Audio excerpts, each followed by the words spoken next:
Life during a zombie apocalypse demands resilience, strength, and a bit of luck. After all, you could run into the dead anywhere. Every encounter with them could be your last, so a person needs to be ready. The mutants were incredibly strong and fast. Plus, they reacted to sounds and could smell you. The main character had been an experienced soldier in the past, so he prepared himself for a meeting with the monsters. He took down anyone who crossed his path. It was just part of the job. He had to risk his own life, but that was the only way to find the precious supplies necessary for survival. Moving on foot was extremely dangerous, so he used a car he found on the street. But even that wasn't safe because the monsters had intelligence and could track their prey. He had special gear that was critical for his survival on the city streets. The man had to wear protective armor and try to move as little as possible on foot, which meant relying on transportation. There were so many zombies on the streets that any trip for supplies could be your last. To break through, he had to run over mutants with his car. There were really just so many of them. It was pure hell. An unprepared person would die immediately if they encountered the monsters in the middle of the street. His car was badly damaged. The windshield was shattered. However, he couldn't afford to stop. If his car stalled, he wouldn't have a chance of getting out alive. Suddenly, the broken glass couldn't hold, and one of the zombies tried to get into his car. The experienced man had risked his life more than once, so he slammed on the gas. For him, this was just another day. Things like this happened all the time, and every day he had to risk his life to survive. But this time, there were so many monsters that he couldn't break through. They managed to block and flip his car, and the man found himself in a deadly trap, with no chance of escape. The car became his living tomb, and gradually the zombies began to surround him and crawl inside. He couldn't die. He had to do everything possible to survive. It was terrifying. He screamed. Just a few months ago, he never suspected he would end up in such a critical situation. He had a wife and a daughter, and they lived their ordinary lives like everyone else. One morning, strange events unfolded. As there were a lot of people in military uniforms outside, an announcement came over the loudspeaker that martial law had been declared in the city to try to stop a new epidemic that was extremely dangerous for all humanity. People had to keep an eye on the main media outlets to stay informed about the spread of the epidemic and potential dangers. The main character's wife was very worried about the epidemic, especially since their daughter was so young. To calm his family, the man promised to try to change the situation and do everything possible to improve their dire circumstances. Even in this tough situation, he tried to joke. The news reported that the number of infected had risen to several thousand. From that day on, quarantine was imposed, as politicians believed it was necessary to try to slow the spread of the epidemic. There were rumors online that this was a zombie virus, and those infected would eventually turn into monsters. However, the professor didn't believe in this theory and dismissed everything related to it. The man also didn't believe that the infected could turn into zombies and thought it was just a way to scare people into staying home. The main task was to try to earn money and secure the necessary supplies for the duration of the quarantine. That morning, doctors were going house to house, taking a census and identifying the sick. Now they were supposed to bring food to all the living people every few days, and if anyone needed help, they could reach out. There were very few people on the streets, and to avoid danger, everyone stayed home. For the first time in many years, the main character allowed himself to sleep in, as he didn't have to get up early and go to work. The supplies brought by the doctors could last them for several weeks, so they didn't have to worry about money. His daughter wanted to go outside to play, but the father tried to explain that it was very dangerous. They couldn't take that risk. To distract her, he turned on the TV. The news reported that there had been no new cases of the unknown illness in the last 24 hours. This meant that they had managed to stop the epidemic, and people were overjoyed when they heard this. The last few days in the apartment had been very tough for them, but suddenly the lights went out. Checking the meter, he realized that some kind of disaster had occurred because his neighbors also lost power, and they didn't know what to do with themselves. Police on the streets tried to calm the angry crowd and announced that the outages were temporary and everything would be restored soon. Hearing this, people began to go outside as they had nothing to do in their apartments. The officer tried to stop them, but it didn't help. People were convinced that the epidemic was over and they were safe. Suddenly, a column of smoke was visible a few blocks from their building. It seemed the fire was very intense, and it was unclear what was really happening. To stop the people, the police were ready to use their weapons. Just then, they heard the sounds of explosions. Gunfire erupted just a few meters away. They could feel the noise and the sound of explosions getting louder and closer. It was unclear from which direction danger would come, and the man, trying to protect his family, forced them to go back inside the apartment. Suddenly, an unknown man appeared outside, running from something. Behind him was a massive horde of zombies, and seeing them, the police and the people on the street tried to flee. But they had no luck. The monsters were incredibly fast and showed no signs of fatigue. They caught up with the poor souls and quickly tore them to pieces. Despite the police trying to shoot them off, there were too many monsters and the bullets didn't stop them. They found themselves in a pack, doomed, with no chance of survival. The zombies tore into their flesh, inflicting unimaginable pain and suffering. After that, they began to climb buildings, killing innocent people in their path. Panic erupted in the city, as many civilians found themselves in grave danger, unable to leave their apartments. The man realized that danger was approaching. Now he had to do everything possible to protect his family. His daughter began to cry. She was terrified. They left the balcony. The father quickly started locking all the windows and doors. They needed to block any chance of the monsters getting inside. To ensure his daughter wouldn't hear the horrific screams of people and gunfire, he put headphones on her. The man tried to explain that it was just a game and everything wasn't real. Only after these words could his daughter calm down. She believed her father was telling the truth. After that, the man ran to the door to check if it was locked. But outside, he heard strange noises. It became clear that the monsters were nearby, and now they were in as much danger as everyone else. There were so many of them that they could easily break down the front door and get inside the house. At that moment, they began to smash the entrance door. The man panicked, realizing that if the monsters got inside, he wouldn't be able to stop them. He needed to call for help, as it was his only chance to save himself. However, in response, he heard that during the quarantine, calls were not allowed, and if they needed help, they would have to reach out another time. The man began to cry. He realized that they had been lied to all along. The situation was much worse, and there were many sick people. He couldn't give up, as the survival of his family depended solely on him. Water had also been shut off, leaving everyone in a very difficult position. The main character tried to check all the taps, hoping that at least one would yield a drop of water. But all his efforts were in vain. He quickly began gathering necessary supplies. It seemed he had come up with a new plan and was going to use an empty bucket. He started sealing the empty buckets to keep any remaining water from spilling out. These actions were critically necessary, as it was likely they wouldn't have water again. Moreover, he didn't stop trying to call for help, but he knew no one would answer. His wife began to cry.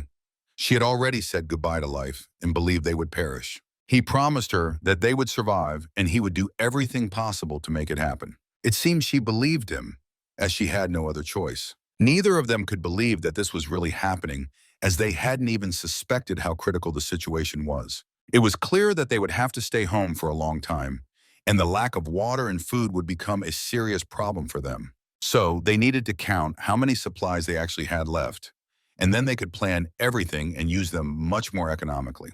Last time, they managed to buy a lot of baby cereal, so they had plenty of that. They also had a few kilograms of rice, beans, corn, 2 packs of pasta, and instant food. In the fridge, there were a few vegetables, some yogurt, and rice patties. They opened the fridge door to create condensation from which they could get water, because they had very little water left, and it was likely to run out soon. At first, they needed to eat the food that would spoil quickly. The other products had to last. But to cook food, they needed water, which was in very short supply. Now, people needed to come up with a way to prepare food, as they couldn't eat rice raw. Suddenly, the man remembered that they had 40 liters of water. It was inside the water heater, and that was what they could use. If they opened the valve, they could get precious water. So, after doing the math, they realized they actually had 50 liters of water, and now they could cook proper rice. At that moment, they began to rejoice, as hope had returned. Only then did they realize how much they loved each other and were grateful for the constant support and help. Soulless zombies continued to roam the streets. The screams of people trying to leave their homes in search of supplies and food were constantly heard. The only thing everyone dreamed of now was to survive and return to normal life. They went one after another, and some of them took desperate steps onto the street, ready to leave their apartments for the sake of survival. Parents did this for their children, but few of them managed to break through the massive horde of the dead. At that moment, a desperate man died. He died right before his son's eyes. More than anything, he wanted his son to survive, even though he would be left without a father. The boy understood that this was the end. He no longer had support or a friend. Days passed and the situation didn't change. After a while, his father also became infected. The boy could only watch with tears in his eyes, hoping it was all just a dream. But his father wasn't real. He had no heart and no emotions. He didn't even feel pain. When a bottle was thrown at his head, he didn't react. When the boy saw all of this, he felt sorry for his father and was terrified. The men who were his neighbors tried to entertain themselves and did everything possible for that. They continued to do this, not even realizing that zombies had once been living people. The poor boy tried to stop them, as he couldn't believe that his father was not real. He thought his father was in pain and tried to protect him. Because of his scream, a neighbor missed and wasted a precious bottle, which made him very angry. He felt very sorry and begged them not to touch the man with the briefcase, as that was his father. People tried to mock him, saying his father was a psychopath or a coward for leaving him alone in the apartment. The man's words deeply affected the boy, and he began to cry. They had no food left, and for the last few days, his father hadn't eaten anything, so he had to go out in search of supplies. Despite the difficult situation, people didn't want to share with him. They ignored the poor boy and planned to continue their business. Without thinking, the men threw bottles at the monsters and derived incredible pleasure from it. They found it amusing to watch as the creatures banged their heads against the wall, and the zombies began to get angry. They noticed the people throwing bottles at them and tried to find a way to get into their apartment. At this point, the people stopped and came up with another plan. They lowered a rope and tried to throw it over one of the zombies' heads. After that, they began to pull him. They were having so much fun that they didn't even think about the consequences of their antics. Because at a time when they were left without power and had to stay home, this was the only way to entertain themselves. It was very amusing to watch the creatures that couldn't reach them. But now the zombies had become much angrier. They started to build a pyramid, climbing on top of each other, trying to reach the people. Very soon they started climbing the walls of the house, and only then did people realize how wrong they had been. However, it was too late to change anything now. The zombies began breaking through the metal bars. There were so many of them that they quickly managed to do it. Now the people found themselves trapped, surrounded by monsters on all sides. They had no way to save themselves because the mutants had gotten inside their home. Everyone watched what was happening, and no one felt sorry for them because they were the ones to blame for what had happened. It was now clear that the metal bars were not a reliable defense against the monsters. The man was trying to gather the last drops of water. He did this so his daughter could drink. They were ready to do anything for their little girl, giving her all the water without taking a sip themselves. As they watched their daughter drink for the first time in days, they realized they were truly happy. Moreover, the father came up with another way to cheer up his child. He managed to turn off the phone, and now she could enjoy her favorite game. Together, they played, and even those moments were incredibly precious and joyful. The man had figured out a makeshift generator to charge the phone. However, it required a long time of cranking a handle, but that wasn't a big problem. The phone charged quickly, and they could use it. They also kept a close eye on their daughter as she slept, hoping she would wake up the next morning. They hadn't drunk water in a long time, but none of them wanted to. Their lips were dreamish and they looked terrible from lack of water, yet none of them wanted to drink.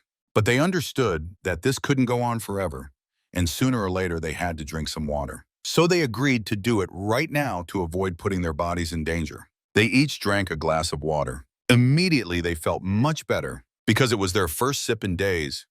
Now water had a completely different meaning for them.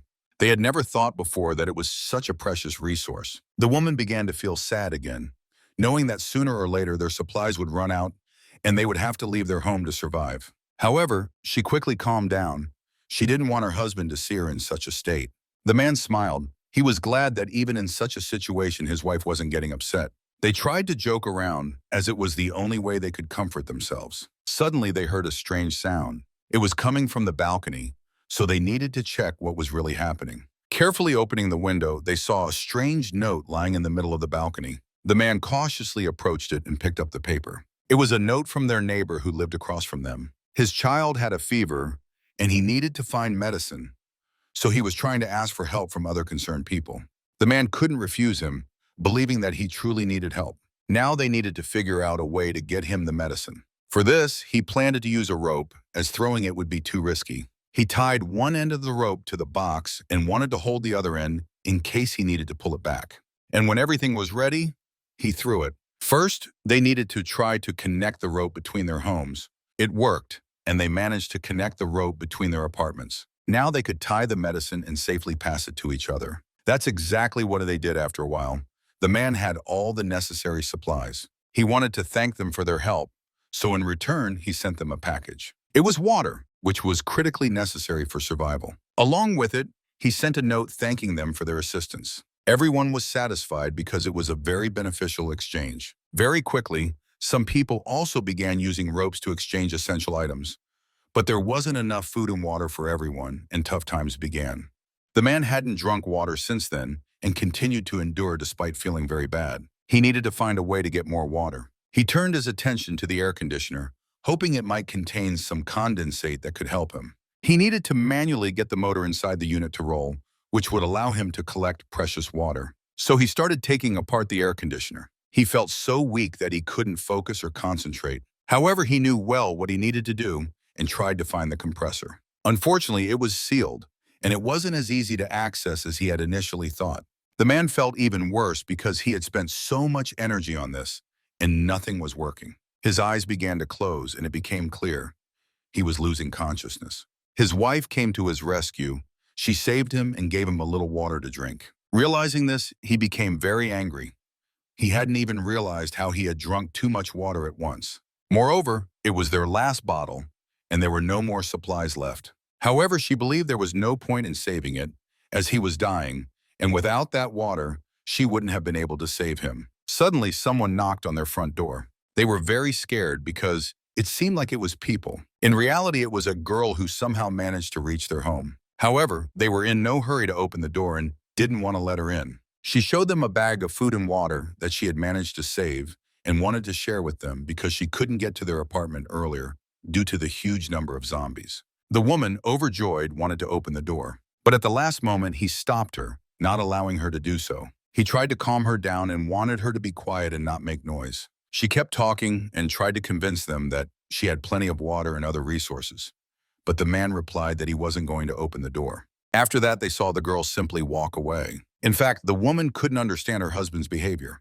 However, it was hard to believe that someone could remain so kind in such a difficult situation. He was convinced that they were trying to trick them and come up with a way to get inside their house and rob them. Because of this situation, they were very upset, but they decided not to open the door for anyone anymore. Suddenly, they heard their neighbors' voices pleading for help.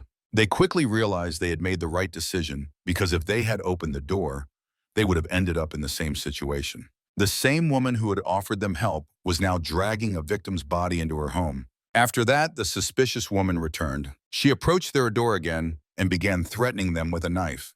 She promised to come back and take revenge. The main character tried to calm his wife and said that her words were a bluff and she was just trying to scare them. They continued to live as before, only giving their daughter the necessary amount of water needed for survival. As before, they didn't drink water, so their bodies were suffering greatly. However, this time she received less water than before. The girl wanted more, but now they needed to conserve the liquid. The father tried to explain that she needed to wait until water appeared in their apartment. Then she could drink as much as she wanted.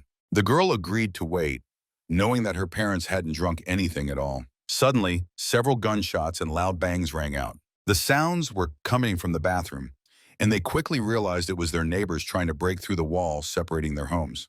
It became clear that it was the woman who had threatened them, and she was trying to find any way to get into their apartment. The man wanted his wife to take the child away, but she wanted to stay and face her together with him to protect their home. But he couldn't allow her or their daughter to get hurt, especially since if she stayed, she would only distract him. However, she was worried about him and that he wouldn't manage alone. Moreover, their enemies were armed, so she left, leaving him alone. Meanwhile, the man began preparing for battle, gathering all the necessary equipment he would need to defend his home. He started getting ready to protect his body, placing a hard plate underneath his clothes. He also wrapped his hand in a thick layer of tape. After that, he began gathering other equipment and hid sharp weapons in his clothing. The hole in the wall became so large that he could see into the neighboring apartment. He was very nervous, but he continued to wait, not planning to back down. Then he took a desperate step. To stop the attackers, he used a gas canister and ignited a flame. He hoped this would deter them and show that he wouldn't give up easily, but it had no effect. His body was pierced by a sharp spear made by hand. Across from him, he saw a man who was his neighbor. He was smiling and promised to kill them to take all their supplies. He ran out of gas and could no longer hold it back, so he began climbing into his room. The main character realized he needed to try to attack first, but he didn't manage to do it and took a painful blow to the stomach.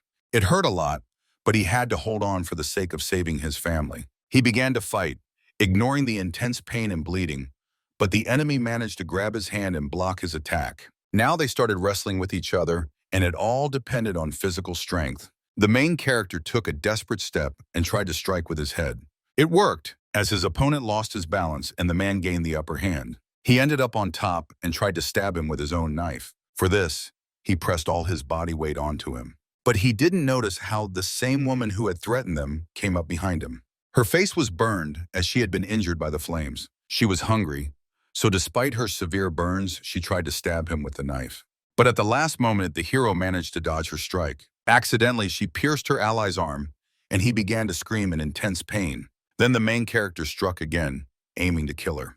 Now the enemy had no allies left, and he was injured as well. The same fate awaited him. Everything was over, and the enemies were dead. After the fight, the man felt very weak. His wounds hurt, and he was exhausted. He sank to the ground to catch his breath. For the first time in his life, he had to kill a person. However, he couldn't relax, and right now he was going to check what was in their apartment. Water was the priority he was trying to find. For this, he needed to go through all the rooms and check every shelf. Suddenly, he noticed a strange cabinet. Opening it, he saw a huge number of human body parts. The smell and the sight made him feel sick. However, further in, he saw another object that caught his attention. It was an armored chest, and it seemed there could be valuable things inside.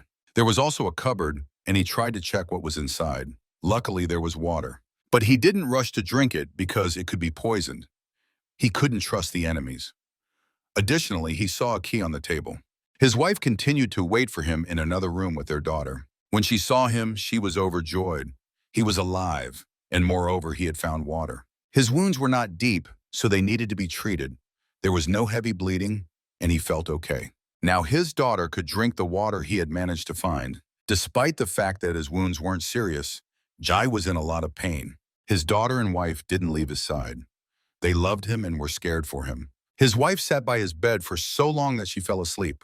But when she woke up, she noticed that her husband was no longer lying there. He had gotten dressed and was preparing to fix the air conditioner so they could have water. The woman couldn't understand where he got so much strength to keep working. In the neighbor's room, he found a battery, hoping that if it worked, he could get the air conditioner running. He needed to do everything he could to collect condensate and produce enough water. He was extremely nervous, trying to do everything right and carefully so that nothing would break. And when he turned on the air conditioner, it really started to drip. Everyone was very happy because now they had the chance to produce at least a little water, which was so essential for their survival. The next night, he couldn't sleep, holding the neighbor's key he had found. The woman noticed this and couldn't understand what he was constantly thinking about and why he was so tense. In reality, he knew about a small car that belonged to the neighbors. It was parked just a few meters from their house, and he could use it. Hearing this, she began to cry, trying to stop him. But her father didn't listen. He wanted to do everything possible to go out and search for supplies to ensure his family's survival. She cried, but even that didn't stop him. They would soon run out of food, and the water would last only a few days. They risked dying of hunger or being attacked by zombies. He couldn't watch his family slowly die. Something had to be done. Even if it was a small chance of success, he had to try because he would never forgive himself if something happened to his family. Now there were far fewer zombies on the streets, and he hoped he could reach the car and stay alive. But what would happen next? He didn't even know how to drive. He didn't have a driver's license. Jai planned to get to the nearest supermarket and try to find some food for his family. He hoped he could find water too. It seemed she wasn't thrilled about his ideas, but she understood that it was critically necessary for their survival and agreed. The next day, the main character began preparing for his journey. He put on all the necessary gear that would protect him. It was very hard to say goodbye to his family, knowing he might never see them again. In the end, they hugged, and he saw his girl start to cry. But there was no time, and he left, carrying only hope in his heart. He tried to move quickly and did everything as carefully as possible to avoid drawing attention to himself. The scene shifted to the present. The main character was trapped. As before, there were still many zombies on the streets, and they began to surround him. Now he was in real danger, as his car started to catch fire and he couldn't escape. It seemed the flames scared the monsters and they began to back away. This gave the man a slight advantage, and with tremendous effort, he finally managed to escape his vehicle.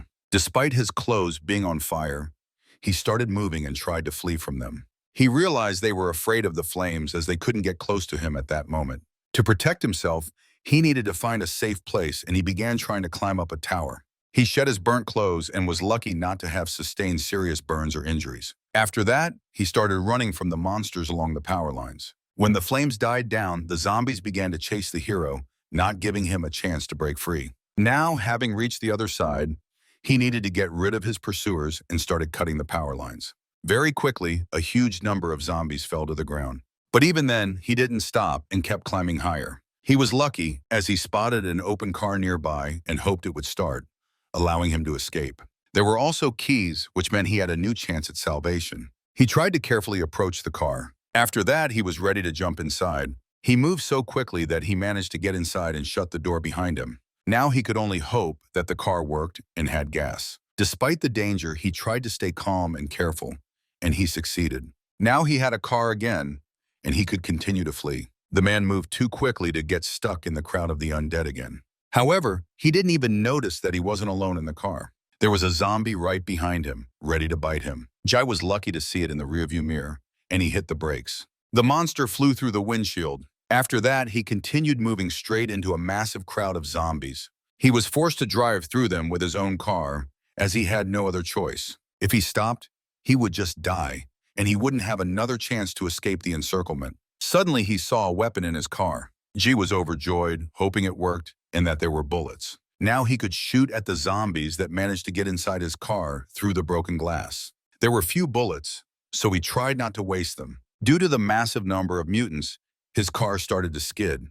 He wasn't an experienced driver, so he couldn't control it. Unfortunately, he flew off the bridge and began to fall. And the zombies that continued to chase him started jumping into the cold water right behind him. Now his car was in the water, and the cabin began to flood. The zombies couldn't swim, so they started to drown, gasping for air. When his car sank to a sufficient depth, he held his breath and left the cabin. G managed to reach the surface, which was covered with the dead bodies of monsters. This was the only safe path, so he didn't leave the water. After a while, G became very tired, and to rest, he decided to stop by a pipe. He realized his strength was running out and decided to stay there for a while. G hoped that place was safe and that they wouldn't be able to reach him. In that state, he lay there until late at night. Exhausted, he fell asleep and slept for a few hours. But he had a terrible dream in which mutants attacked his daughter, Kier.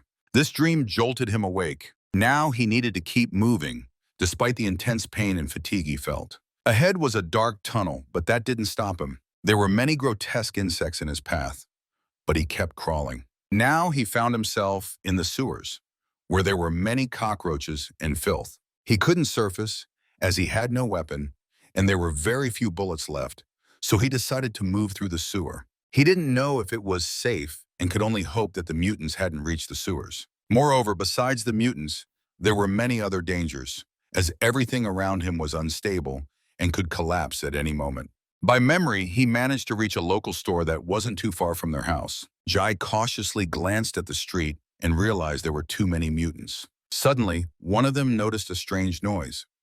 He heard the sound of a hatch, so the monster began moving toward the source of the noise, trying to find its new victim. When the danger passed, he finally managed to surface. G wanted to enter through the back door, but the door was locked. He tried to open it, even though it made a lot of noise. Jai put in a lot of effort, but nothing worked. He almost thought about giving up, convinced he was wasting precious time. However, thoughts of his family wouldn't let him stop. He did everything for them. With immense effort and pain, he succeeded. The door opened, and now he could enter. The store was very dirty and dark. He also heard strange sounds, so he decided to arm himself with a metal pipe. Additionally, the furniture and doors inside were broken, which meant one thing. There were monsters. Cautiously and without rushing, he entered. It was a room with shelves that once held products, but now it was empty. He saw neither food nor water. Others had gotten there first, also searching for supplies and starving. Carefully surveying the entire room, he noticed a strange hole in the wall of the store. He didn't know where it would lead him, but he decided to check it out. When he entered, he found himself in another room, but the feeling of anxiety didn't leave him. Ji was very tense. He tried to move carefully to avoid making noise and drawing attention to himself. Suddenly, he saw a little girl standing by a well with water. Hope surged in him, as he now believed he had finally found a source of water. But when the girl saw him, she got very scared and started to run away. She hid in a hole in the wall, leaving behind a bucket of water. Cautiously, the main character approached it. He couldn't believe his eyes. He could finally drink his fill. He was happy, knowing his efforts weren't in vain. At that moment, the girl was running to her parents. Her mother was being brutally tormented. She was enduring terrible suffering for the sake of her family's survival. Her daughter was terrified when she saw everything with her own eyes. The fat man got angry when he saw her and tried to hurt the girl. He threatened to feed her to the zombies because she wouldn't listen to him, but her mother always defended her. Suddenly, he felt a gun at his head. Now the fat man fell silent. He didn't dare to move, fearing the stranger was a bandit who would shoot him. They all looked at each other. It became very quiet. The fat man tried to explain that he didn't actually want trouble and that they were all good people. Moreover, he explained that he truly loved his child and was just raising her because she wouldn't listen. But the main character didn't believe a word he said. In exchange for his life, he promised to give him all the food and water they had. Also, when he offered him food right then, he wanted to do everything possible to save his own life. The woman began to scream, trying to warn the man as he didn't listen to the fat man because he was a traitor and a liar. With his own hands, he had killed many people. Moreover, he had taken her husband and was now tormenting him. Hearing this, he became very angry and tried to hit her. However, Jai stopped him. He began threatening him with the gun again. Suddenly, the fat man grabbed his hand and tried to wrest the weapon away. Moreover, he struck the main character, causing him to start losing his balance. The advantage was now on his side. He began threatening the main character with the gun, but he didn't fall for his provocations. He waited for the right moment, and when it came, he delivered a powerful blow, smashing his head. The dead body of the grotesque man fell to the ground. When the woman and her daughter realized he was dead, they cried but were also very relieved because now they could be free. She also thought the main character was a criminal and was ready to give him anything he asked for, as long as he didn't touch her daughter. However, Ji stood silently, watching them cry. He explained that he also had a daughter and never intended to hurt them. To calm them down, he hid the weapon and promised not to touch them at all. It also became known that during the quarantine, there had been 57 people in that room, and they were the ones who had survived. Jai couldn't believe the fat man was capable of such things and had killed everyone else. He wanted to find out what had really happened and why everyone had died. However, she couldn't speak. She just started to cry. After the zombies appeared, everyone tried to find a source of water, which was so desperately needed. Her husband managed to reach the water and was ready to share it with all the others who needed it too. Everyone respected him because he had become their hero and savior. They also wanted to make him the leader of their group, as he could give orders and lead them all. Everyone trusted him, so he was ready to try to take on that responsibility. However, there was still one unresolved problem: food, which would also run out very quickly. So they planned to break through the wall to the store to secure everything they needed and continue surviving. Everyone agreed to do it. So he started breaking through the wall first, setting an example for everyone. Out of all the people, only the fat guy was acting really strange and suspicious. He offered to let a man take a break and was planning to work in his place. At first, he behaved normally and even helped people. They all became friendly since they now had a common goal to work towards. People were thrilled when they managed to gather a lot of food and drinks. However, sooner or later, the food would run out, and if they didn't save it, they would quickly start dying of hunger. He planned to distribute food in equal portions every day, and the oldest in their group would be in charge of storing it. Moreover, they were going to start growing their own plants and taking care of the harvest. None of the people took his words seriously. They couldn't imagine how they could grow their own food. They were also scared that this would require going to the surface. Now they had water, and they could plant things on the roof, but they needed to move soil to the first floor for that. If everything went well, in a few months they would be able to eat the food they grew themselves. Everyone was excited about the idea. Very soon they started preparing to plant the crops. First, they selected the potatoes that were starting to sprout. After the soil was processed and prepared, the women began planting the crops. They did everything carefully, hoping each little plant would sprout. None of them doubted that they would succeed because they had enough water to water their plants. They just needed to wait for everything to grow.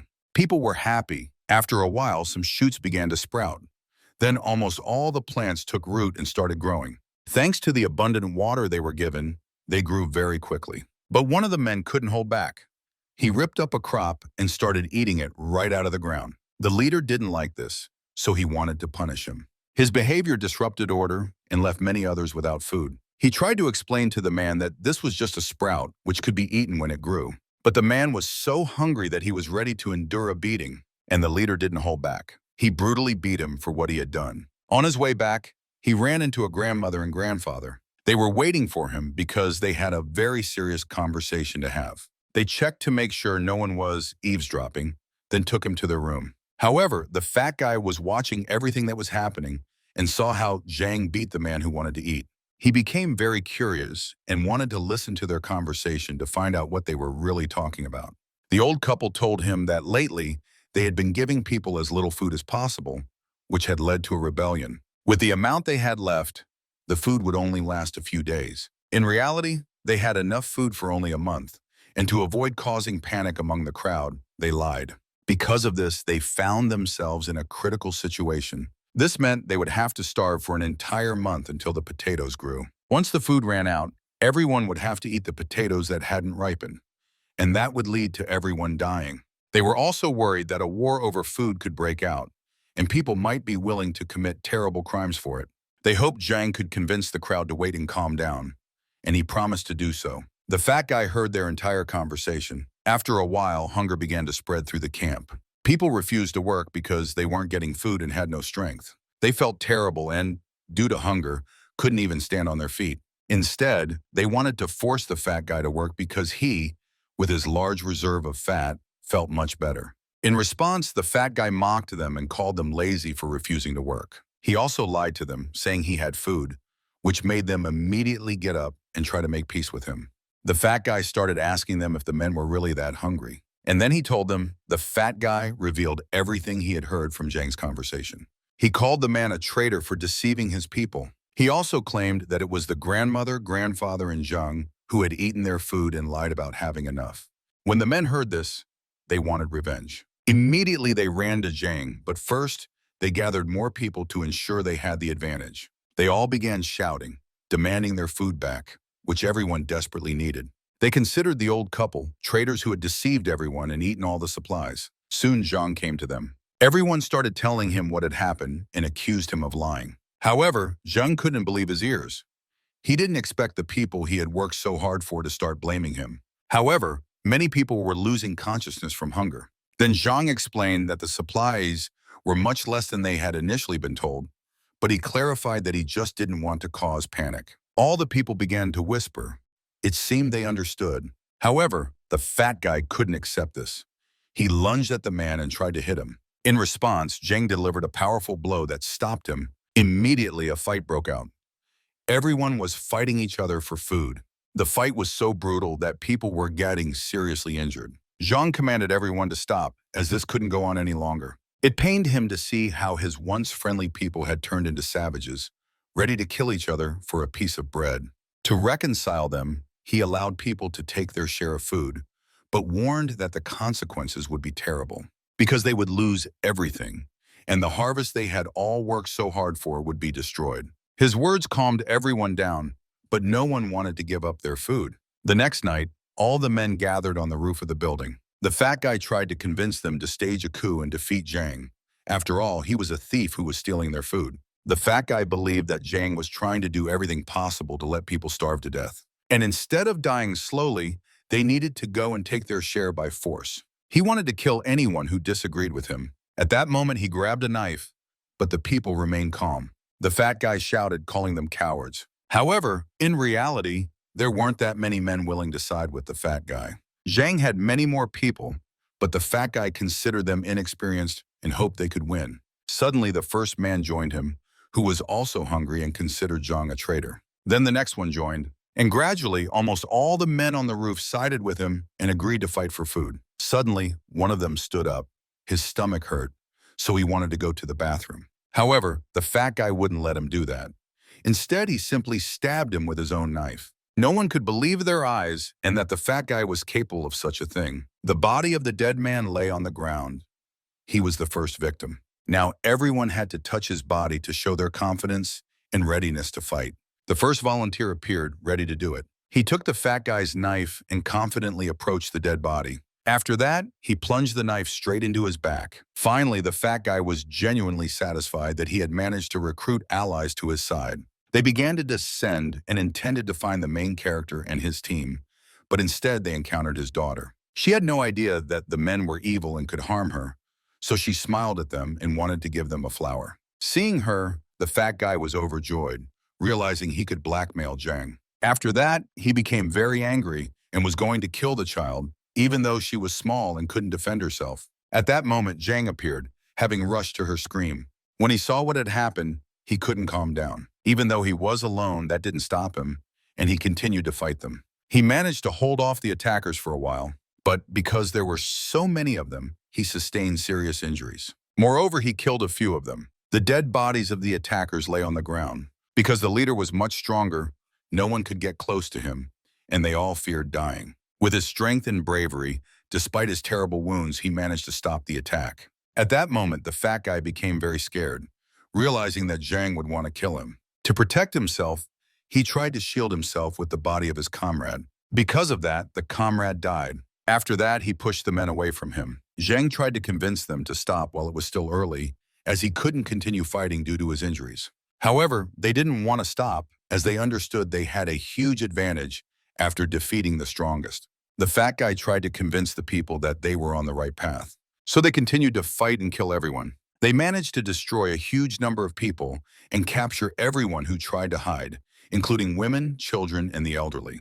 They threw them down to feed the zombies. But that was the end, as after that he turned the people against each other, and they started a massacre, resulting in everyone dying. Only he managed to escape and stay alive. When the main character heard this story, he was moved. He looked around the place where they lived and noticed there were many different tools. This equipment had been collected by her dead husband. He believed it would be needed by people to continue surviving and to fight against other similar groups in the future. The main character chose the most necessary items he wanted to take with him. After that, he decided to deal with the fat guy. The man was unconscious, so he had to tie him up. He wasn't dead, but he had lost consciousness from a strong blow to the head. After a while, he began to wake up. But when he saw the situation he was in, he became very scared and started begging the man for forgiveness.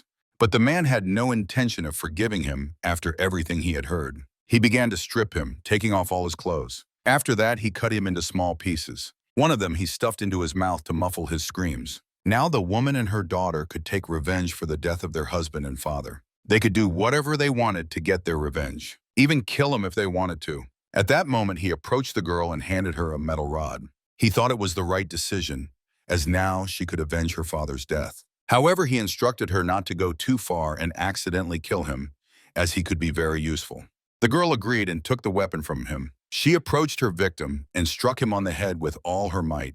Her mother joined her, and together they began to beat him. Meanwhile, the main character was trying to gather as many supplies as possible to take with him, as he considered it his loot that he had earned. He also wanted to eat, so he tried to consume as much as he could to regain some strength. After that, he was going to check if he could see his home from this place. He carefully looked around the apartment building, trying to figure out if there were any living people left. And when he realized that there was no one there, he felt very sad. The lights in the houses were off, which only meant that the people there were dead. He also looked into his own house, where there was no light either.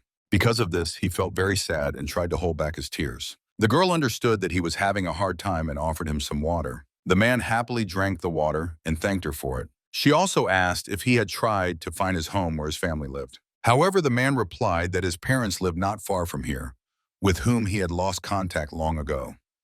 He hoped they might still be alive and waiting for someone to rescue them. She thought he was planning to save his parents and was about to set out on a search for them. The man let out a heavy sigh. The main character had no intention of doing that, as he lacked the strength and resources to bring them along.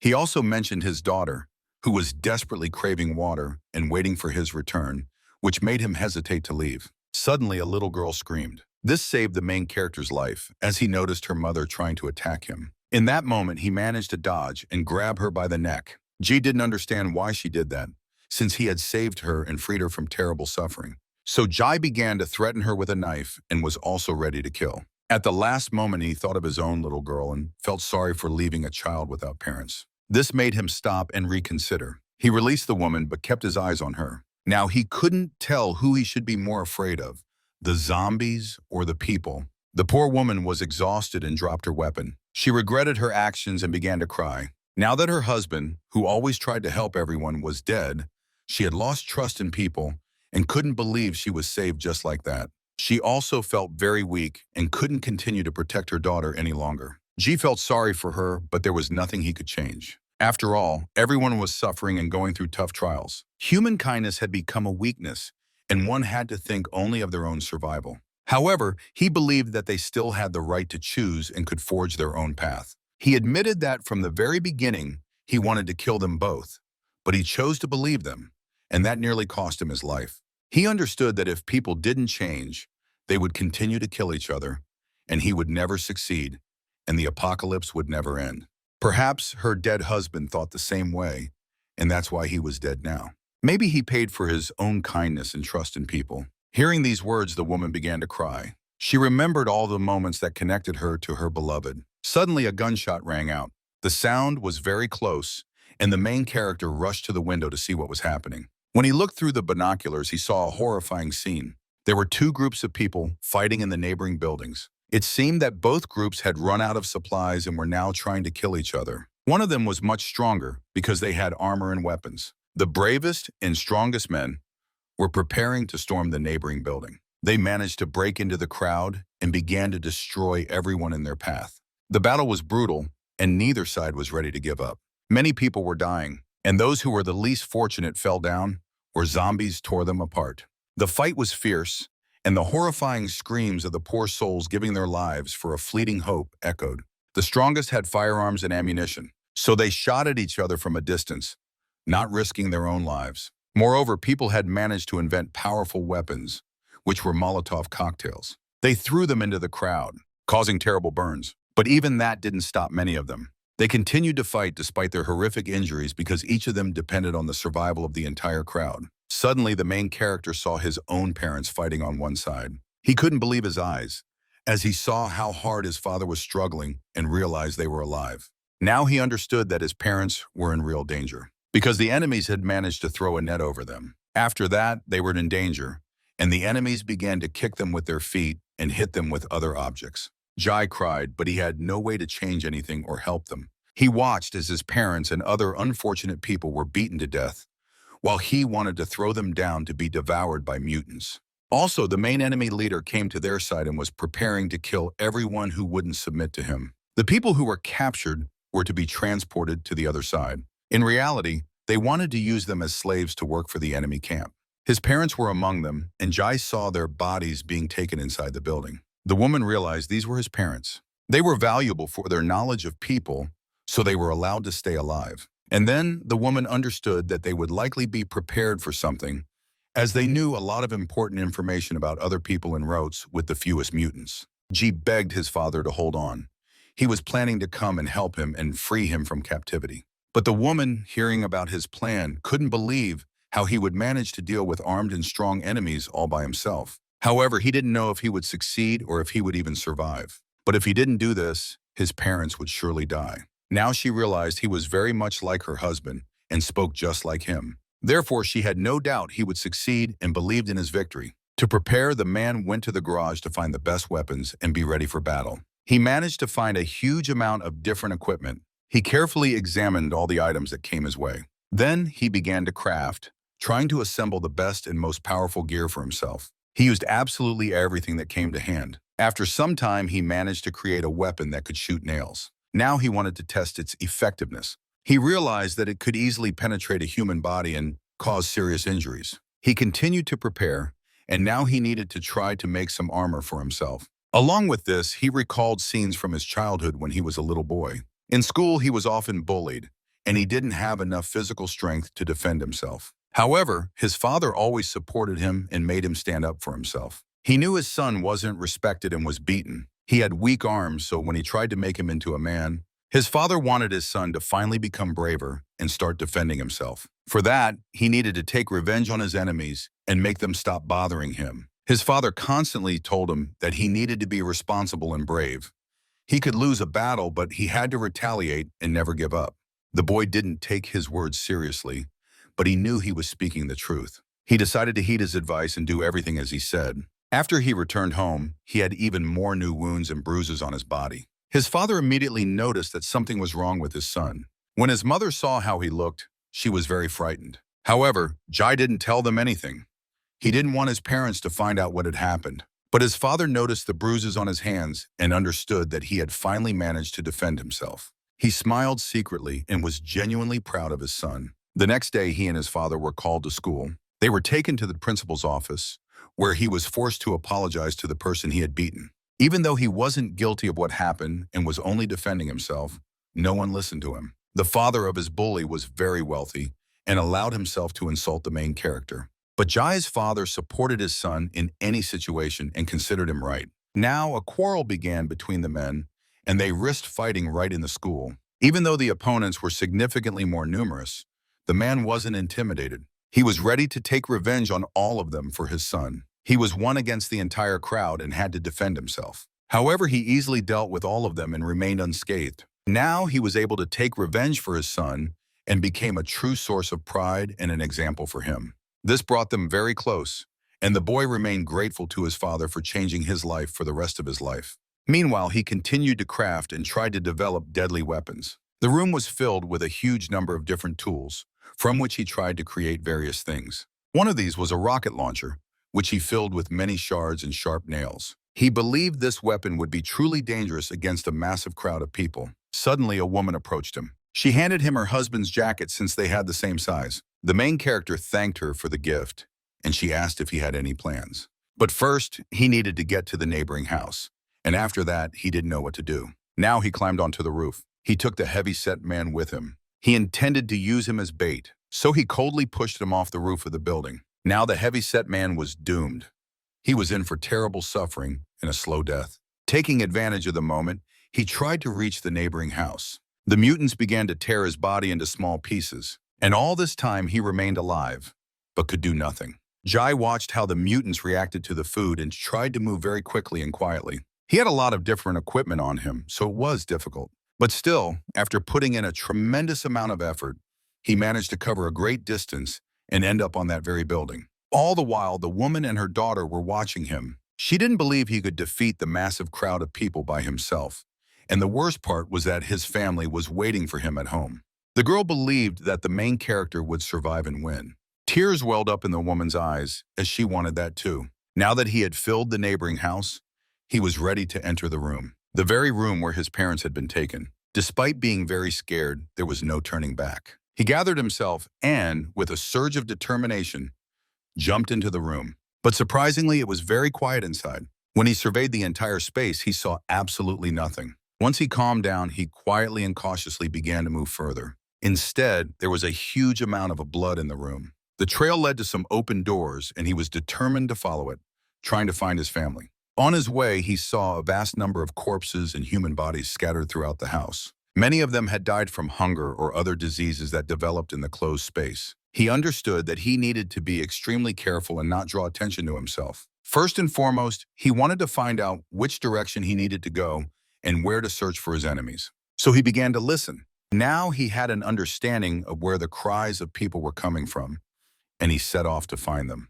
He had to move through the bloody trail that stretched throughout the house. Trying to stay unnoticed and quiet, Jai cautiously began to ascend the stairs. He saw a lot of bloodstains on the walls and floor. Despite being in a house full of enemies, he wasn't scared. He paused for the sake of saving his family. Suddenly, he spotted a light in one of the rooms across from him. Peeking inside, he saw a man sitting with his back to him, oblivious to Jia's presence. He managed to overhear their conversation. That evening, the main house was supposed to be a party, filled with plenty of alcohol and food. They were discussing the details of their operation and the war they had managed to win. Because they had won, they started drinking and forgot they were supposed to be on guard. This was a good opportunity for Jia, and he took full advantage of it. When the men let their guard down, he attacked them, killing one after another. In a panic, they tried to fight him off, but nothing worked. They were all dead. He gave no one a chance to escape and was merciless. Suddenly, he heard a strange sound and saw a glass of blood on the shelf. It soon dawned on him that there were still living people inside. The sound was coming from a closet where a criminal might be hiding. So he wanted to force the enemy out, keeping him in his sights. The criminal was just a kid and didn't want to suffer, begging to be killed instead. But Jai wasn't in a hurry. He wanted to find out where his parents were and if they were even alive. On the roof of the building was a bridge connecting this house to the main structure. He didn't believe the boy, so he wanted to kill him. However, he was curious about how old the boy really was. As it turned out, he was only 14. This made Jai stop. He couldn't just take a child's life, even if he was his enemy. Jai didn't kill Tim. Instead, he tightly bound the boy. He also gagged him so he wouldn't scream and call for help. Ji left the kid in that same room and went to save his parents. Now he needed to get to the main building that connected these houses. For that, he had to go back out onto the roof. There were a lot of enemies, so he had to move quickly and carefully. But when he stepped out, he saw no one. Now he was trying to find the very bridge the boy had mentioned. As it turned out, it was very close, and he spotted it right away. But just as he was about to head to the neighboring house, he stopped, hearing a strange sound behind him. The man quickly turned around to make sure he wasn't in danger. However, behind him stood another man. He looked terrified and was crying. The stranger wanted to be spared and was scared. Jai was about to shoot to end his suffering, but the stranger stopped him. He had kids and wanted them to stay alive. When he looked into the hero's face, he seemed to recognize him. Jai didn't understand who this man really was. Suddenly, he pulled out a weapon and tried to injure the hero, but he failed because Jai was ready for this, expecting the enemy to try to deceive him. He shot him right in the face, coldly taking his life. After that, the man's lifeless body fell down, where it would be torn apart by mutants. Ji simply watched calmly as it all unfolded. When the danger passed, he began to move across the bridge. He heard his enemy screaming, who despite being shot in the face was still alive and now being ripped to shreds. He moved on calmly. However, he noticed there were a lot of mutants outside. The monsters were hungry and quickly devoured the bodies of all the people who had ended up below. Now he managed to reach the neighboring house. Jai found himself inside. In front of him, he saw two people. Music was playing and everyone was drinking. So they simply didn't pay him any attention, and Jai walked past them unnoticed. This time he was lucky, but he had to be very careful and try to act inconspicuously. Inside, it was a real celebration. Heavy music was playing and everyone was dancing and having fun. They were the victors of the war, so they wanted to celebrate. Also in the middle of the hall sat the leader, surrounded by food and women. He was the main organizer of this celebration. There were also many prisoners inside who were about to be tortured in front of everyone. To stay alive and become members of their clan, the poor souls had to eat pieces of human flesh. The crowd loved it, so they started cheering. Some tried to do it, but they couldn't manage. Then a cruel punishment awaited them. They were simply killed.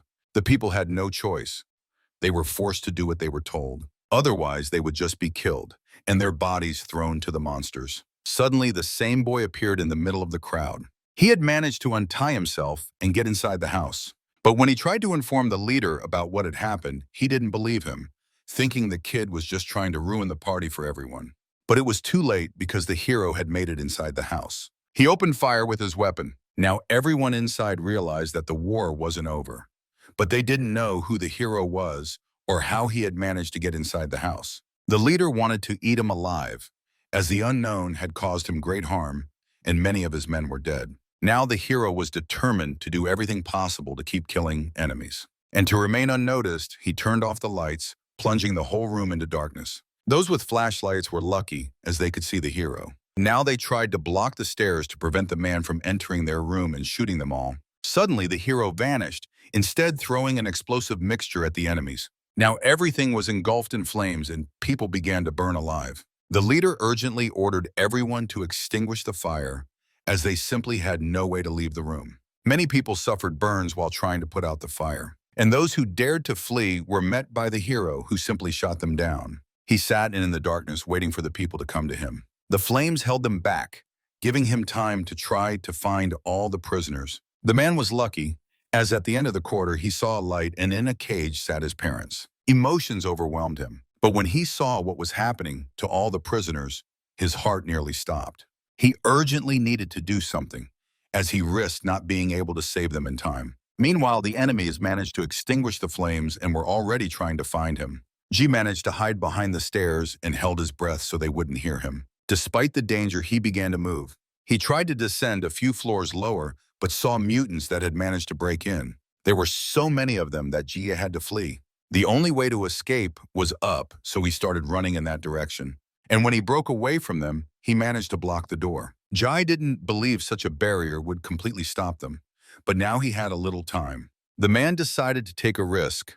For that, he planned to let the monsters inside. He hoped they wouldn't see him and would just run past. But suddenly, the same boy appeared before him, the one who had told everyone about him. He wanted to kill him, but there was no time for that, so he just ran on. Very soon, the monsters would burst into the house, destroying everything in their path. The doors broke down, and the little boy saw a huge number of mutants in front of him. The trapped people screamed and called for help, but nothing could save them. Meanwhile, the prisoners were safe, as a cage separated them from the monsters. They all pressed against the wall, trying to survive this horrific moment. Now the hero's path to his parents was blocked. To reach the other part of the house, he had to go outside.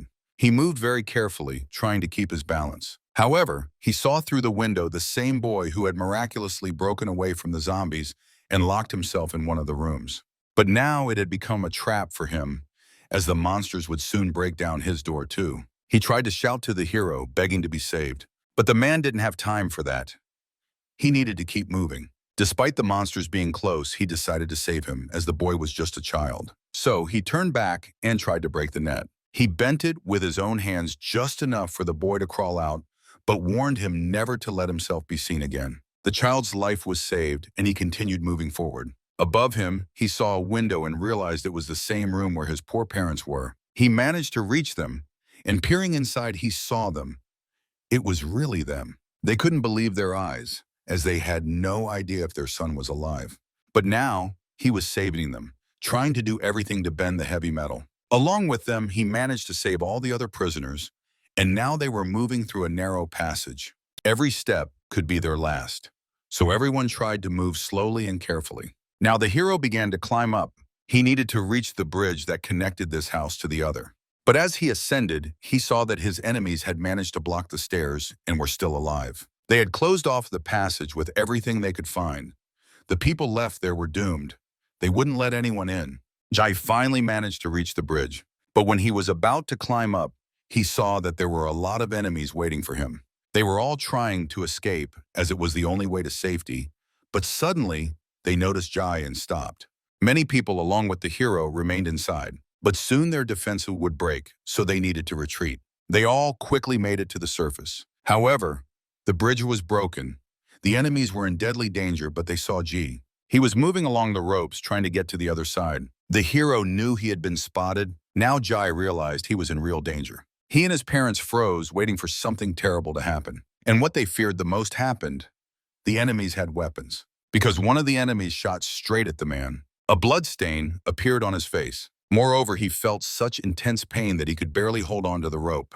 Meanwhile, his wife couldn't calm down. In her arms was their daughter, who was constantly crying, waiting for her father to return. She heard the gunshots and voices from many blocks away from their home, but she knew something terrible had happened. She remembered how long ago she and her husband had watched a zombie movie. Back then, it seemed very scary to her, and she couldn't watch it calmly. At that time, she couldn't even imagine that these events could become their reality. Now she found herself in the hero's place, eagerly waiting for her hero husband to return, risking his life. Back then, they hadn't thought about how precious the food they had was. And zombies seemed only imaginary, and in reality, no one could believe they existed. For some reason, the woman felt uneasy, even though it was just a movie. For a moment, she imagined that all the events could actually happen to them. But even if that were to happen, the man had promised to protect her at any cost. It seemed he didn't believe such a thing was possible. Yet now, with him not by her side, she recalled his words and longed to see him just once. Due to his injuries, the man began to bleed out and nearly fell from the rope. Still, he exerted tremendous effort and endured excruciating pain to hold on. After all, if he fell, a certain death awaited him below. His father tried to shout to him, but Jai didn't respond. So to save him, he climbed up and tried to prevent him from falling. In the end, he managed to save his son. Everyone helped him reach the neighboring house. The enemy continued to fire at them, but he had run out of ammunition. However, he had another weapon. It was a rope which he could use to reach people and try to knock them off the house. At the end of it was a hook, so he could reach the neighboring house. Others had similar equipment, so now they were planning to reach their house. Meanwhile, Jai was receiving medical assistance, and they were trying to stop the heavy bleeding. But suddenly, they noticed the enemies starting to climb over to their side. Even the destroyed bridge didn't stop them. The leader began to threaten them, especially wanting to kill the protagonist who had ruined his celebration and condemned many of his men to death. However, this time Ji didn't have the strength to fight. Along with the others, he began to retreat. Now the enemies were trying to reach their house and were doing everything they could to do so. To stop the attackers, the people began to build fortifications. But to make their defense much more effective, they decided to set it on fire. They had very few items, so they used absolutely everything they could find for defense. The enemies who were getting closer realized that the people had started a fire to stop them. But even with that, they weren't going to stop, as they couldn't believe that people were truly willing to take such a desperate step and set fire to the house. So they continued to push forward. The flames stopped them, and the enemies kept advancing, suffering serious injuries and burns. At that moment, the protagonist and his greatest enemy locked eyes. The criminals managed to leap over the fire. Suddenly, a powerful blow that Jai didn't expect at all. The strong criminal began to kill those who tried to stop him. A real massacre began, and many men from both sides were dying. In the heat of battle, he grabbed the protagonist and held him by the throat. Now, as he prepared to strike and was ready to kill him, suddenly his father appeared out of nowhere. He managed to stop the attacker and seriously wound him, risking his own life for his son. However, the enemy managed to dodge and remain unscathed. After that, he struck back directly in the man's stomach. But he didn't stop and continued to fight him. He managed to evade many of his attacks, staying safe and unharmed. Then the protagonist realized that the man was very strong and skilled, despite his age. And if he had been younger, he definitely would have been able to kill him by now. But right now, he wasn't in as good shape as before. Because of that, the enemy managed to wound him. He began to beat the old man right in front of his son's eyes. Jai could only watch as his loved one was beaten before him. He wanted to stop it, but he understood he didn't have much strength for that, especially since he was injured. Jai gathered his strength, and when the moment for an attack came, he acted. Blow after blow, he began to strike the strong enemy. However, his allies stopped him. The people united to stop the enemies and prevent them from advancing further. For the first time, the mask flew off the enemy's face, and everyone saw his horrific visage. The enemy promised that all these people would die. Suddenly, a loud explosion erupted behind him. The shockwave knocked his body back, and the flash from the flames was visible for blocks around. A woman who had been watching everything unfold saw it. The smoke and flames terrified her. She couldn't believe that Jai had died, but in reality, he was alive. The people were also alive, but many of them had sustained serious injuries. Meanwhile, the main enemy was also alive. He was the only one who had managed to survive, but he had sustained serious wounds. Moreover, he had lost fingers and couldn't get up. He was missing a leg and soon risked dying from blood loss. From the rubble, others began to crawl out, those who had also managed to survive. Now they were preparing to continue attacking the people. But despite the leader's orders, none of them dared to do so. Even though he started shouting, they weren't going to move forward and attack the group of people. Suddenly, a sharp knife struck him right in the face. His own people began to kill him, as they didn't want to simply walk into certain death. The protagonist watched all of this unfold. They decided to leave them and wanted to exit the building before the flames completely engulfed it. Suddenly, the woman spotted the protagonist and was overjoyed to realize he was still alive. Her daughter was also thrilled to see that Jaya had survived. Now the woman thought about how to signal her husband in which direction he needed to go. So, she instructed her daughter to bring a flashlight. In the darkness, it was very visible. Soji noticed it without any trouble and knew which direction he needed to head. That was where his salvation lay, as the woman had plenty of food and water to last them all for a while. The people began to move. They did so along the power lines. The protagonist, who was walking behind, cut the wires as he went to prevent the enemies from catching up. Now they were safe because the enemies had no chance of catching them. After a while, they reached the inside of their house. Suddenly, everyone began to applaud him. Jai had become their savior, and besides his own parents, he had saved many others. They all took pride in him and thanked him for the gift of life and salvation. Many of them had lost their own families. But now they needed to come together to continue surviving. People had to support one another. Moreover, the woman was ready to share her food and water supplies with everyone and allowed them to live in this house. Ji gave them hope for a new life, so they wanted him to become their leader. After the people regained their strength, they needed to leave their own house. He, along with his friends, stepped out onto the street to embark on a dangerous journey. However, moving on the surface was very dangerous because there were many mutants on the streets. So they chose the sewers, which remained the safest place. Others watched them and hoped they would succeed. His father couldn't go with him due to his injuries, but he knew his son was a hero. The men continued moving through the narrow tunnel. On their path was a lake they needed to swim across. To conserve their strength, they decided to use inflatable rings that were in the house. The men managed to do this and reach the shore, but immediately encountered mutants. A fight broke out. They tried to kill the mutants that were approaching them. To keep moving, they needed to reach the roof of the building. The men acted very cohesively, so they tried to do this as quickly as possible. They had no chance for error, as they were constantly being pursued by many zombies. Through their combined efforts, they found themselves on the roof where the mutants couldn't reach them. And to ensure they couldn't get to them, they had to take the ladder away. Now the men moved on, helping each other. Gradually, they were getting closer to their goal. Now they were very close to the protagonist's home, just a few blocks left to go. G knew his family was waiting for him, and he believed they were okay and alive. Ahead lay the hardest part of the journey. Because the distance to the neighboring house was very large, and the street that separated them was too wide and dangerous. Before moving on, they decided to rest and gather their strength.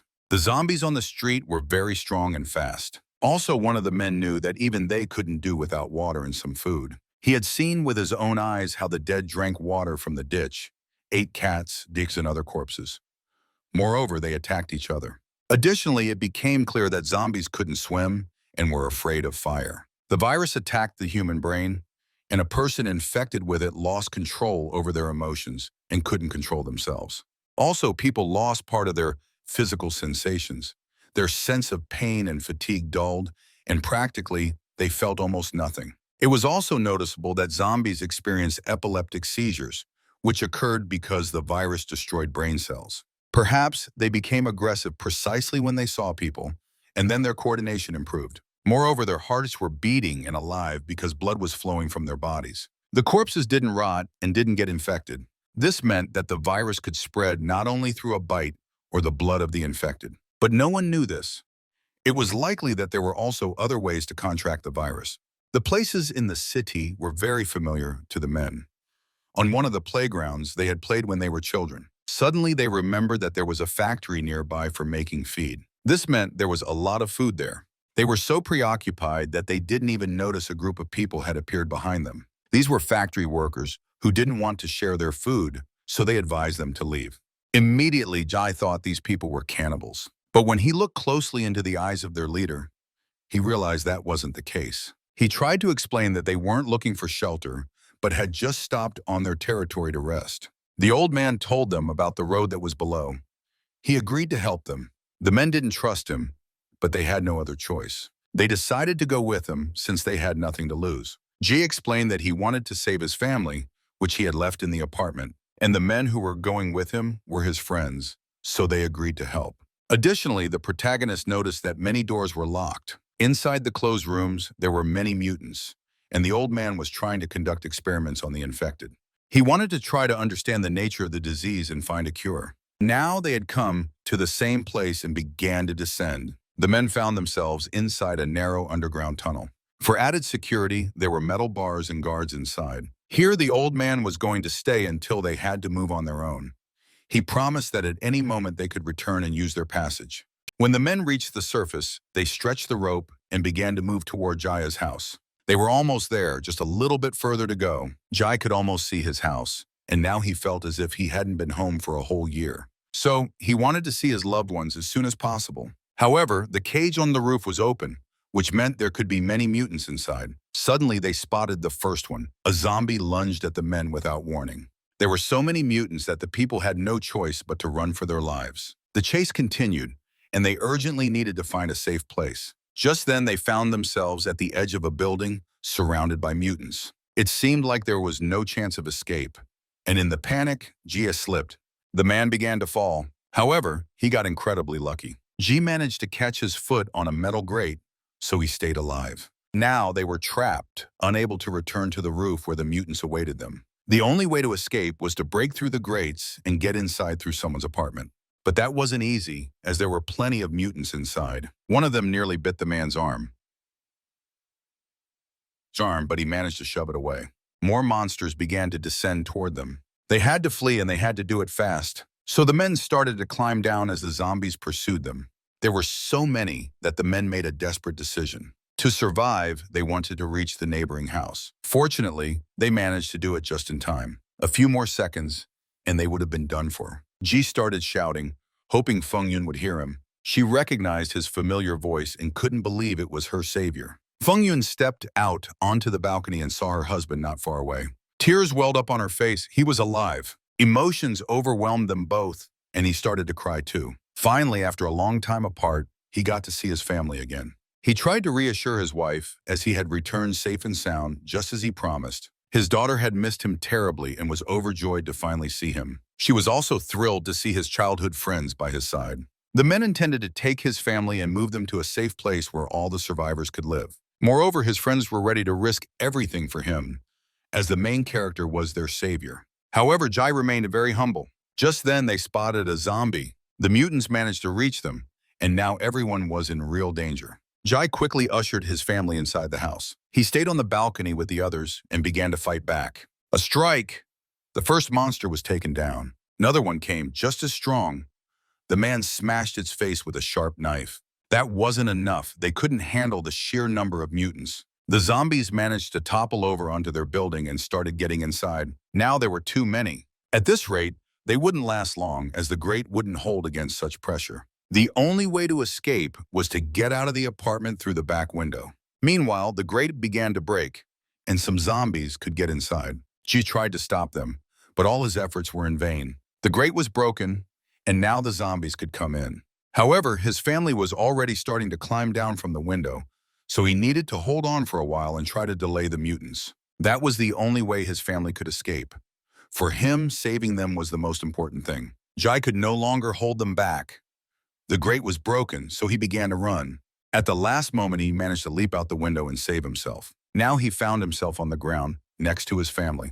People continued to flee and began to descend. After that, they reached the neighboring house, where a rope had been stretched. The people didn't know what awaited them inside, but they could no longer stay outside. Overcome with fear and stress, his daughter Kira began to cry. To calm her down, the man had to give away their last food supplies. He tried to explain that the mutants were bad and could eat them, so she needed to stay close and do everything he said. Now that the child was calm, they could move on. Ahead was the tunnel they had come through. Finally, they sighed in relief, as it seemed they had found a safe place. However, the workers there were acting very strangely. It seemed like they were just sleeping, as they didn't react to the people at all. Jai touched one of them, hoping they would open the door. But he quickly realized that all the workers were infected and had turned into mutants. They began to attack the people. He was incredibly lucky, as at the last moment the man managed to shove a zombie away from him. A fight broke out, and the men tried to take down all the infected. Feng Yun was defenseless. She had no weapon. She watched as the men, risking their lives, tried to kill the monsters with their bare hands. At all costs, they wanted to protect her and the child and not let them die from a zombie bite. The battle was tough because there were so many mutants. Feng Yun covered her daughter's eyes so she wouldn't see the horror happening in the tunnel. When it was over, the men wanted to catch their breath. Now they were trapped. They didn't know if other people had been infected and what awaited them on the surface. However, they had no other way. They simply couldn't go back. The only way was forward, and at any cost, they needed to return. Suddenly, the lights in the tunnel went out, forcing the people to move almost blindly. The terrifying atmosphere became even more tense. He ordered one of his friends to stay close to his family. He, along with the others, planned to go ahead for reconnaissance. They needed to check if the tunnel was really safe. They began to move, but on their path, they saw a lot of blood. The walls and floor of the tunnel were covered in blood, which meant a battle had taken place here. Moreover, they heard strange sounds. It was the growling of zombies, unmistakable and chilling. As they moved further, they saw a pile of corpses tearing apart human bodies. What they feared the most had happened. Now the group that had helped them was dead. And without them, they wouldn't be able to escape the tunnel and return. A fight began, with just them against a massive number of mutants. However, they didn't back down. They continued to stand and fight. For a while, they managed to fend them off, but new zombies kept coming. Still, the first group of mutants was taken down. Ji raised his flashlight. Now they could continue moving forward. The men were covered in blood, scared and hungry, but they weren't about to turn back. Ahead, they saw an exit. There was a ladder they could climb to get inside the building. The main character went first. Inside the room, he saw the bodies of other people. His friend followed behind him. When they examined the bodies, they realized what had really happened. These people had fallen victim to the mutants, and there were arrows in their bodies. Once he was sure it was safe in the room, he led the others in. The doors to the room were locked from the other side, which gave them hope that people might still be alive. Jai tried to break them down, and after a while he succeeded. Suddenly, the sound of a gunshot. Ji shielded his wife and daughter with his body and ordered everyone to get down. The shooting didn't stop, and there were arrows all over the walls. One of them got stuck in his backpack. The man started shouting, hoping the people would believe him and stop. From the other side, a voice could be heard, and after a while, someone peeked through a small window into the room. Suddenly, the door swung open. Armed men entered, ready to shoot the entire group of the main character on sight. After them came the leader, who recognized Ji. But even after his appearance, the soldiers didn't lower their weapons. In fact, it was a test to see if the people were infected. Only after that would they be allowed inside. The first symptoms would appear within half an hour, so they just had to wait. The man also learned that the people had managed to kill all the zombies in the tunnel. With this act, they exceeded all his expectations, and then he realized he was in the presence of strong and brave warriors. As a sign of gratitude, he planned to treat them to food and drinks, so he invited the people to join him. However, Jai didn't trust his words. He just wanted them to let them go and refuse the food and any gifts. The old man remained silent. He stared intently at the main character's face, and when his soldier began to threaten the people, he simply silenced him. It seemed the old man understood that Jai was scared and didn't trust him. Still, he forced the people to follow him, and soon they brought out food and drinks. At any moment, he could have ordered them all killed, so the people had no choice. However, none of them ate anything except for the guy in the blue suit. He was so hungry that he completely forgot about caution. Moreover, he was very surprised when no one but him even touched the food. Now people were risking their lives for such food, so at that moment rice buns became a true delicacy. However, the man didn't take his words seriously. He was convinced this was just a ploy by the leader to gain their respect. But the old man took his words as a threat and became very angry about it. They began to argue, so to calm them down, the main character intervened. He was also curious why they weren't being let go, and it only meant one thing: they were needed. In fact, the old man wanted to ask them for a favor. Moreover, he wanted to make a deal with them. Suddenly, all the people looked at him. As it turned out, the old man had lost contact with his son, who lived in another district, so he wanted the people to go look for him. However, everyone knew that there were no people left in that area. All the houses had been taken over by mutants. Moreover, the man had sent several units to rescue him, and none of them had returned. Jai understood that his son was dead, as so much time had passed since the quarantine was imposed. But that didn't bother him at all, because he wouldn't change his mind for anything. June tried to explain that they weren't experienced fighters, and besides, there were too few of them for such a journey. But the main character stopped him. He had conditions, and if the old man agreed, then he would go look for his son. The old man became interested and decided to listen to him. For the return of his son, Jay wanted 1,000 kilograms of grain. But when the man heard his words, he fell silent. Still, he agreed, but there was another condition that the man was about to state. Jay wanted his wife and daughter to be taken to a safe place, to his parents. After that, he would calm down. But after his words, the leader just laughed. He dropped a glass of water on the ground. It shattered, and that was a sign. After that, the people began to be tied up, and attempts were made to capture them. Jai had no choice but to try to resist. He started fighting back and managed to injure one of the attackers. After that, another blow. Even a few strong workers couldn't calm him down. However, when a weapon was pointed at his wife, he stopped. Jai understood that she would be shot immediately, so he had no other choice. His daughter was crying, but Jai couldn't do anything to stop this nightmare. He simply gave up and waited for the enemies to tie him up. The cunning old man mocked them, reveling in the helplessness of the people. The old man thought Jia was trying to trick him and was really just looking for a way to escape. As he laughed, the protagonist's eyes filled with rage. His wife and daughter were left in the camp while they were sent on a mission under the threat of weapons. He didn't want to be separated from her again. Feng Yun was crying. She was scared again for her husband's life. Care wanted to comfort her. She believed her father was a superhero and could save them again. The old man tried to explain that he wasn't evil. He wanted to help them, but more than anything, he wanted to find his own son. After those words, the woman couldn't hold back. She didn't want to say this earlier, but now she couldn't stop herself. She started yelling at him for his treachery. The old man had grabbed them just when they needed help, but the soldiers covered her mouth so she wouldn't scream or insult the old man anymore. The man was convinced he was doing the right thing. In his opinion, everyone should think of themselves first, just like he thought of his own son. Suddenly, he turned to the man and woman standing beside him. He ordered them to lower their captives and handle them as carefully as possible. They couldn't be tortured. Moreover, he ordered them to feed them well and give them plenty of drinking water. Deep down, he hoped the men would manage to bring his son back. Meanwhile, the men continued to navigate the streets of the city, which were crawling with zombies. They had to jump from building to building because walking on the street was too dangerous, as it was swarming with mutants. Their journey was perilous, so they helped and watched out for each other. One of them had an idea. He wanted to try to capture the old man's daughter and use her to free the protagonist's family. However, Jai was convinced it wouldn't work so easily because his daughter wasn't as important to him as his own son. Just then, she appeared right behind them. She had set out to find her brother. She had overheard the men's conversation and knew that her father loved his son more than her. The men realized this was a good opportunity. They could kill all of them right now and then strike back. But the woman was convinced it wouldn't work because her father had very good security and many guards scattered throughout the city. Right now, they could see secret agents hiding in nearby houses or on the streets. So if they dared to take such a desperate step and tried to capture the old man, he would definitely be able to stop them. In truth, she didn't love him because he didn't value her or take pride in her and her great son. She had become his problem the moment she was born. Her relationship with her father was very difficult, but she was willing to risk her life for him. But in reality, she was doing it for her brother, whom she loved dearly despite being his favorite.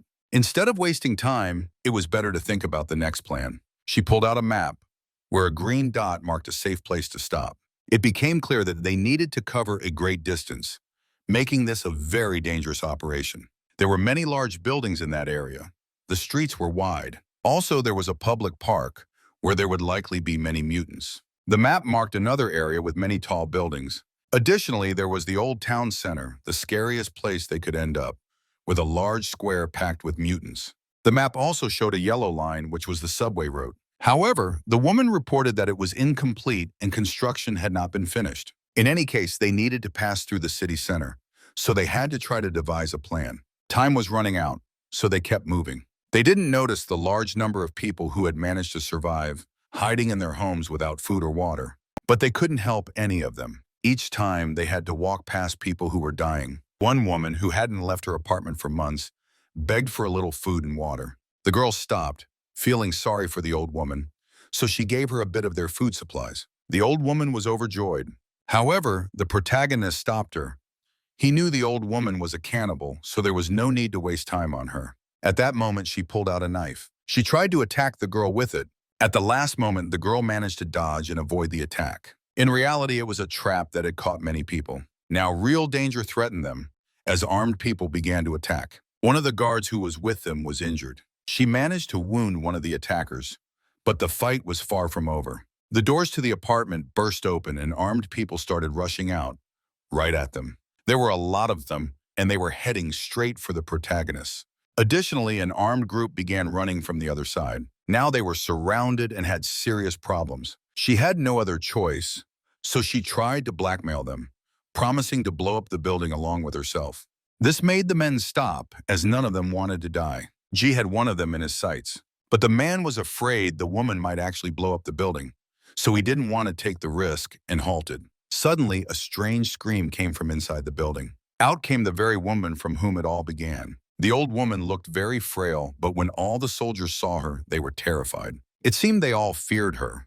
After all, she was the leader. Just at that moment, a woman from her group lost her husband and couldn't bear it any longer. She felt so sad that she decided to let him try a rice ball, at least before he died. In reality, the food was very delicious, and he thanked her for the gift.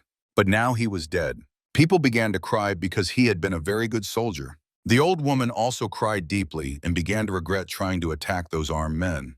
But when the others caught the scent of the rice ball, they realized it was very tasty. He remembered the day she first tried human flesh. That was when the old woman gathered them all in her kitchen and decided to feed them. No one expected to see a soup with so much meat in it. Moreover, it was very delicious. But many people wondered where she could have gotten so much meat and prepared so much food. Besides, none of them had seen any animals or other food. This question troubled them. Where could she have found the meat? But she didn't answer. The woman simply stood up and left the table, but everyone saw her bandaged and cut leg. At that moment, everything became clear. What had really happened to her leg? People wanted an explanation from her. But in reality, she had cut off a piece of her own leg just so they could eat.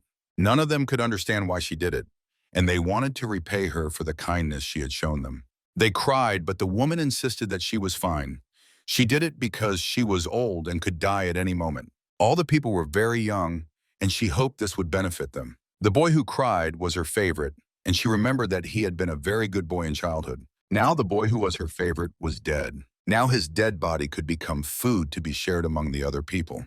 When they had food, the old woman let them leave, as she didn't want others to die as well. Many of the soldiers couldn't understand her behavior and didn't know why they just let the people go. But the woman was convinced they weren't murderers and did everything for their own survival. Now the group of people found themselves in an area with large, tall buildings. The streets were indeed very wide, as they had seen on the map, so there were many corpses.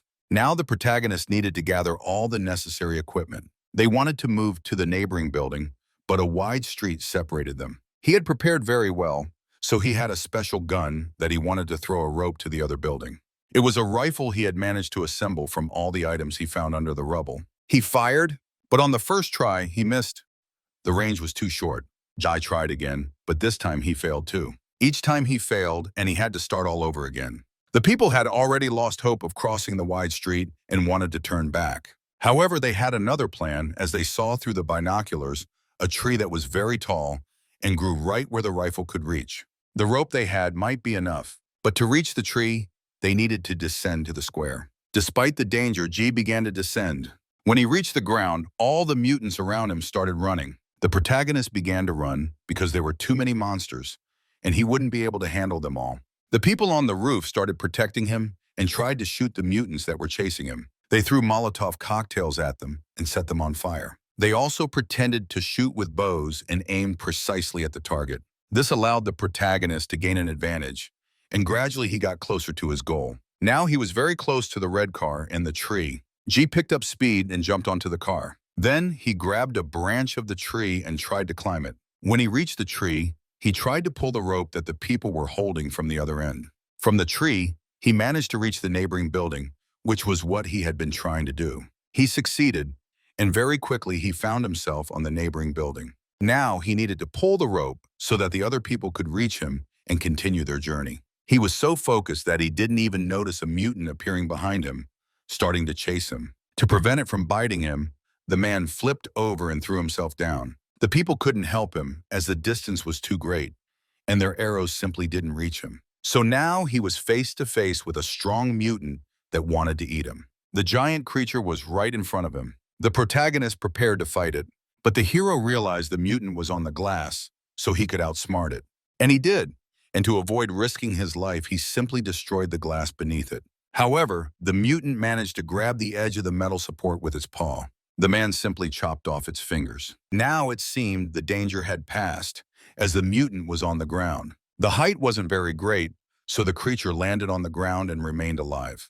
The zombie didn't want to give up so easily, so it got back on its feet and tried to attack him again. It attempted to jump and grab the metal support again to reach the man. On the first try it failed, and the people watched as the zombie tried to get to him. Its hand was very strong, and it reminded him of a talking creature. Realizing that sooner or later it would reach him, the protagonist needed to escape. He tried to climb higher. The man was doing it as quickly as he could to shake off his pursuer. However, the zombie was clever and attempted to climb the metal support again. To do this, it climbed the same tree. From there, it could successfully reach the ledge on the building. The creature moved very quickly and would soon catch up to the man. To stop it, people tried to hit it with arrows, but that was very dangerous, as they could accidentally hit the main character. Still, the zombie managed to catch up and grab the man by the leg. In that moment, he thought it was the end for him, as he definitely couldn't handle such a strong mutant.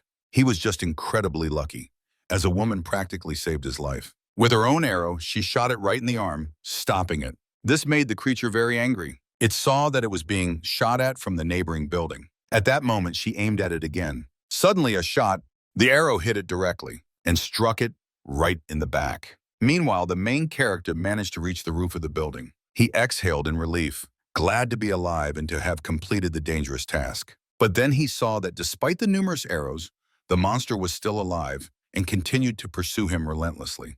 However, the man didn't panic. He was ready for this. He aimed and shot it right in the forehead. Even though the shot was deadly and the arrow hit it straight in the eye, the mutant remained alive. It simply pulled the arrow out of its own skull and wanted to tear the main character into tiny pieces. Suddenly, another shot. This arrow went right through it.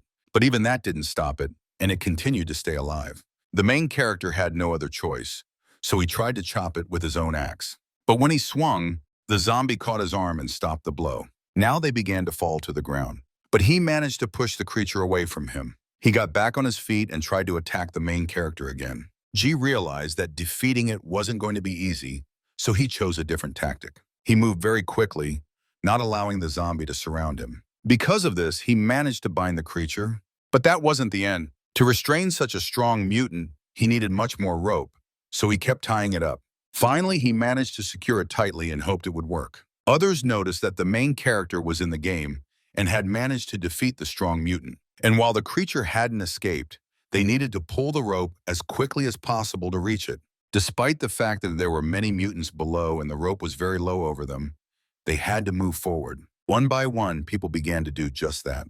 After a while, they all found themselves on the neighboring building. Now, they could closely observe the immortal monster trying to attack the main character and wanting to kill him. This mutant was truly very dangerous and strong. Moreover, it had intelligence. If all zombies became like this, people would die without a single chance of survival. However, they couldn't lose hope in such difficult situations and needed to find salvation at any cost. The guard, who had once been a veterinarian, wanted to check the creature's internal organs. He managed to locate its heart and wanted to see if it would die after this. With all his strength, he stabbed it with a knife right in the heart. The man realized it was still there as blood began to flow from the heart in the wound. Then he continued to strike at other internal organs, trying to find its weak spot. Everyone watched what was happening, but it was clear that the creature was much stronger than ordinary zombies. And even with internal damage, it wasn't dying. To kill it, they needed to cut off its head or injure its brain. They didn't have much time left, so they had to keep moving. As before, they tried not to go down to the streets and use the rope to climb from building to building. Ahead of them was a large square, so they needed to move across the pedestrian bridge. Thus, they managed to overcome this difficult challenge. Next, they found themselves in a tall building they had to pass through, as they couldn't reach its roof. To get inside, they had to bend the protective grates that covered almost all the windows. When everything was ready, the people found themselves inside. They moved cautiously through the building, checking each room. It would get dark very soon, so they needed to find a safe place. That safe place could be their apartment, so they lit a fire and planned to spend the night there. The conversation turned to the old man and how he had a lot of food and no one had ever robbed him. This information wasn't a secret, so the girl agreed to tell the man everything. After the outbreak began, her father united all the people in the building and did everything possible for them to work together. They constantly bought underground tunnels and sometimes fought with other neighboring buildings that had similarly united groups of people. They fought for a factory that had huge supplies of metals and other food, and all the wealth belonged to her father. He managed to create a special food group that included people with families. They lived in a warehouse that was isolated from the outside world. Additionally, her father had planted explosives in the warehouse and was ready to blow it up at any moment. He had a lot of power and paid all the people with food for their work, while those who didn't work got nothing. Everyone at the factory knew very well about his methods of governance, and everyone agreed with it, so even small children worked. There was no guarantee that somewhere in the world there was another person like her father, so people always remained loyal and didn't want to betray him. Everyone listened to her story very attentively and tried to understand who her father really was. While people were talking, it became very dark outside. They all took turns sleeping, and a few people always stayed on watch. Now it was the guard's turn, who worked at the warehouse. He watched carefully as the woman slept. Gradually, as he began to approach her while she slept, he wanted to grab her and strangle her. But in reality, she heard him and was watching every step he took, not ready for this, and hid a knife. At the last moment, she managed to stop him and press the knife to his neck. In truth, the guard was very worried about her and secretly loved her. He had embarked on a dangerous journey just so that she could become his wife in the future. But she agreed to marry him only after they could save her brother. But that wasn't enough for him, and he wanted to at least try to kiss her. Still, she refused and pushed him away. The night passed, the watch ended. Now they gathered all the necessary things left in the building and continued moving on in search of the lost boy. On their way, they encountered a huge number of mutants, which they constantly had to fight. Now they managed to descend into a basement where an abandoned car stood. The people checked it, and after ensuring it was safe, they decided to use it. They began loading all their things into the car, trying to seal the windows so the mutants couldn't get inside. Now with the car secured, they could try to start the engine. That wasn't all. Just in case, the man doused it with gasoline so that if needed, they could set the car on fire. Now everyone got inside the car, and the main character took the wheel. Jai was the only one who had to deal with the zombies in the car, so everyone trusted him. Now he started the engine and began to move. Very soon, he managed to break through the garage doors and find himself right outside. There were many mutants, and he began to crush them, not fearing that the car wouldn't hold up or get stuck. But with every passing minute, more and more mutants appeared. So he ordered his friend to set the car on fire. Now they were in a burning car, and the monsters feared the fire, so they didn't approach them. To stop the fire in the cabin, they used water, trying to extinguish the flames and prevent it from spreading. But they quickly realized that not all zombies were afraid of flames. Moreover, it was getting very hot in the car, and there was a lot of smoke, making it hard to breathe. The whole car was engulfed in flames, even the tires began to burn. They drove to the park, and now that they were there, they needed to urgently leave the car. But when they got out and started running, the car exploded because the fire reached the gas tank. They were incredibly lucky. As if they had waited just a few more seconds, they would have all died. On the map, they noticed that there was a huge lake in the park with many boats. The people thought it was a very safe place, as there were the fewest mutants in the water, and they didn't go into it. So each of them took a boat for themselves and started paddling away from the shore. This was the only place where people could relax and feel safe. On their way was a bridge which had many mutants. To prevent them from jumping on them, they had to shoot them down. Additionally, the dead were jumping right into their boat from the street. However, the people managed to overcome this threat. Ji remembered how long ago he had vacationed in this beautiful city with his family. He and his girls truly loved this place. There were always many people, and it was very beautiful. Ji missed the times when he and his loved ones could just relax and live. They fed the fish from the boat and laughed. He loved his family and wanted to spend a lot of time with them. But now he wanted to return to those wonderful times again. He watched the fish in the lake swimming by their boat, and now for him, it was food that was needed for survival.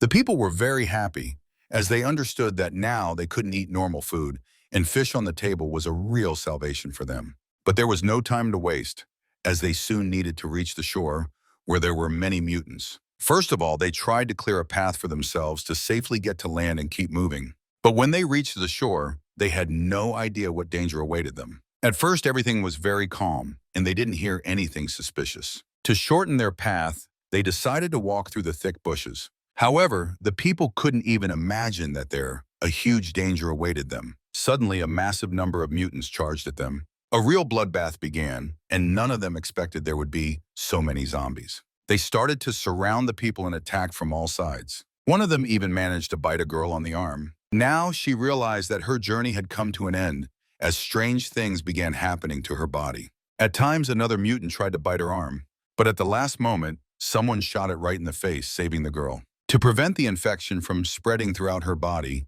she had to take a desperate step. So, she cut off her own arm and tried to stop the bleeding while the others shielded her with their bodies. But the pain was so intense that she began to lose consciousness. She simply fell to the ground and couldn't continue fighting, so the people had to try to protect her. The guard picked her up on his shoulder because they couldn't just leave her there to die. Besides, there was still hope that she could survive. The people had to run. There were so many mutants that they couldn't handle them at all. The main character stopped to give the others a chance to escape to the nearest building. Now it was his turn. He started running, catching up to them. The monsters continued to pursue him. Jai was in heavy gear and had spent a lot of energy. We buy the spay energy, so they began to help him. The zombies approaching him grabbed his clothes and legs, pulling him down. After that, to stop them and save the main character, the people began to fight them off. Still, they managed to climb up, and everyone remained safe and sound. Moreover, the girl regained consciousness and was healthy and unharmed, although her arm hurt a lot. There were so many mutants that we couldn't build a human pyramid to reach them. So to stop them, the man had to use dynamite. A loud explosion rang out, and all the mutants nearby were wiped out. Moreover, part of this building was destroyed, and the floorboards barely avoided being buried under the rubble. But even though they managed to hold off the monsters for a while, more kept coming, and soon they would be able to reach them. So despite everything, people continued to flee from them, trying to find a new safe place. This new place was supposed to be the neighboring house, so they started climbing up. But the zombies were still hot on their heels. The girl realized she had become a burden to the others, so she wanted them to just leave her behind and not drag her along. But the guard, to whom she had promised to marry, kept saving her no matter what. He truly loved her and couldn't just abandon her. He knew she thought he was a freak and didn't like him. The main character tried to hurry him along, doing everything he could to make him move faster and not hold them back. But until he got his daughter and wife back, none of them were going to die. Now they had managed to reach the surface. This place was relatively safe, as they could take out all the mutants trying to get to them. However, there were so many that they couldn't hold them off for long. They were lucky because there was a TV tower on the building, and they tried to use it as a bridge to the other house. But knocking it down wasn't as easy as it seemed at first glance, since it was securely anchored to the ground and weighed several hundred pounds. Jai urged everyone to hurry because he wouldn't be able to hold out much longer. Still, Faye managed to shake the tower, and eventually the ground beneath it began to crack. To do this, he climbed to the 7th level, and the tower started to fall along with him. The man risked his life to give them a chance to escape, but he was incredibly lucky because he survived. Now they had a chance to reach the neighboring house and find safety. The mutants were still pursuing them. As many of them began to move toward them along the antenna, the men tried to knock it down. However, it was so heavy that they couldn't manage it, and the mutants were getting closer and closer. One of them even managed to touch the main character's face. He was about to bite him, but just at that moment, the antenna fell, and all the mutants on it tumbled down. Now they were safe, and it was time to take care of the injured and the affected. Phi was utterly exhausted. He missed the peaceful and calm life where he could just relax. His friend decided to support him so that he wouldn't give up and would keep moving forward. The girl could never have imagined that the man who saved her could be so attentive to her. He stayed close to her, constantly making sure she drank water, took her medicine, and felt okay. But he was a doctor by profession, so this was his job, and he loved it deeply. Still, she finally realized that the man truly loved her and was ready to die for her life, so she agreed to marry him once they returned home safely. Hearing this, he broke down in tears. He was sure they would make it home and was ready to do everything possible to ensure that. However, Jay understood that they had to leave. They couldn't stay in such a dangerous place. Suddenly, one of them refused to go. He wanted to stay. No one understood what was happening or why he chose to remain. But in reality, he could no longer be saved. The man was doomed. His hand had turned blue, and a deadly infection began to spread through his body. He wanted his family to know that he simply fell from a height, not that he had turned into a mutant. So when the others moved to the neighboring building, he stayed right where he was. For the last time, he looked at a photo of his family. It was their best picture together from a warm, sunny beach. Suddenly, the transformation began. The man started vomiting and was covered in blood. After that, he collapsed to the ground. And then, he finally began to change, becoming a mutant. Now he was one of the mutants attacking people and was a true killer. Finally, the group managed to reach a park swarming with mutants, and there were no tall buildings nearby. Now the men truly understood how important and complicated the operation they were about to undertake was. The main character was so overwhelmed that he had no words. He remained silent the entire time. But before moving on, the men decided to have breakfast and regain their strength. They were in a dangerous place, so they decided to cook the fish they had caught the day before in the lake. Jay was so anxious that he couldn't even eat. He turned down the food offered to him, yet he knew he needed to regain his strength and energy. But instead of eating for himself, he gave his piece to an injured girl sitting aside watching them. The group was near a department store which had access to an underground cave, as the mall and the basement were connected. Taking the underground streets around the square was a great idea, but inside there could be many locked doors, making it a big problem to get into the store and move from there to the basement. However, they had no other choice. They couldn't walk around the store outside because there were too many mutants. Without wasting any time, the men started moving, and the main character descended on a rope. While the others held him, he tried to break the glass to get inside the store. He was extremely nervous, not knowing what dangers awaited him inside the store. He also needed to cut through the metal grate that protected him. After that, they finally managed to get inside and were ready for anything. On their way, they found red doors that could lead them to a storage area filled with supplies, food, and water. Now they needed to try to break the lock. The main character succeeded, and now he found himself in a dark and cold room. Inside, there were tables laid out with a lot of cutlery. Finally, they realized they had entered the kitchenware department. However, they moved on and reached the area where clothes and many other valuable items were sold. But this was not at all what they were looking for, so they continued on. Finally, they managed to reach a place where there were truly valuable items. Many axes, ropes, climbing gear, and more. G started picking things out, and the first thing that caught his eye was a sharp axe. It looked very handy and sturdy. Moreover, it was very expensive, costing a whole $1,000. However, there was nothing else of value left in the store. His friends couldn't find anything for themselves. Meanwhile, the woman continued to examine the items.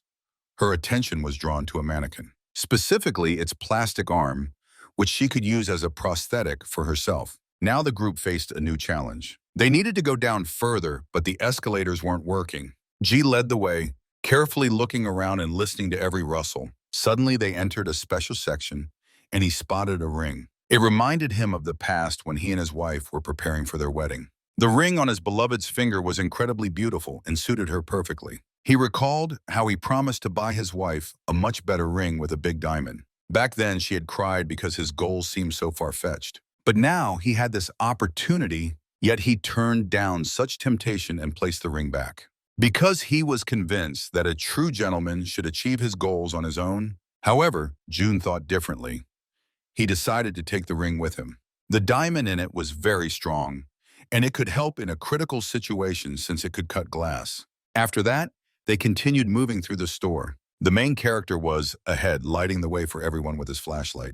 Up ahead, they saw the corpse of a person that was still fresh, as it hadn't started to decay. This meant they weren't the first people inside the store. They needed to be careful as danger lurked around. Suddenly, he stepped into a puddle of blood. Moreover, it was accompanied by a terrible smell. June was very familiar with it. It was the smell of rotting flesh. It could have been spoiled food, as zombies didn't smell that awful. Indeed, after a long corridor, the team entered the grocery section, where there was a lot of food and alcohol. Inside the refrigerator stood many bottles of wine and champagne. Strangely, they hadn't been looted by marauders. Additionally, there was a bag full of food lying on the ground, but no one had taken it. Moreover, there was a lot of fresh blood. It became clear that something was off about this place, so the group decided to leave quickly. But just as they were about to turn back, they realized it was too late. Somewhere in the distance, they heard a terrifying scream. It was the voice of hungry masters who began to surround them and were about to attack. Furthermore, they realized there were many mutants, and these were not ordinary zombies. Right in front of them was a huge barrier that separated them from another room in the store. The group began to approach it, as turning back was too risky and would take too long. They needed to try to open the metal barrier in front of them. This would allow them to move forward and shorten their path. But as soon as they started to get closer, the terrifying screams grew louder and more distinct. It seemed like they were cannibals, but there was plenty of food in the city, and there was no need to eat other people. Still, the group prepared and turned off the lights. They set up an ambush and waited for the enemies to come out to them. Now they had a clear plan, and none of them wanted to take risks, because they didn't know what threat awaited them ahead and what secrets the dark store held. The sounds grew louder. G realized that the mutants were nearby, and suddenly he saw one of them right behind the barrier they needed to go through. At that moment, he prepared for an attack, and as soon as the monster appeared in front of him, he shot it right in the head, trying to kill it. But it didn't help. The mutant didn't die, but became even angrier, and other zombies appeared, drawn by the sound of the gunshot. Another shot right in the head, but even that didn't kill the strong mutant. The battle continued and the other men also opened fire. However, even after that, the mutants didn't die. Even shots to the head didn't help. It became clear, zombies had evolved. They were becoming immune to human attacks.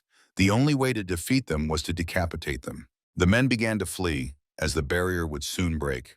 However, there was another way to fight them, and that's what they wanted to test. For this, they needed a lot of alcohol, but fortunately, there was plenty on the store shelves. After the man found the required amount of alcohol, he began pouring it on the floor. Then, he used paper to ensure the mixture could be ignited and would burn well.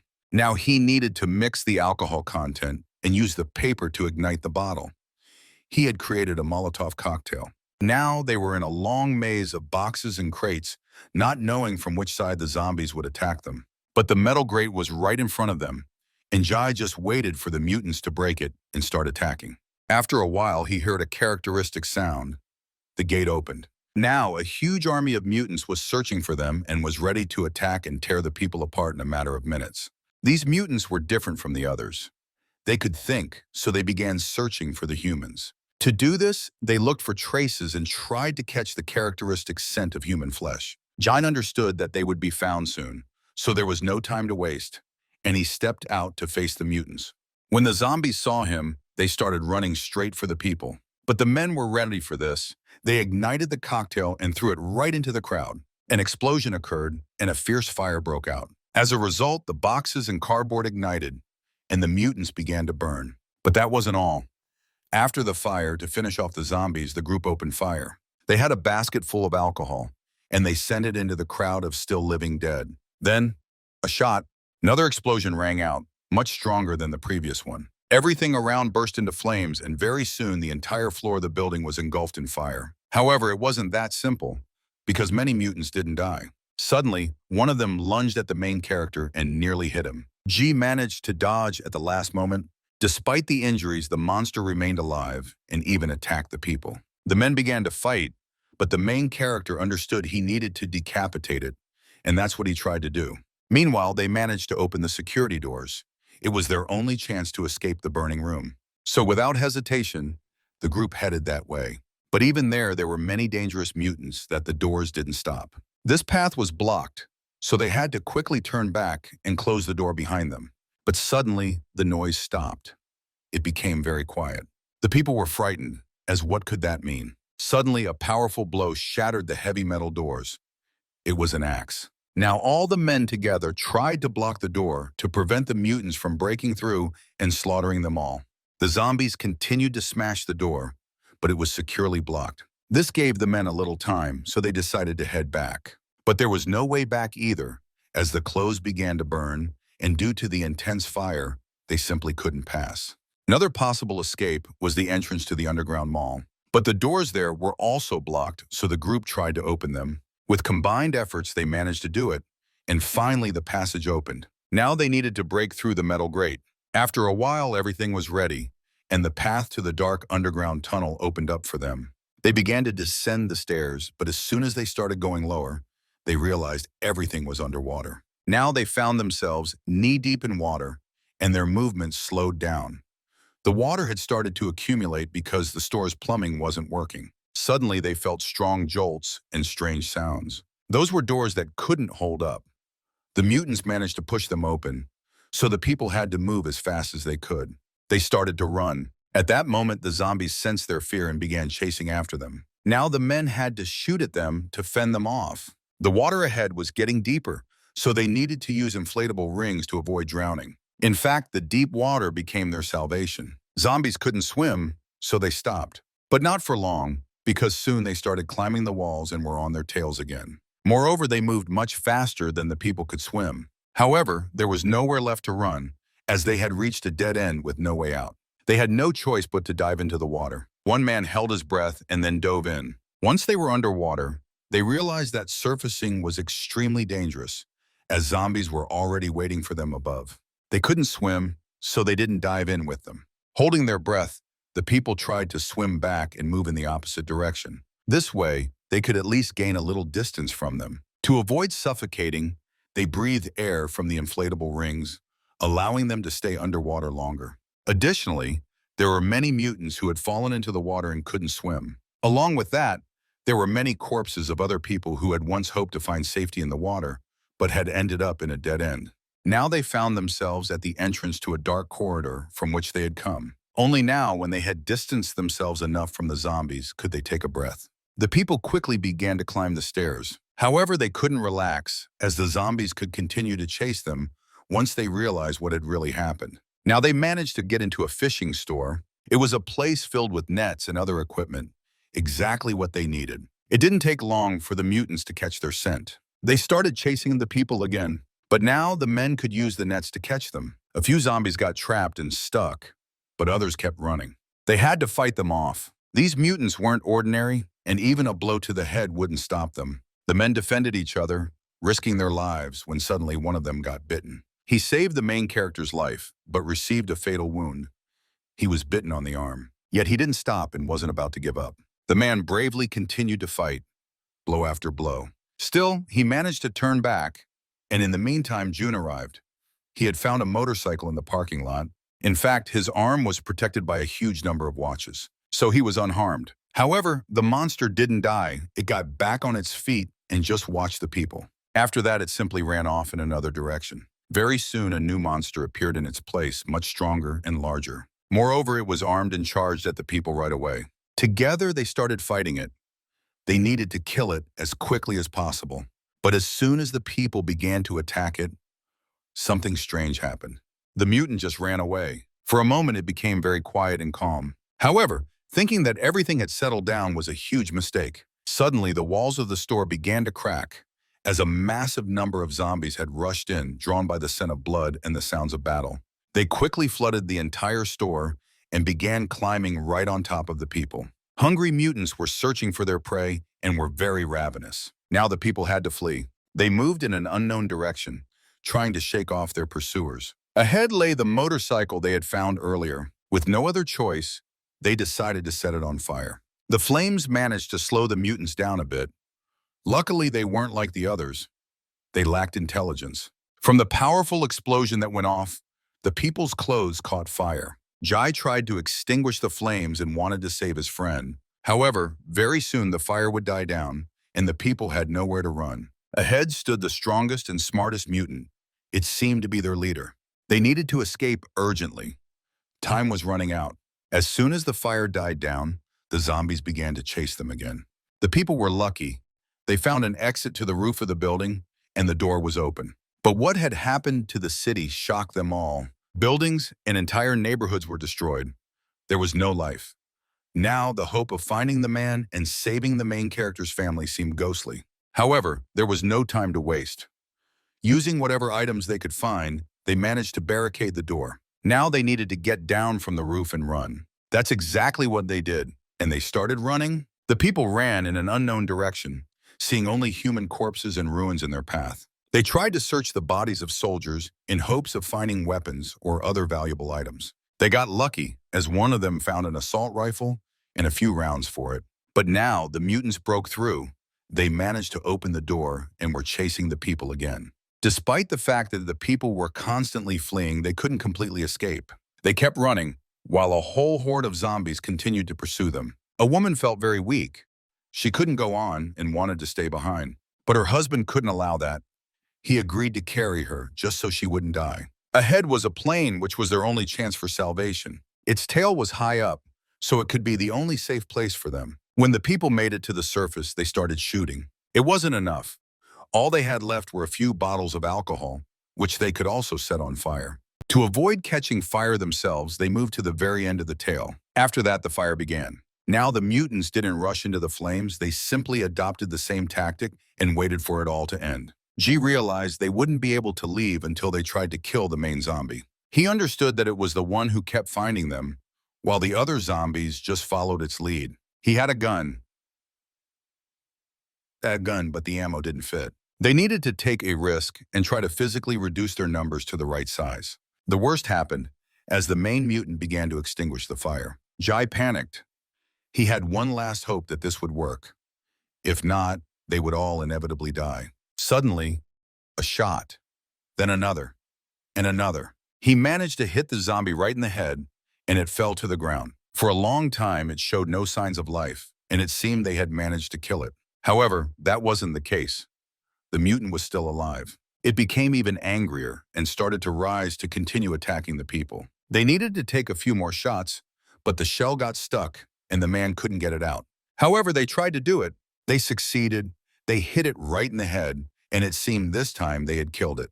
But the flames would soon die down, and they had no idea what to do next. But the only way was up, to the tail of the plane. So one by one, they began to climb up, and from there they could start firing. When they reached the top, they could try to get to one of the neighboring buildings. From there, the distance wasn't too great, so they managed to reach one of the buildings. Now, when they had tied the rope, they could move on and escape from danger until the flames completely died down. The streets of the city were filled with mutants who didn't pay attention to the people moving above them. Suddenly, a human hand appeared on the ground. It was a bait, as a hungry mutant immediately reacted to it. Suddenly, the rope, it tightened as soon as the zombie stepped inside with its foot. In fact, it was a trap. Someone was trying to catch the mutant. A boy who lived in this part of the city had developed a special device to catch zombies. After that, he would bathe them, tie them up, and keep them as hostages. He also had a lot of clothes and carefully selected them for his captives. He even painted them. He wasn't scared at all that the mutants could bite him. Now he was meticulously preparing for a meeting with them, setting the table with food, candles, and flowers. In such times, it was the only chance not to lose his mind and have some fun. This girl who had turned into a mutant had liked him since elementary school, and all his life he had dreamed only of her. But she never paid him any attention. Every time he got too close to her, he would start to panic and blush. A few times he even had to run away. But one day he gathered the courage to talk to her and confessed how he felt. But when he realized he had said too much, he tried to fix it. As a result, he got so scared that he just broke down in tears. After that, he ran away again. Even as he got older, he still tried to win her attention. But then, suddenly, martial law was declared in the country. Many soldiers appeared on the streets, and now he couldn't see her as often. But even that didn't stop him. Every day he watched, and suddenly, he spotted her in a crowd of zombies. Now she was his target, the one he was trying to capture. Only now she would be by his side. Now he felt very sad. The boy couldn't even imagine that he would be sitting next to her in such an atmosphere. His heart ached, but he still loved her. He also wanted to feed her and shared a piece of his own food. The zombie began to eat. She was so greedy that she nearly bit his fingers off. However, that didn't scare the boy at all. After lunch, he turned on a movie. This movie made him cry every time he watched it. The mutant wanted to bite him. But instead of running away from her, the lovesick boy took a few photos. After that, he wanted to play a game with her. But when he turned on the TV, he heard a suspicious sound. Luckily, he had cameras that allowed him to see who it really was. Among the crowd of armed people, he saw a very familiar face. It was his sister. Meanwhile, the people found themselves in the neighboring building. Finally, they were safe. Now they needed to try to find the boy. On the roof, they saw something suspicious and realized it was him. In the meantime, the boy thought his sister had been taken hostage. He got so scared that he grabbed a weapon and ran out to the people.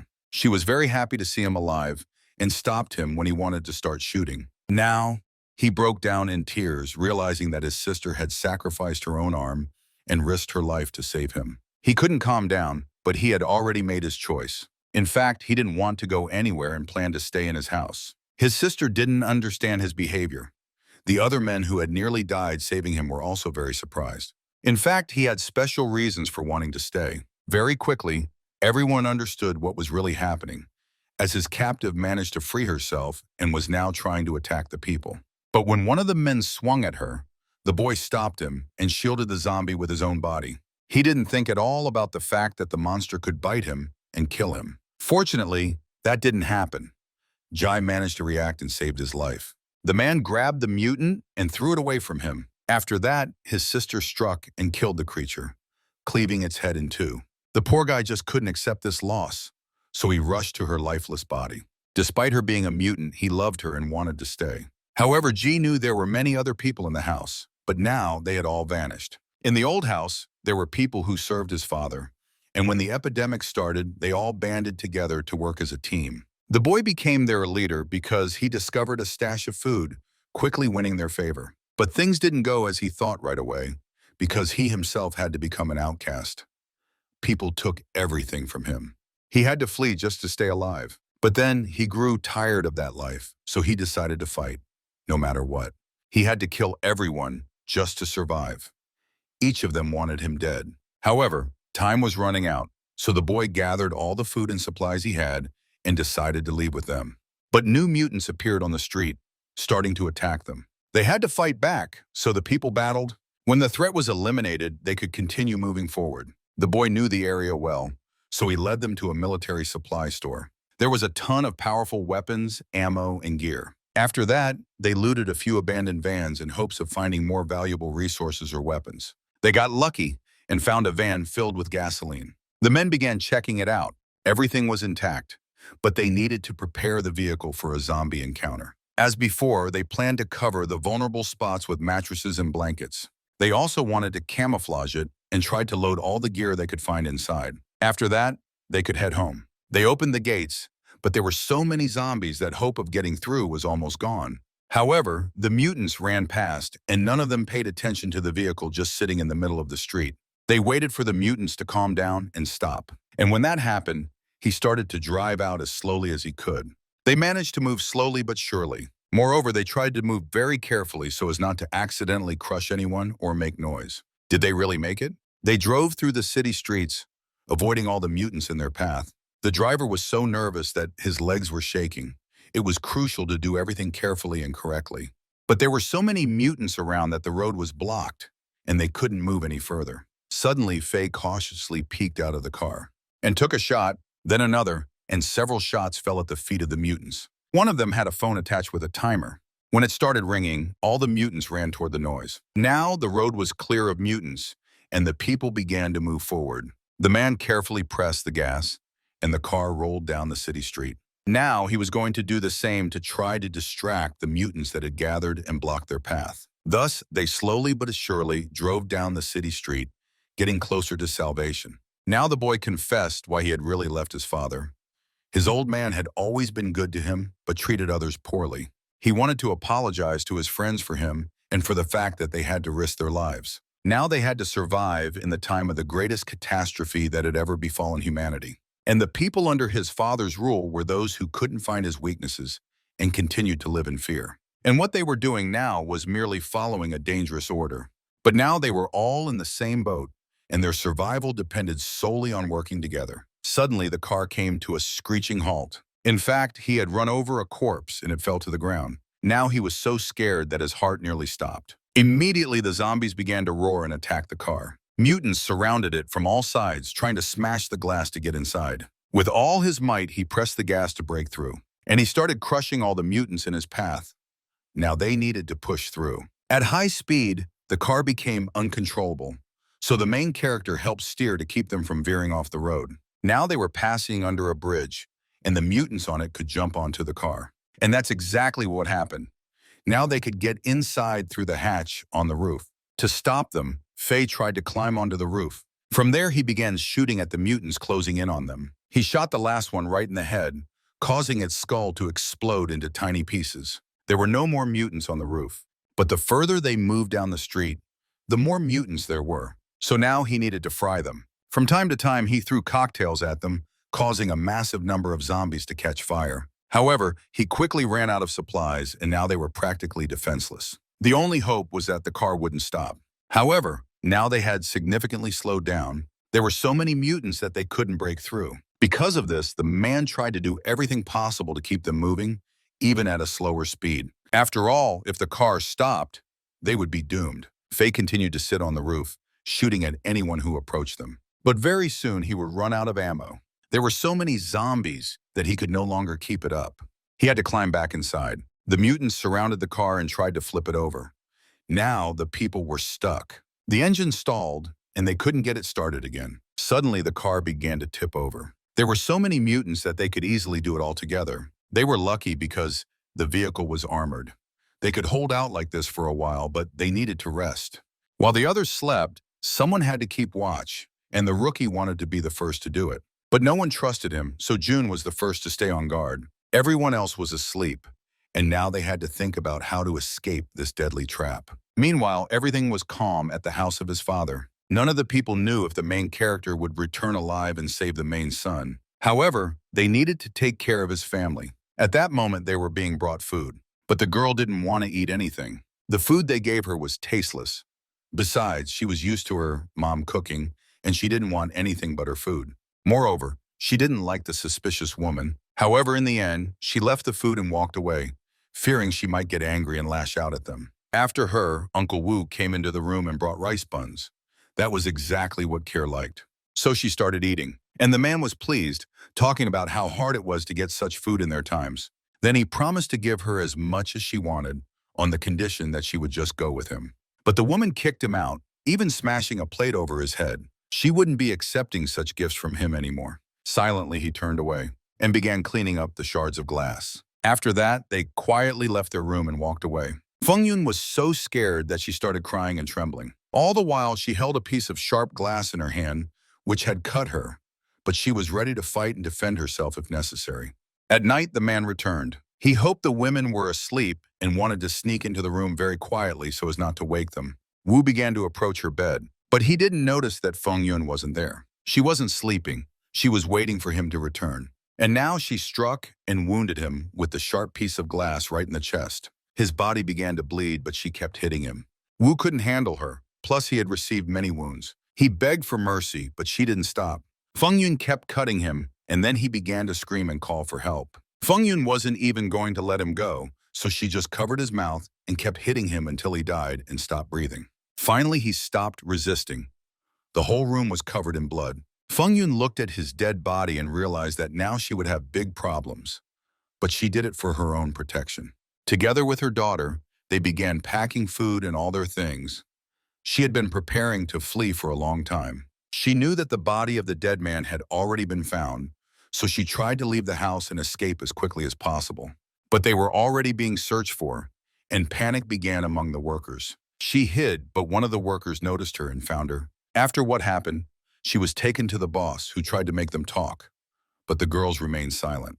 They also brought in another woman, who instead of feeding them buns, gave the girls slop.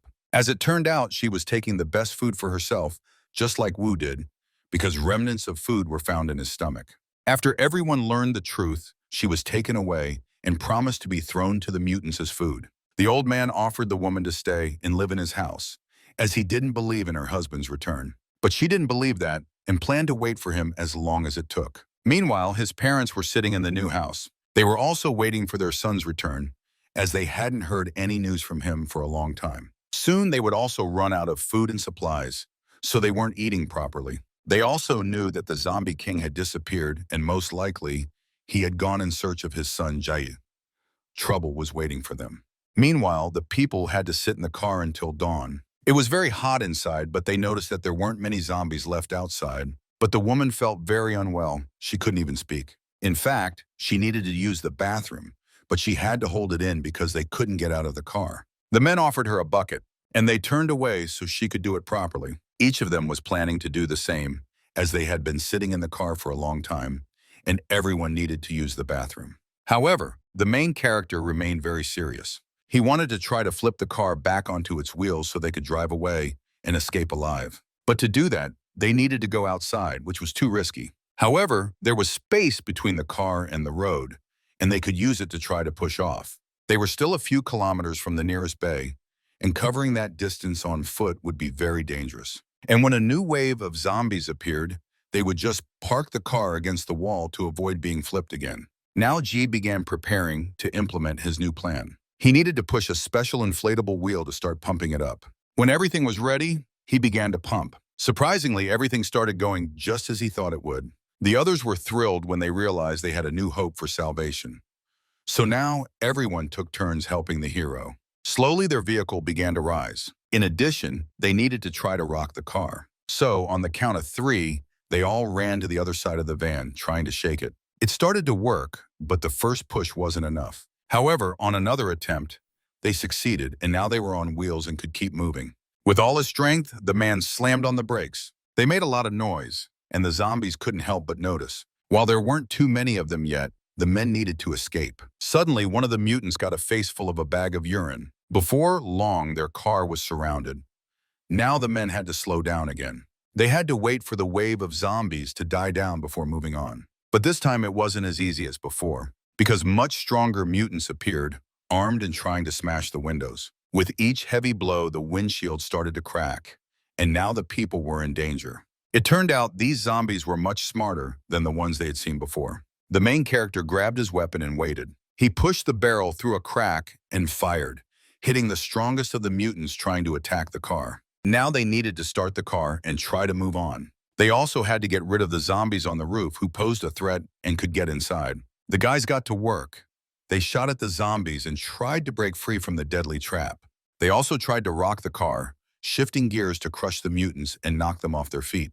However, that wasn't enough, and Jai decided to take a desperate step. He left the car and tried to run to distract the undead. It worked as they started chasing him. At the same time, the car could move. To avoid being chased, he had to climb onto a building. He got lucky as one of the apartment windows was open. He took advantage of that and quickly climbed inside. However, he didn't rush as he didn't know what danger awaited him inside. In fact, it was empty, and he let out a sigh of relief. The house was filled with a lot of stuff, so he could use it for his own purposes. He tried to move heavy furniture closer to the window. After that, he smashed the glass and started throwing things out onto the street. This way, he managed to crush a large number of zombies that were blocking the car's path outside. The noise from the falling debris caught the attention of others. So with each throw, he was able to take out even more new mutants. His plan worked, but now he faced another danger. How would he get back and catch up with everyone else? Taking advantage of the situation, the others started hitting the brakes, and the car took off. Jai didn't relax and kept searching. He found some fabric that he wanted to set on fire, so he applied a special wax that could easily ignite. After that, he gathered other flammable materials he could find in the house, and he threw them right into the huge crowd of mutants. Now it was time to light it up, and he did. The massive crowd of mutants ignited, and he was satisfied that he managed to do it. When the people got to a safe distance, they stopped and wanted to try to contact the main character. G started catching up with them, and when he was close, they opened the hatch and let him inside. Now, they began to drive as fast as they could. They needed to reach the shore as quickly as possible because it was the only place that would lead them to safety. There were a lot of zombies outside, and it was hard to drive the car. But they managed to do it, and they found themselves just a few meters from the shore. To get into the water faster, they had to take a risk, so they crashed through the fence. Now their car was in the water. Before it sank completely, they managed to surface and were preparing to switch to the inflatable boat they had been carrying all along. When everything was ready, the people started to paddle. But even now, the monsters were chasing them, moving along the shore without entering the water. Now they managed to get closer to the bridge. There they stopped. The men wanted to wait until nightfall to hide from the zombies. And when it got dark, they could continue paddling. All the zombies waiting on the bridge left, and now they could peacefully float down the river. But when they got closer to the factory, G grabbed his weapon. His friends did the same and surrounded the girl and the man who was protecting her. He wanted them to go home and tell the owner that the job was done. They had no choice, so the guard took her with him and left. Meanwhile, the main character and his friends watched what was happening. Faye also had to return to find her father and tell him to send a few people after them just in case. In the meantime, the woman managed to reach her father's house. However, her brother stayed with the men, and it was him that the man kept a close eye on. He was overjoyed to see that his son was alive and well. Now they were ready for the deal. The old man wanted to start quickly to get his son back and not make him wait so long. So it began, and two people paddled toward the main character. With them was Feng Yun and his daughter. The boy was thrown into the water and forced to swim toward his father. He did, and on the shore he was met by guards who helped him up. Meanwhile, a man approached the main character, informing him that his son was safe. He suggested they start chasing the woman and abandon the deal. But the man refused, fearing he would be killed, knowing Jai was nearby and preparing to shoot. So he ordered everyone to retreat and go home. But when the woman got on the boat, she didn't see her husband there and got very scared. However, her friends supported her and said he would return soon. Meanwhile, the main character started making his way back. Finally, they reunited and could go home. For the first time in a long while, they all gathered together and sat at one table. Only now did they feel like normal people because they had real food and water. Moreover, the men brought supplies that the old man promised to give in exchange for his son's return. So now they could eat as much as they wanted. However, they couldn't forget the price they paid for this victory, as the men had nearly lost their lives. Furthermore, on the island, there were different survival rules, and there was a threat that others would try to take their food. Despite the scale of the disaster, there were still people in the city fighting for survival. They could pose a threat to others. However, they could try to connect with them and work together for survival. The quarantine in their country couldn't contain the situation, and it was unknown whether other cities in the country suffered as badly as their capital. However, none of them knew what the situation was like in other regions of the country and how bad things were. Meanwhile, Feng Yun didn't know what had happened to her parents, as all contact with them had been lost. Jai couldn't bear to see her cry. He felt bad that her parents couldn't be found. Other people asked him what he thought about the situation in the country. He was the only one who had seen zombies up close and fought them, so only he could know what to expect next. However, the news reported that infection cases were not only in their country, but worldwide.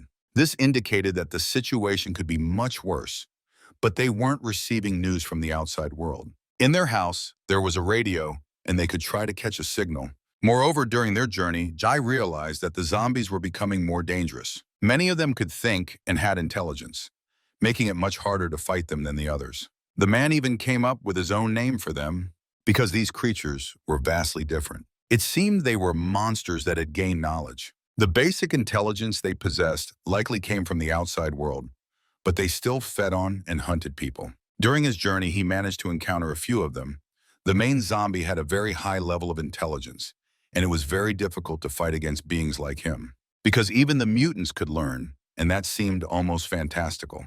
Moreover, they were much stronger than other zombies and had mutated so much that killing them wasn't as easy as the others. People were scared, as it seemed that at this rate, all zombies could evolve and become much stronger.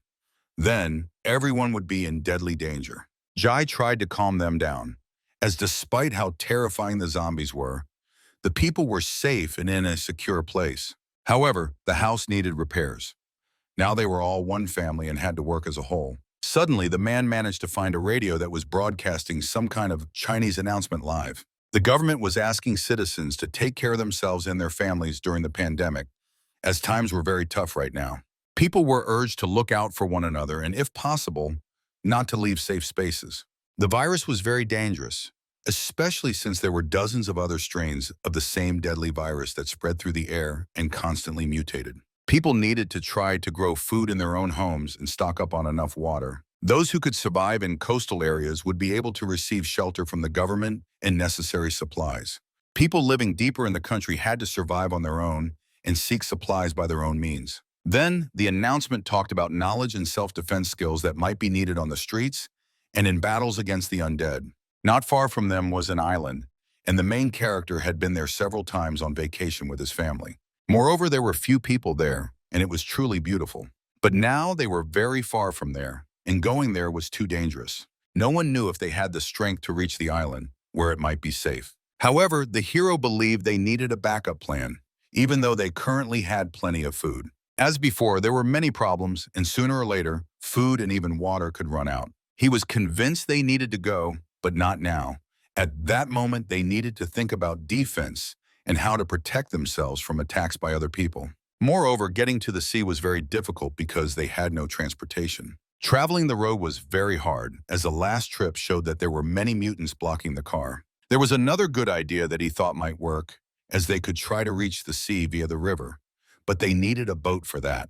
They could try to find one on the nearest coast or build one themselves. This idea appealed to everyone, and technically, it should work. Other people listened closely to the broadcast, trying to understand when the virus outbreak occurred. There were many theories about it, and they thought the quarantine was intentionally prolonged to let more people suffer. However, now the signal was gradually improving, and finally they could turn on the radio and listen to it constantly. That evening, work began, and the house was very loud. All the men worked to improve their shelter and make it stronger. But it wasn't easy, as they had to work a lot both day and night. But that didn't scare any of them, and they tried to turn their house into a real fortress. They started building new walls. They also tried to seal all the windows so that no one could get inside through them. Everyone worked very hard and diligently, so in just a few days, everything was ready. Now the windows didn't pose such a big threat to them. Additionally, they began constructing a special metal frame that would serve as reliable protection for their home. Furthermore, with the leftover metal, they built a cage. The men wanted to use it to capture prisoners. But construction continued, and they started building new structures. Everyone did everything they could, and they worked for a common goal. The thirst for survival united them all, so everyone was motivated and did their best. Moreover, the men took care of the plants growing on their roof. There were potatoes and many others they managed to plant. This task was not easy, as the plants needed constant care and watering. One day, while the man was tending to the plants, he heard a strange sound coming from behind him. As it turned out, he was trying to break into their base using a rope. He threw it over from a neighboring building and attempted to climb across the rope to their roof. The unknown man was doing this very poorly, as he quickly gave himself away by making too much noise. He almost made it to their house, but the men were ready to greet him. They armed themselves and said hello before grabbing him. Faye was so furious that he nearly killed him on the spot, but he realized the man could be useful since they could interrogate him. So they took him inside their house and tied him up, trying to gather more information. The man revealed that they caught him while he was trying to sneak onto their territory through the roof. The main character watched him closely, trying to figure out who this stranger really was. She tried to get him to talk, but he remained silent and didn't utter a word. Now the men had no choice but to resort to force and retrieve their weapons, which they did. Finally, he promised to kill him if he didn't spill any information. Moreover, he recognized this kid as someone he had saved in the past. The kid was one of the cannibals who had killed their people before, and he had saved him twice. When Faye realized who this kid was, he started to beat him. Strangely enough, the kid began to laugh, seemingly unafraid at all. He didn't believe the main character was capable of this and could actually kill him, because he hadn't done it before. His words made the man pause. The kid warned that they would come for him in the evening, so the men needed to prepare for a new fight against much stronger enemies. No one believed him, as his people had lost last time, and it seemed they had no strength left for another attack. But in reality, they were much more numerous than it appeared, and they had firearms and armor. The main character tried to understand him, thinking he was just trying to scare them. However, he knew that the cannibals robbed and killed everyone around, and there was no doubt they planned to do the same to them. The kid could have escaped from them long ago, but he had nowhere to go, so he was stuck and didn't know what to do. Many of the people believed him and thought the kid really wanted to change and become a normal person. G wanted to learn much more about the cannibals and asked the kid to tell everything he knew. Since their leader died, they had been left to their own devices and did whatever they pleased. Their camp was planning real chaos and food was running out. He also shared their tactics for attacking them, which allowed the people to understand everything and prepare. The main character, although he didn't believe his words, decided to play it safe and prepare for battle. That same evening, just as the kid said, everything began. The enemy attack started right at the time he mentioned. As was already known, they used hooks to launch their assault. Everything went according to plan, and it seemed the kid was indeed telling the truth. It was fortunate because it was very visible outside. But time passed, and when the hooks were thrown, no one came, and the enemies didn't appear. Were they deceived? And was the kid just using them again to gain their trust? But the man didn't rush. A lot of time passed, and the people grew tired of waiting for the enemies to show up. They spent all that time on the roof of the house, waiting for an attack, but nothing happened. Hours passed since the hooks appeared on the roof, but still nothing occurred. Just as the men were about to head back inside, everything began, and the enemies started climbing towards them. There were so many of them that it became frightening, and it was unclear how they could possibly defeat them. Now it was clear that a confrontation was unavoidable, and they had to fight. A battle broke out among the men, and they needed to detach the hooks before the enemies reached the roof. That's exactly what they did, causing many enemies to fall to the ground, where they were devoured by zombies. Gunshots rang out as the enemies opened fire on them. But the people managed to prepare for this as well, using metal shields. Additionally, they tried to counterattack. But at that moment, the enemies began using fire, which was a very deadly and effective weapon. The women quickly tried to extinguish the flames so the men wouldn't get burned. The people held a solid defense, waiting for the enemies to come to them. When they tried to do this, they simply shot them in the face. Others were easily killed with cold weapons, smashing their heads in. Because they had prepared well, none of them were injured, and everyone remained alive. Everyone who could hold a weapon tried to fight and do everything possible to win this battle. Even the elderly, who couldn't fight, tried to detach the hooks. The strongest stood at the front, while the weakest supported them from behind. This tactic proved very effective, as the enemies suffered massive losses and couldn't even reach their house. The strongest moved forward, and they were the ones who suffered the most casualties. Suddenly, Faye was injured. He immediately received medical attention while the others covered him. Then the most interesting part of the operation began. While the enemies were preoccupied with the battle and trying to get into the neighboring house, the main character, along with the strongest men, managed to surround them and attack from behind. Now the enemies found themselves in deadly danger. Jai and the others began shooting them in the back, killing everyone in their path. They killed everyone and spared no one. They didn't need prisoners, so they acted quickly and coldly. They had the best weapons, the best protection, and plenty of ammunition. However, the main character hesitated. He couldn't bring himself to kill women and children. When one of them tried to plead with him, he was ready to do it. The girl dropped to her knees and begged him not to do it. Still, they didn't kill everyone. They planned to take a few of them prisoner. Faye was the only one injured, but he was very lucky because his injury wasn't serious. In total, they took a few prisoners while the others were dead. But what should they do with the prisoners? Wouldn't it be easier to just kill them and make the women work? But this idea didn't sit well with the main character and his friend. So they decided to make the decision themselves and determine their fate. Despite being prisoners, they deserved only death for what they had done in the past. And they were ready to kill each of them for their past actions. This decision was not easy for him, but he understood it was necessary. There wasn't enough food to feed the prisoners, so he ordered them all to be killed. After that, they simply tossed them off the roof. And on the ground, zombies were already waiting for them, devouring them all and tearing them apart. The next day, the people lived their ordinary lives in a city crawling with mutants. Those who could tended to the vegetables, while others built fortifications. June went fishing because he really wanted to eat some decent food and meat.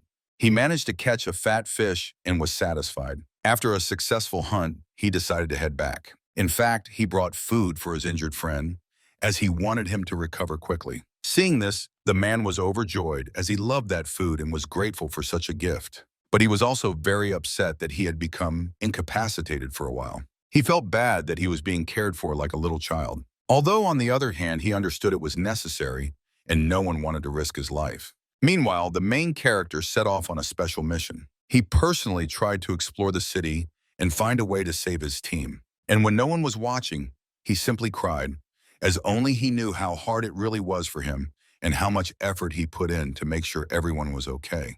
He remembered how he and his wife constantly fought because he was away from home for so long, trying to make her life better. She always yelled at him for being irresponsible and didn't understand how hard he was trying for her sake. But now he felt a deep sadness that his family was suffering and living in such a terrible time. At that moment, he decided to change everything and promised to do everything he could to get them out of this city. The man didn't want to stop at what he had achieved and tried to do much more for them, so he set off on his journey. Along the way, he constantly recalled their arguments and how he hurt his loved one. He loved her deeply and was ready to give his life for her. Even more so, he loved his daughter, for whom he always wanted to be the perfect father. Lost in his thoughts, he completely let his guard down. And at that moment, he realized the ground beneath his feet began to crumble. He stepped on a fragile piece of the roof and fell through. In fact, he fell into a trap and found himself right in the heart of the enemy camp. The enemies, who were cannibals, wanted to kill him. But at the last moment, he managed to shoot an enemy who was trying to strike him. However, there were many more, and another one hit him right in the head. The man lost consciousness. His eyes closed, and for a while he could only hear the voices around him. The voices commented on how good he looked and how strong his body was. They were genuinely pleased with their catch and couldn't wait to taste his flesh. These were the cannibals who were planning to eat him. Suddenly, he saw events from his childhood. At that moment, he was a little boy living a carefree life, and one morning his sister woke him up. He remembered how they ate seaweed together. She also offered him water, but even that didn't help, because he was still very hungry. They decided to go to the store to get something to eat. The girl gave him everything and asked for nothing in return. She lied that she wasn't hungry. That morning, he felt very sick, and she tried to heal him. His parents weren't around, so she was the only one who took care of him. At that moment, they were truly happy, even living on the edge of poverty. Their parents couldn't afford to buy decent food, so the children tried to earn money to survive. They had to drink water mixed with salt. This food was very unappetizing. However, they had no other choice. The little boy liked it, and he was ready to drink it all the time, because it was the only thing that helped him not feel hungry. It was that day when he drank so much that he felt sick again. He felt very bad and wanted to ask for help, but it didn't help. His stomach hurt so much. And that was when he lost consciousness for the first time in his life. His sister thought he had died and began to cry. In the future, they were always together, But as his sister grew older, she didn't pay as much attention to him as she used to. He also had an older brother, with whom he didn't have a good relationship. The older brother didn't take him along because he thought he was a bore. However, one day everything changed. Because the boy came home to take the little one with him, he felt sorry for his younger brother, who was always left home alone. Their parents were gone, so he was very lonely and scared. For the first time, he took him along to swim with the other older boys. As it turned out, they were not far from the same island they were now trying to reach. So, to show his younger brother, the older one took him along and started to swim. They had to hold on tight because there was a very strong current, and the little one couldn't swim, risking drowning. Immediately, they began to swim. They quickly found themselves in the middle of an island located on the river outside the city. This island was a true urban legend, so there were many eager to visit it. However, there was one very interesting detail that immediately caught his attention and would stick with him for life. There were a lot of leeches there, which were dangerous to people. They managed to find one of them. He was curious to learn more about it, as he had never seen anything like it before. They crawled out to latch onto a person and suck their blood. His sister had grown up, but he still spent a lot of time with her. She took care of him, and it was clear how tired she was. She took him to school and truly managed to replace their mother. He had to work odd jobs and take exams for other people. Their parents had lost their jobs, and they had no money. His older brother worked all year so they could survive and have at least a little money for food. The little one didn't need to worry, as he considered himself grown up enough to help earn money. But one day, something changed. He, along with his family and brother, went to the river and found themselves in a very difficult situation. His family started to drown, but his brother, who jumped in to save them, also found himself in danger and began to sink. Now he had to choose whom to save. He had never faced such a difficult decision in his life. He loved his brother dearly, but even more he loved his wife and child. The man cried. Now he saw again the vision he had experienced many years ago in terrifying nightmares. His loved ones and others who had died were pleading for him to save them. Now they were being taken by zombies, all because of the epidemic. The man hated himself for not being able to turn back time and save his brother and sister. He loved them, as they had replaced his parents. But now he was left alone in a cruel world, and he needed to fight. Jai promised to kill everyone involved in the death of his loved ones and who had caused him harm. Suddenly, he woke up. The dream had been so horrifying that he simply couldn't sleep. Now he realized he was in an unfamiliar city. His hands were tied, and he needed to find a way to escape. In the room with him were many other people who were also prisoners and had been brutally tortured. He tried to get up and approach his neighbor, who wasn't showing any signs of life. He had been so badly mutilated that he had lost his legs and couldn't move on his own. Additionally, his body was being injected with some unknown substances. He was mumbling incoherent words, and it was impossible to understand what he really wanted. Ji leaned over him to try to make sense of his speech. As it turned out, the man was begging for help because his children were waiting for him at home and were hungry. Now he needed to come up with a plan and a way to get out of there alive. The stone walls were too thick, so he wouldn't be able to break through them. But in a dark corner of the room, there was something else, much more horrifying than the sickly invalid. Approaching it, he saw a zombie that began to scream and roar. It was tied up, sitting in a chair, and was constantly trying to free itself. Moreover, it had been there for several days and was very hungry. Its chair was securely bolted to the floor with metal nuts, so it couldn't break free. It seemed that the zombie had once been a person who had fallen into captivity. The creature was gnashing its teeth. It seemed to be trying to show or say something. However, it was obvious that it had no intelligence. The hero threw a wooden plank into its mouth, and it immediately devoured it. Yet it remained hungry as drool was dripping from its mouth. Suddenly, Jai noticed something very interesting on the floor. He had to lean down to get a better look and understand what it really was. As it turned out, they were shards of glass scattered across the floor beneath his chair. He managed to grab one of them, and this could be the key to his escape. But just as he was about to cut the rope, he noticed someone entering the room. He saw an unknown figure standing behind a metal barrier, but due to the poor lighting, he couldn't tell who it was. A thug entered, holding a knife and looking very aggressive. He accused the protagonist of killing his leader. After that, he delivered a powerful blow to his stomach. Then he didn't stop and continued to beat him even harder. Another punch to the stomach, this time much stronger. The man found himself on the ground, and the thug kept kicking him. Now he grabbed him by the hair and tried to lift him up. He promised to treat him just like a bedridden patient. He was going to chop him into pieces and make him die very slowly. Another blow and he pulled out his hair. But he was going to give the man one chance if he begged properly, wanting the protagonist to tell him his story. In response, Jai just laughed. He wasn't going to give up so easily and was ready to endure and fight until the very end. Another blow so strong that anyone else in his place would have already given up. The thug promised to give him one last chance and began to threaten him. He was going to kill him right there. But the hero was not like everyone else. He didn't even want to listen and knew he wouldn't be killed immediately. The beating continued. Despite the man constantly threatening him, he understood that he couldn't just beat this prisoner. It seemed Jai had seen him before. He began to talk about his wife and other people he had simply eaten, as he was a cannibal. Now the enemy was truly enraged. He grabbed the knife and really wanted to cut his throat, but he was stopped by a large woman who entered his cell. She admired how brave the man was and how fearlessly he stared death in the face. Now he was pondering, realizing that they were about to try to torture him.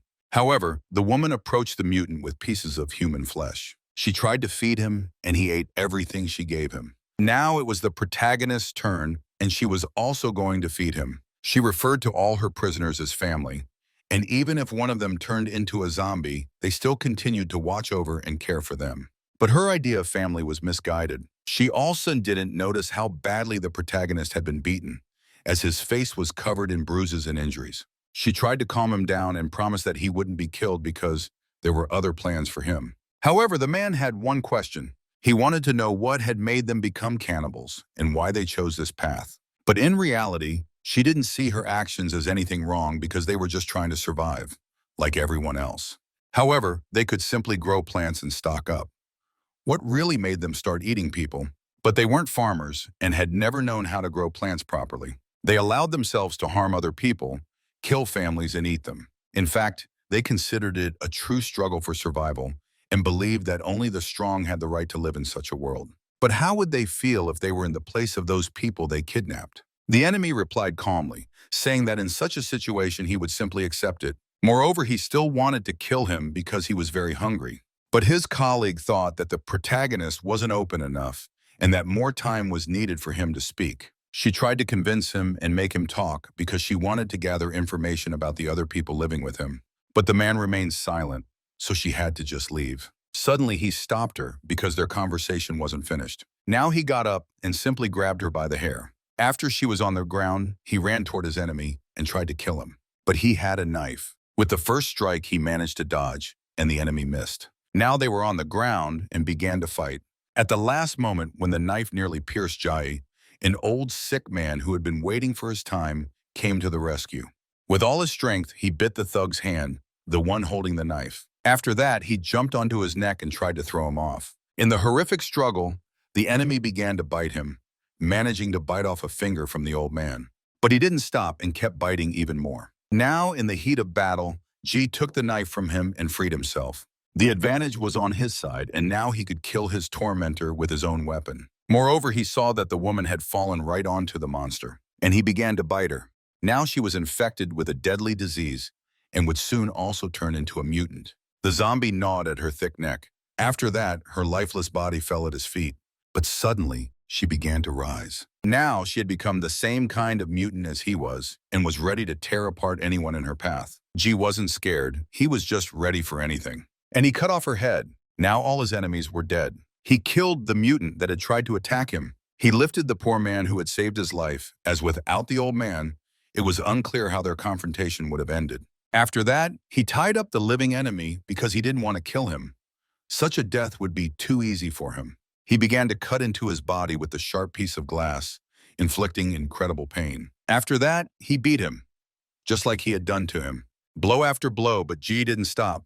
And when the thug lost consciousness, he left, leaving him in the cell. Now he found himself in enemy territory and moved cautiously through the building. He heard many voices of other people and tried to reach the roof of the building to attempt an escape. In one of the rooms, he saw a woman who was armed and holding a shotgun. He managed to eavesdrop on their conversation and learned that they were planning to attack other groups of people hiding nearby. So they were trying to find new resources for themselves because they were dwindling day by day. Suddenly, another man came out of the neighboring room, noticing that the people who had gone to the pantry for the prisoners hadn't returned for a long time. He became curious about what had happened and really wanted to check what was going on. But as soon as he said this, the protagonist attacked him. He could no longer hesitate and used his body to shield himself from the bullets. The frightened woman began to shoot, but instead of killing the protagonist, she just shot her partner. When he got closer to her, he did the same and simply took her weapon. Now he had a gun and ammunition for it. He moved through the building, searching every room in his path, and he killed everyone he saw. He didn't need any prisoners. The dead bodies of his enemies lay on the stairs and in other rooms. They tried to escape, but couldn't save themselves. He didn't stop and kept moving, looking for valuable items in the house. Suddenly, he managed to find a barrel that had a lot of water in it.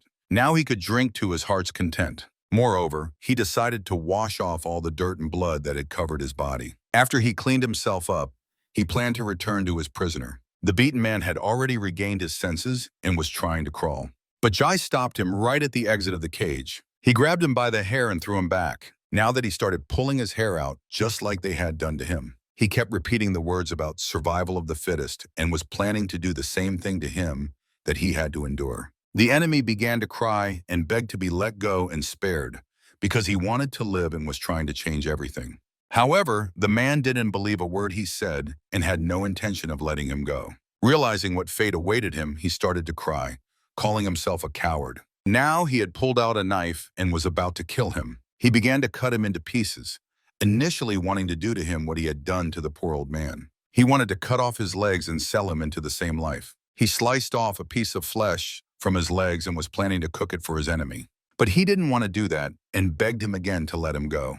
But even if he confessed to all his crimes and promised never to do such things again, his fate wouldn't change. Understanding this, the enemy began to weep. Still, he agreed to do what he was told. He ate his own flesh, hoping that after this, he would be set free. But it didn't work that way, as the man kept cutting. It hurt so much that he begged to be let go and was ready to do anything just to end the suffering. But Jai calmed him down, saying that losing 2 pieces of flesh wouldn't kill him. From the pain, he lost consciousness. Now, Ji approached the old man who had saved him and watched what was happening. He was terrified, thinking the hero was going to do the same thing to him. But in reality, it was nothing like that. He took him with him and was planning to save him. Together, they tried to make it to his home. But the old man understood how hard it was for him to carry him, so he begged him to just let him die. He felt ashamed to be such a burden, as he couldn't help him at all. He told the main character where his family lived and where the house was, so he carried him there. When the children and wife saw their father in such a state, they began to cry. He had lost his legs, but was still alive. The children were grateful to the rescuer who brought him back to the family, and they all bowed to him. It impressed Ji so much that he decided to turn back and ask them to stand up. He also left them some food, water, and other supplies that could be useful for a while and help them survive. Moreover, if he managed to survive, he promised to return or send someone else to help. And when he left, the man broke down in tears. He thanked his rescuer, as now he could be with his family. Meanwhile, his family began to worry about their father, as he had been gone for a long time. Feng Yun tried to explain to her daughter that he would be back soon, but she wasn't so sure about it. Suddenly, another resident of the building ran in, looking very scared. She quickly gathered everyone and led them to a safer place. Meanwhile, unknown people were trying to get inside, but the men had blocked the doors and were armed, waiting for them inside. With each blow, the force grew stronger, and soon the doors would break. They waited. Another hit even stronger than the last. Suddenly, the doors broke down. Very soon, the force that had broken them would show itself. The men tensed and were ready to open fire. But for a while, it became very quiet and nothing happened. They were prepared for the worst. Then, a strange silhouette appeared. They were monsters that they had never seen before. The mutants that entered were not like ordinary zombies. These were monsters much stronger and smarter than all the other mutants. People started shooting, trying to stop the horrifying mutants. Meanwhile, the women inside also armed themselves and prepared. They didn't know what was happening outside the doors, so they were very frightened. Feng Yun began to cry and couldn't control her emotions. She took up a weapon, because if they were to date, they would do it together in battle. After a few shots, the monsters disappeared. The men didn't want to leave the house, as they didn't know how many there were. They went out just before dawn. Now they were trying to figure out how the mutants had managed to find them. As it turned out, there was a lot of blood on the walls of the house, and the monsters had managed to reach the roof. Now they knew about their home, and there was no doubt that they would come again soon and try to attack with even greater force. Meanwhile, the main character was trying to get home. On the way, he searched houses in an attempt to find those who had survived or other valuable resources. One of those houses was his brother's, where he lived with his children. However, there was no one there. Jai went through all the rooms but found no one. Room by room, he didn't lose hope of finding living people. He peeked into every door, hoping to find at least someone. However, all his efforts were in vain. The apartment showed no signs of a struggle, no bloodstains or weapons. It was very clean. The only thing he noticed was a note on the table. It mentioned that his brother was planning to head to an island, which was their only hope for survival. This filled him with hope, as his brother might still be alive. On the wall, he saw many shared photographs. They were pictures of his family, friends, parents, and loved ones. There were also many photos of them together standing side by side. Every item in that house reminded him of his brother and the time they spent together. All these things were very familiar and dear to him, and he relived all the moments spent with him again. He found an item that was special to both of them, as it belonged to their friend who had long been gone from their side. The man almost cried, but he couldn't linger in that empty place for too long. Still, he couldn't waste so much time on this, so he just left. The next day, repairs began in their house. Realizing that the mutants would come again, people tried to prepare and replace the damaged doors. Moreover, monsters were constantly watching them, not straying too far, and preparing to attack again. At that moment, they were just looking at them and planning for the worst. The worst part was that now the monsters knew about their home and could prepare. Despite their preparations, there were still many vulnerable spots in the house that needed to be fixed. There was a threat that the mutants would try to get inside through those weak points. One of the men had an idea. They could try to grease the ropes with oil and cut the pipes. Do everything possible to prevent anyone from getting inside. Now everyone had to live in one room for their own safety. This room was one of the most secure in the house. The grandmother was going to give Feng Yun one of the best beds because she was a mother. Now all the people united, even though they hadn't known each other before. The disaster brought them all together, and now their survival depended solely on one another. At first, Feng Yun was against her husband's idea of finding other people, but now she regretted that they hadn't done it sooner.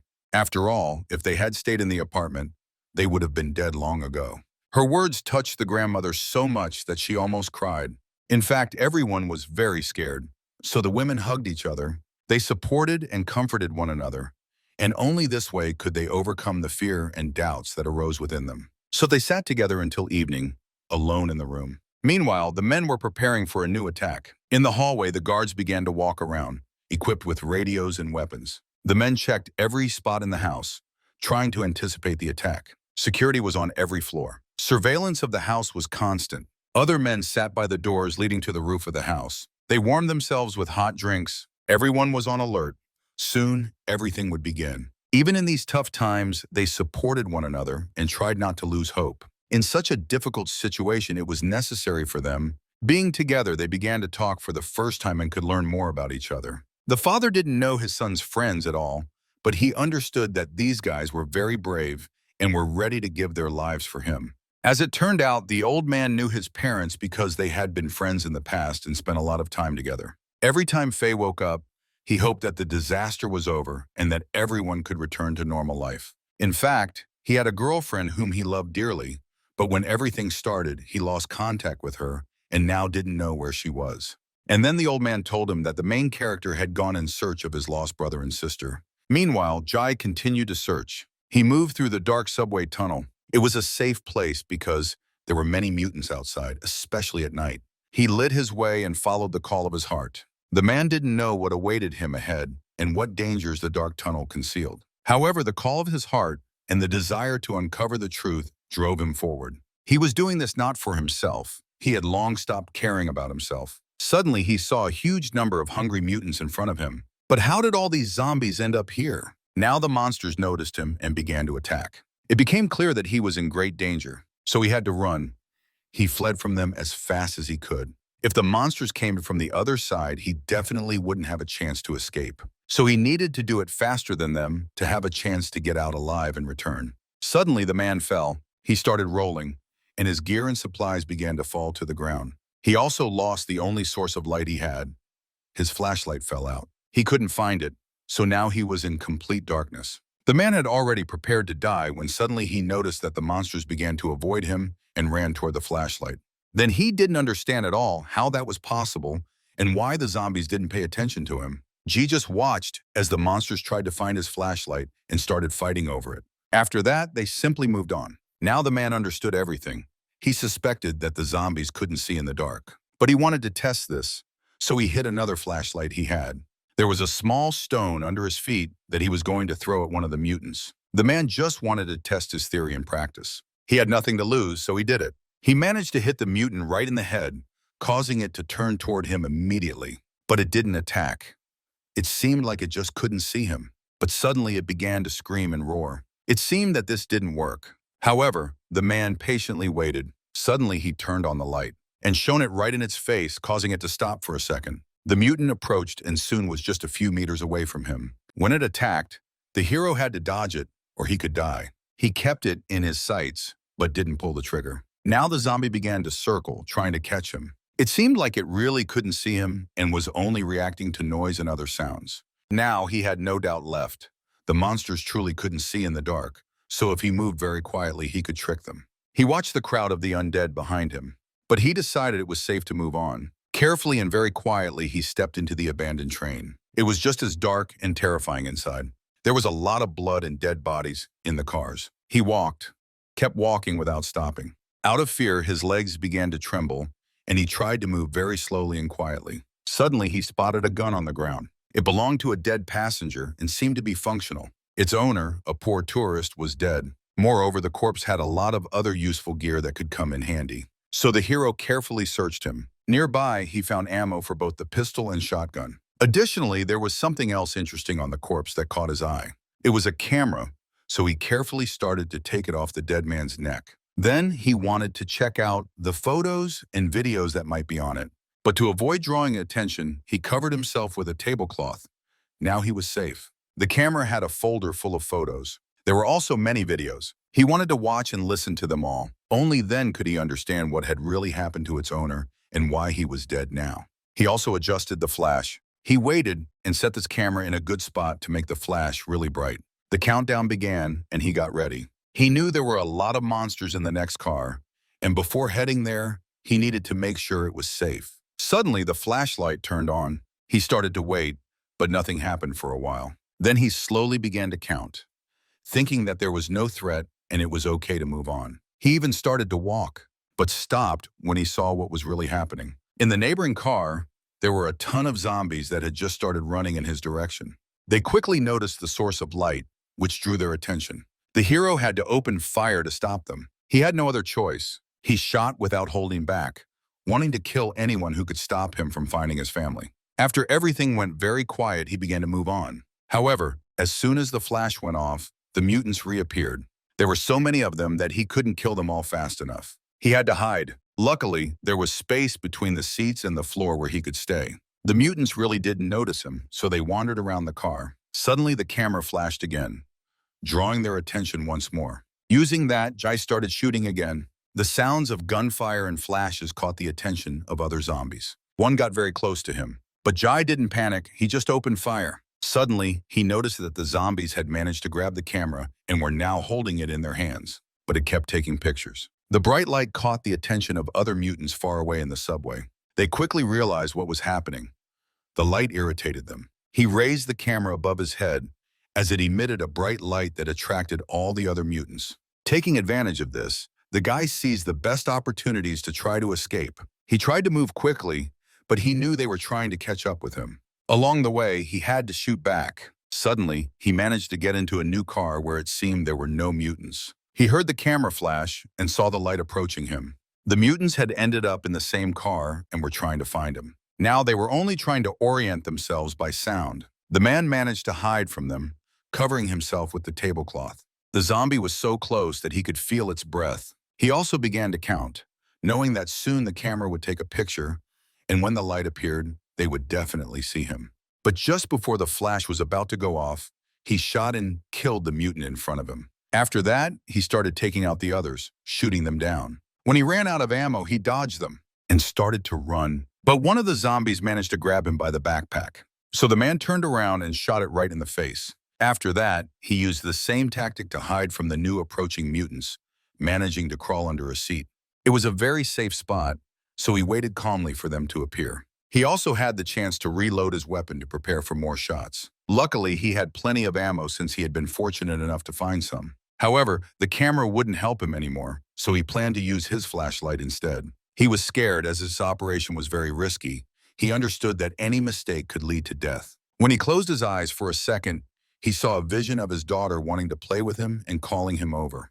The man realized that the lives of his family and loved ones depended solely on him. Now feeling much more confident, he was ready to begin. He turned off the flashlight and threw it far from him. Its bright light immediately attracted the attention of the zombies wandering through the car. But this time they didn't focus on him as much and continued searching for the main character. This gave him the opportunity to open fire. And he did, starting to kill the mutants. He aimed for their heads, making it easy to take them down. He was very surprised at how many zombies were on the train. It meant that a huge tragedy had occurred here, and the people traveling in the cars had found themselves in deadly danger. This time, they would be much stronger and faster. Some even managed to survive after being shot, so he needed to shoot again. One of them got way too close to him. It tried to bite him, but G managed to defend himself with the metal frame of his shotgun. Why were these mutants so agile and strong? Now it was time for the pistol he also carried with him. The first shot hit the mutant right in the face. Then, as he carefully scanned the car for any remaining living zombies, it was all over, and now he could move on in peace. G picked up his flashlight. But as it turned out, that wasn't all, because in front of him in the car, he saw a strange silhouette. Meanwhile, in one of the houses, there were still living people. They couldn't leave their home, so they tried to find food using special equipment. It was a drone which had become an essential tool during the epidemic, because it allowed them to transport heavy items and exchange messages from a distance. The man who had crafted this device learned how to operate it and used it for his own purposes. With the help of the drone, he managed to gather drinking water, so he didn't have to leave his house. The woman living next to him was busy cooking. They also found food using the drone, flying into stores and other abandoned places. Since they had no electricity, they had to cook on a homemade stove that they used to start a fire. Living with them was a father who planned to leave the house and go in search of other people and supplies. They didn't want to let him go because it was very dangerous and risky outside. The last time he tried to leave the house, he barely survived, and it was only by a miracle that people managed to save him. But he wasn't even going to listen to them. And just then, he heard the door to their house open. The soldier prepared himself, ready to shoot. In fact, it was the main character who had managed to find his relatives. It was his nephew, whom he hadn't seen in a long time, so they decided to talk and find out what had happened to the others. He told him that his older brother had gone to an island and left a note, so they could try to find him there. But none of them knew if he had made it there and if everything was okay. However, G knew that his brother had been serving in the army right when the epidemic started. The man, who was also a soldier, explained that at first, no one paid attention to it, but then they were given a new mission. Their unit was sent to areas of the country that had lost control of the situation to create a blockade and prevent anyone from entering or leaving. They moved in huge columns, not even suspecting the danger that awaited them ahead, and they thought about how they would return home to their families. But suddenly, something strange began to happen to one of them. One of the soldiers simply lost consciousness and fell to the ground. He had an unexplained seizure, and it looked like he might die. They urgently needed to call medics and stop the vehicle to save the guy's life. Suddenly, the same thing started happening to other soldiers. Now it became clear that a lot of people had contracted an unknown virus. So those who remained alive put on masks and left their vehicles. This happened not just to them. The entire column was infected. Very quickly, people began to turn into mutants. Chaos erupted among the crowd as zombies attacked people who couldn't escape their cars. Gunfire broke out, and not many who managed to survive had to shoot back against the massive number of zombies. The uncle miraculously survived. As if it weren't for the good people, he would have starved to death. Moreover, his friend, who had previously been immune to the virus, mutated within seconds. It could be concluded that the virus was airborne, but no one was sure about that. The man didn't know exactly why the majority of the soldiers got infected at the same time and why others remained alive. This made the main character think, furthermore, in the early stages, this virus could cause acute inflammation.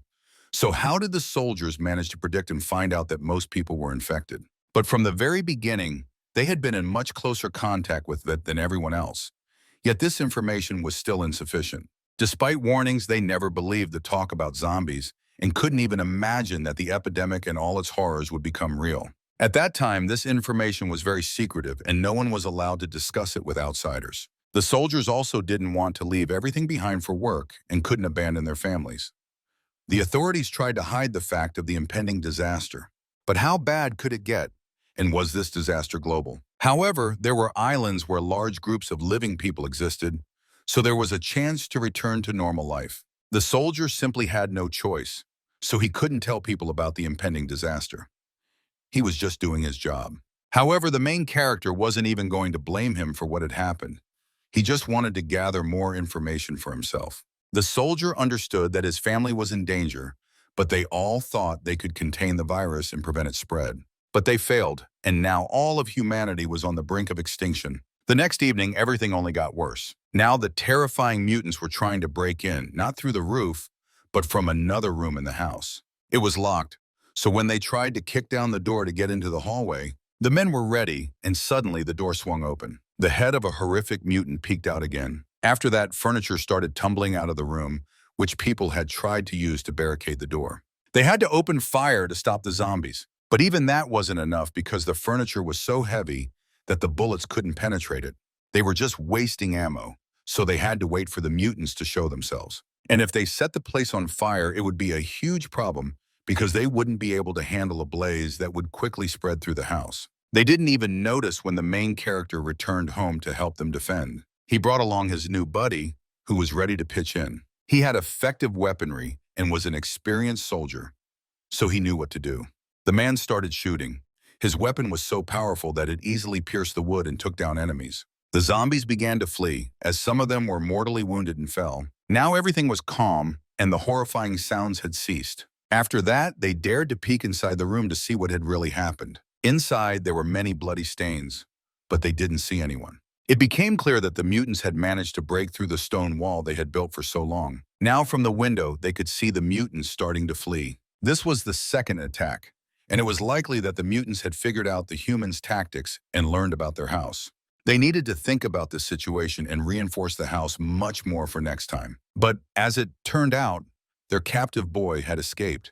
It wasn't surprising, since he was wild and had taken some very valuable food with him. The next day, the people began brainstorming ways to fortify their home. Without the main character, it had been very dull, and now that he was back, it was much more fun and pleasant to spend time together.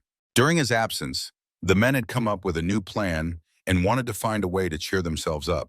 Faye thought he was her character in some game, and it brought him joy. Meanwhile, events shifted to a factory where a special prosthetic was being crafted for the girl. Now she could once again hold a bow and was practicing her aim. They managed to reach the main character's house, and she decided to leave him a message. So she sent an arrow tied to a special note. As it turned out, this arrow was a postal one, and this method had long been practiced among others. The man wanted to read the note as soon as possible to find out what she wanted. It turned out she wanted to talk because she had very important information. The men looked around and saw her in the neighboring house.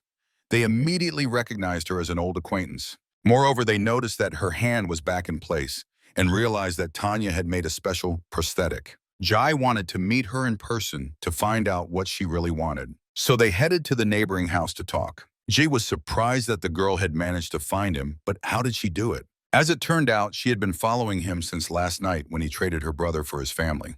But what did her father want? Did he have some special mission for them again? The girl understood that he was hostile.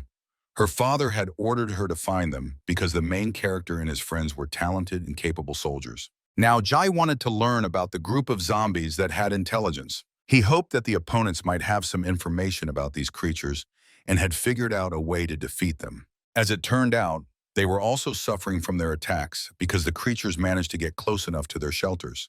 Since their factory was exposed, all outdoor work had to be halted. Most likely, these creatures weren't interested in the flesh of ordinary zombies and were hunting exclusively for humans or trying to eat their own kind. But could a person turn into such an intelligent zombie after being infected? However, it turned out that none of their friends had transformed into such mutants after encounters with them. Instead, they became ordinary, mindless monsters. But how did they find out that Jaya's people were suffering from attacks by intelligent creatures? This was classified information, but they hoped for cooperation and were ready to share it if necessary. He became curious about how many of these creatures there were and how long the attacks would continue. As experience showed, only a few of them attacked at once while the others stayed in hiding and waited. As part of the partnership, they were willing to offer 250 kilograms of rations, but Jai wasn't satisfied with that at all.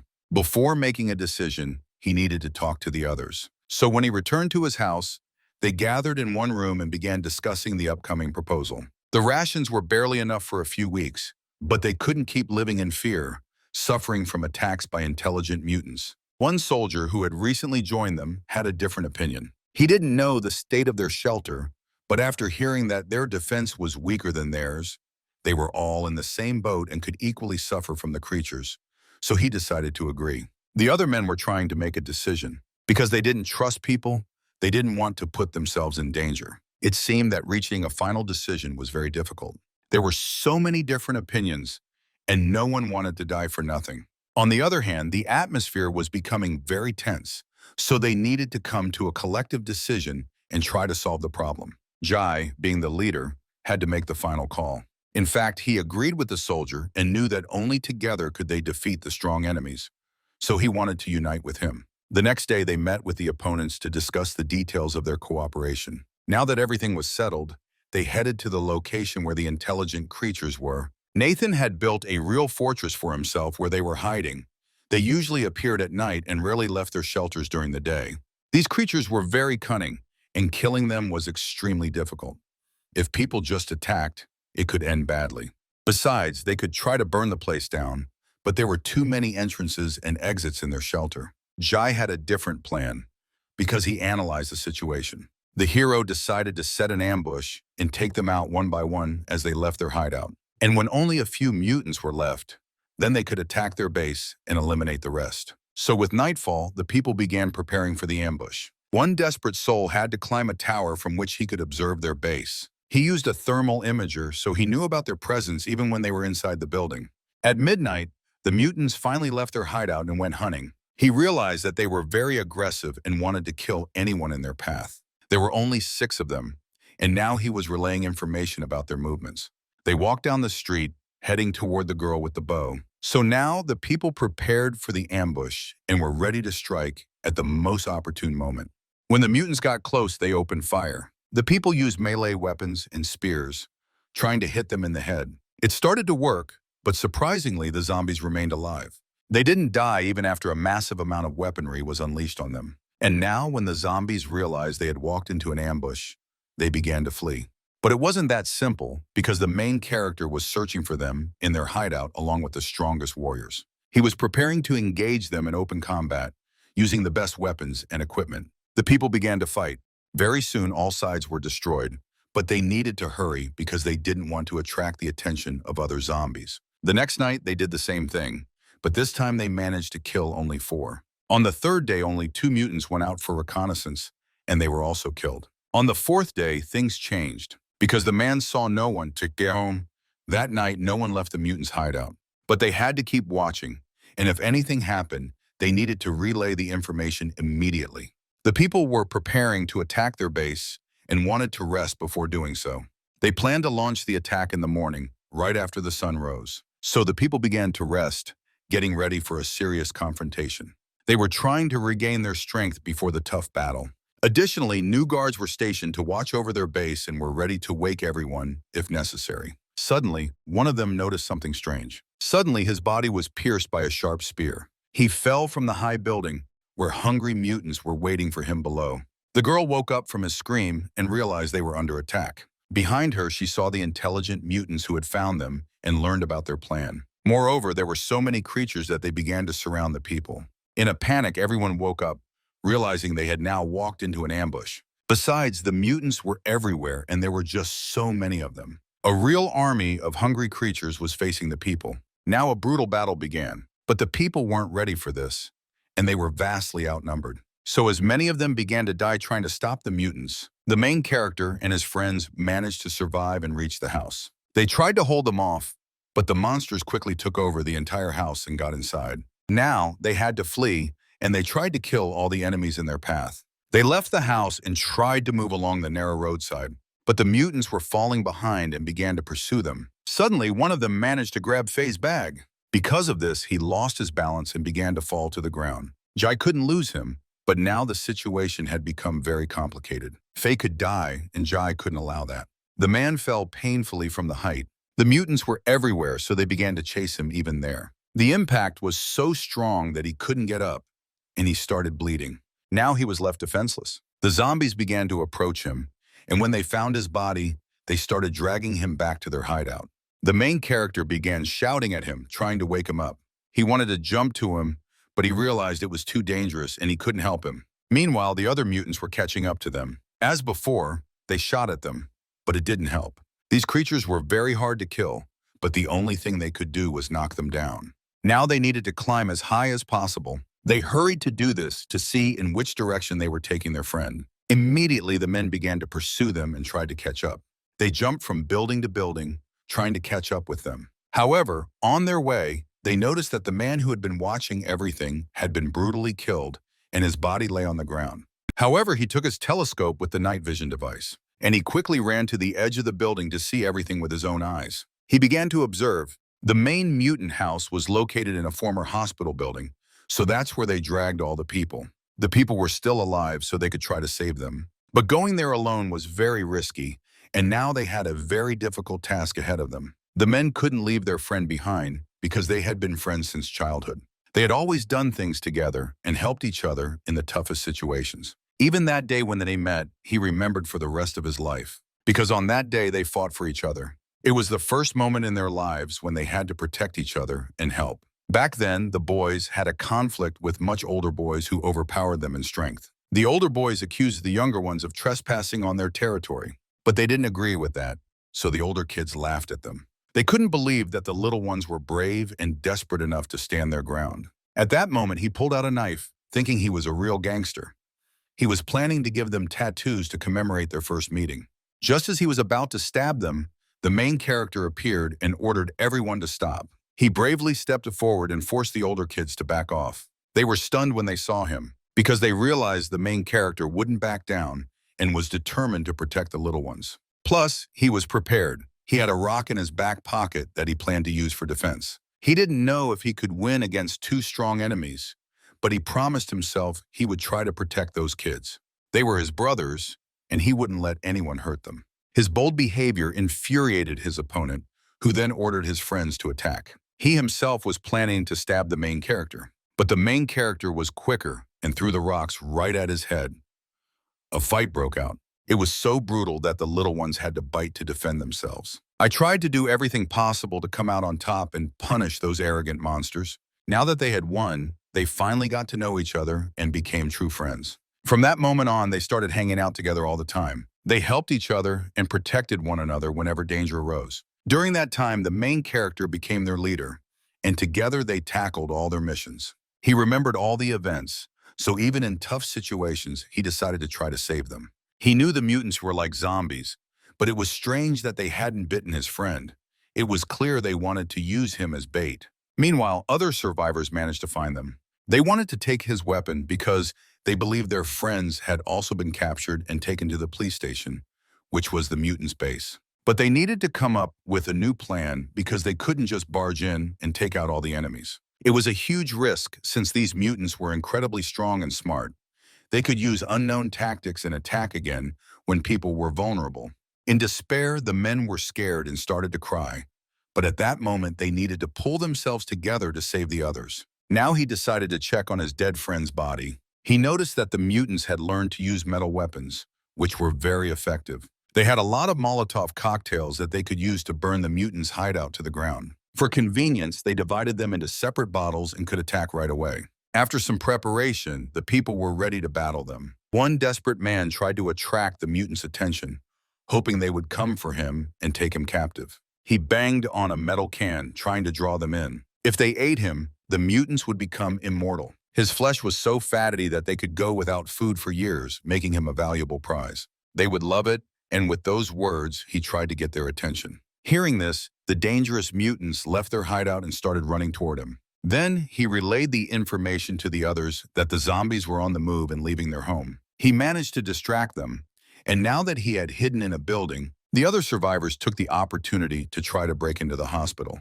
They used the back entrance and brought all the necessary equipment with them. Additionally, the main character had a thermal imager, so they could navigate the dark hallways and see their enemies. This way, he was able to check several rooms on the first floor. Suddenly, he spotted a hungry mutant charging at him, trying to bite him. One shot to the head, and its life was over. It was just a regular mutant, and they easily took it down. Now they needed to move on. His attention was drawn to a suspicious box inside one of the rooms. With the thermal imager, he saw a red spot inside, which meant someone was there. At a table in the middle of the room was a living person radiating heat, and they knew about it. When they entered the room, they found their friend trying to hide. His body was bruised, and he hadn't expected to see his friends come to rescue him. In fact, he had managed to escape, and now he was trying to hide in the dark from the mutants searching for him. But he knew where the others were, so the men ordered him to quickly lead them to that place. The terrified guard didn't want to do it and refused to put himself in danger again. He decided to stay under the table and wait for dawn. But his friends promised to kill him and his family if he didn't take them to the others. He had no choice, so he obeyed their command and went. Ahead lay a long path through the dark corridors of the hospital. The men searched every room and listened for every rustle. They tried to move very quietly and slowly, searching room by room. But ahead, they only saw a massive number of corpses of other people who had been unfortunate enough to become hostages of the horrific monsters. Some had been lying there so long that they had rotted and turned into skeletons. It was terrifying, but none of them wanted to stop. They were determined to save their friends at any cost. Suddenly, one of them slipped on a bloodstain on the floor. As he fell, he knocked into several corpses scattered around the room. In the darkness, he found a huge number of skulls. The entire wall of the building was covered in skulls. None of them expected to see such a sight. It was hard to imagine how many people had suffered at the hands of the monsters. Nevertheless, they continued to move forward. Again, they noticed heat emanating from one of the rooms. The men had no idea that terrifying mutants had been watching them the whole time. This was their main leader, a leader marked by special clothing. The mutants had discovered the presence of people inside, and after that, he simply vanished. In fact, no one noticed him, and they calmly continued moving through the building, ascending to the next floor. There were many living captives in one room. They managed to find them, so they needed to try to cut them free as quickly as possible. Among the captives, he found his friend, who was still unconscious. Most of them were seriously injured, so they couldn't take everyone. Some people couldn't get up on their own and begged to be saved. But they had to choose only those who weren't too badly hurt and could move on their own. If they tried to save them all, they would perish, as they simply wouldn't make it in time. Also among the crowd, they found Sion, whom they couldn't leave behind and tried to rescue. Meanwhile, a huge number of aggressive mutants found them and were ready to eat them. They began to break through and entered the room where the defenseless people were. Gunfire erupted. The main character and his friend tried to hold them off while the others fled.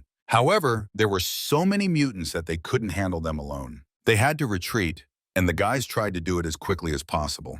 People started to run. Meanwhile, the gunfire continued to take down the mutants that were closing in on them. One man held Sion, and the other injured people they couldn't leave behind. The strongest among them fought off the attackers, giving the others a chance to escape. Now they found themselves in a real trap. They were surrounded on all sides by terrifying mutants that were not easy to kill. Luckily, they managed to get into a room with very strong doors. They tried to close them, but there were so many mutants that they couldn't hold out for long. Also, inside the room was an oxygen tank. Thanks to it, they managed to seal the opening through which the mutants could get inside. Ahead was a special chamber where people could hide. It was a safe place with a special medical device designed for oxygen. Inside was gasoline that needed to be poured on the floor. They left part of their gear so it could be set on fire. After that, the main character ordered them to open all the oxygen tanks. So the people obeyed him and did everything as he instructed. The oxygen and gasoline mixed together, creating an explosive mixture. They used the empty tanks to barricade the doors. When everything was ready, they shut the doors and started to flee. After that, the man grabbed a radio. He turned it off and was about to throw it on the floor. When everything was set and the people entered the special room, he left it on the floor. Together with the others, they began to run to get inside before the explosion went off. The last one running was the guard, but he didn't stop and ran with all the strength he had left. Still, they all made it inside the room that the mutants couldn't break into. The mutants that were outside tried to break into the room, but nothing worked for them. To hold them off, the men had to brace the doors with all their might. The zombies tried to overturn a huge tank, but they couldn't do it because it was securely anchored to the ground. The main character ordered them to pass him the radio, but June didn't have it. It seemed that what they feared the most had happened. So the main character asked another guard to pass him his radio. But his device was also broken, so it was useless. Now, the most important thing was to find a working radio that they could use. The men started looking around, but none of them had one. They were either broken or left lying on the ground. The mutants continued to surround the bunker, trying to break in and eat the men. They needed to come up with a new plan, but the men didn't stop searching. Finally, one of them managed to find one. G tried to check if it worked, but it didn't work either. They were completely isolated, and their food and oxygen would run out quickly, so they couldn't hold out for long. And the mutants waiting outside wouldn't let them leave alive. They had very few bullets left, so they wouldn't be able to shoot their way out. Now, the main character ordered someone to grab a flashlight and shine it on him. The man immediately did as he was asked. After that, he grabbed an axe. He was very scared, but he had a plan. He tried to hit the glass with the axe or break it. The mutant watching him didn't understand what he was doing and was even scared. G moved closer to the window. He looked the mutant right in the eyes and began to threaten him with the axe. In response, the mutant wanted to hit him back and grabbed a metal object that was within reach. Suddenly, he swung, but the blow against the metal sparked. Immediately, there was an explosion and his plan worked. Everyone around watched in horror as flames engulfed the entire building. The next day, the main characters woke up in their beds. They were all badly injured, but still alive. Faye couldn't believe he had been saved and was still alive. It seemed he had seen a tunnel before death and couldn't believe everything that had happened was real.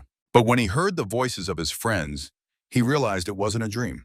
He was actually alive and grateful for the rescue. Suddenly, they heard a voice over the radio. It was a man calling for help.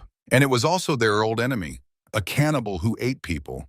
So it was really strange to hear him alive. The main character responded and gave his name. As it turned out, he had managed to find a boat and wanted to share the news with others. This boy, who had escaped from them, found a boat and wanted to show it to the people. So they decided to let him inside to see what he was talking about. They were really nervous because this kid had caused them a lot of trouble.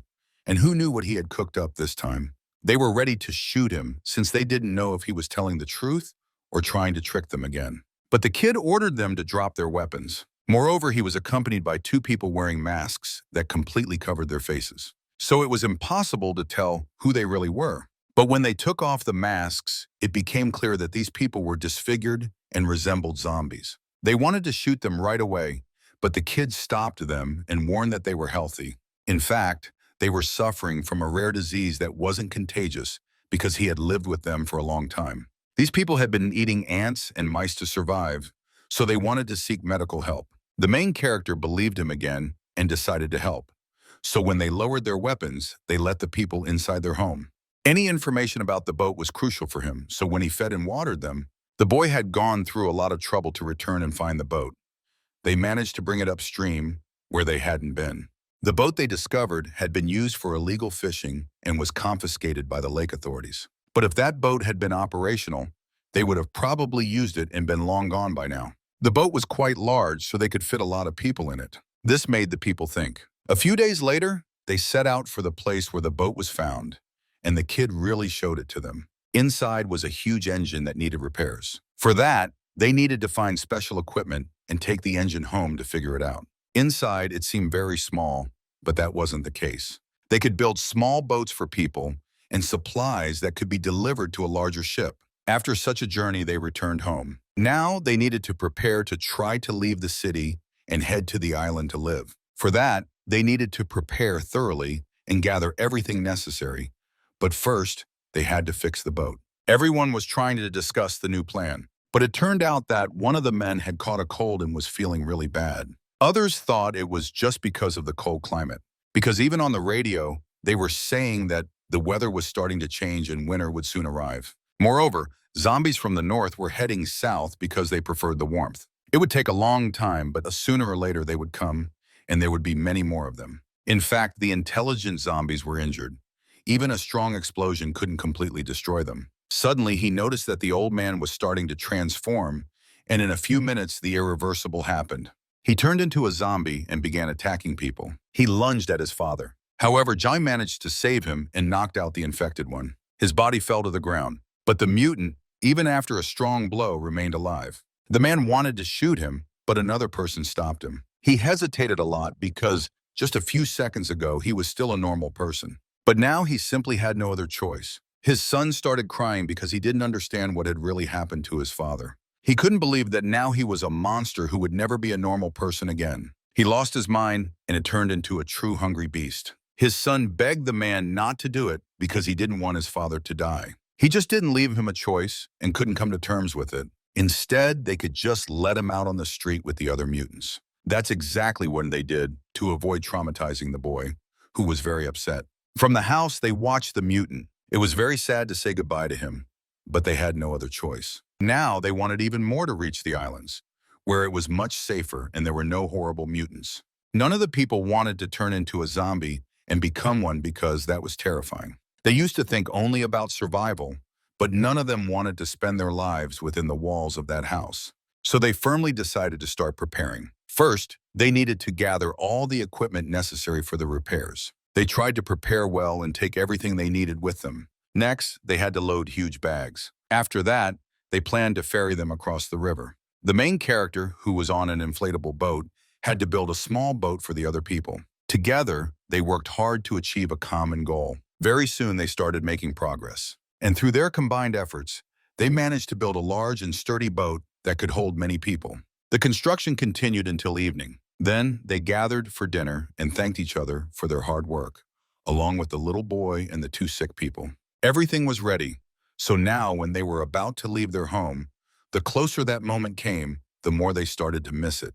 Even though it was very hard to survive in the city, it brought them together and left many memories. So they toasted to staying a family until the end of their days and always being together. They celebrated the beginning of a new life, but ahead of them lay many challenges.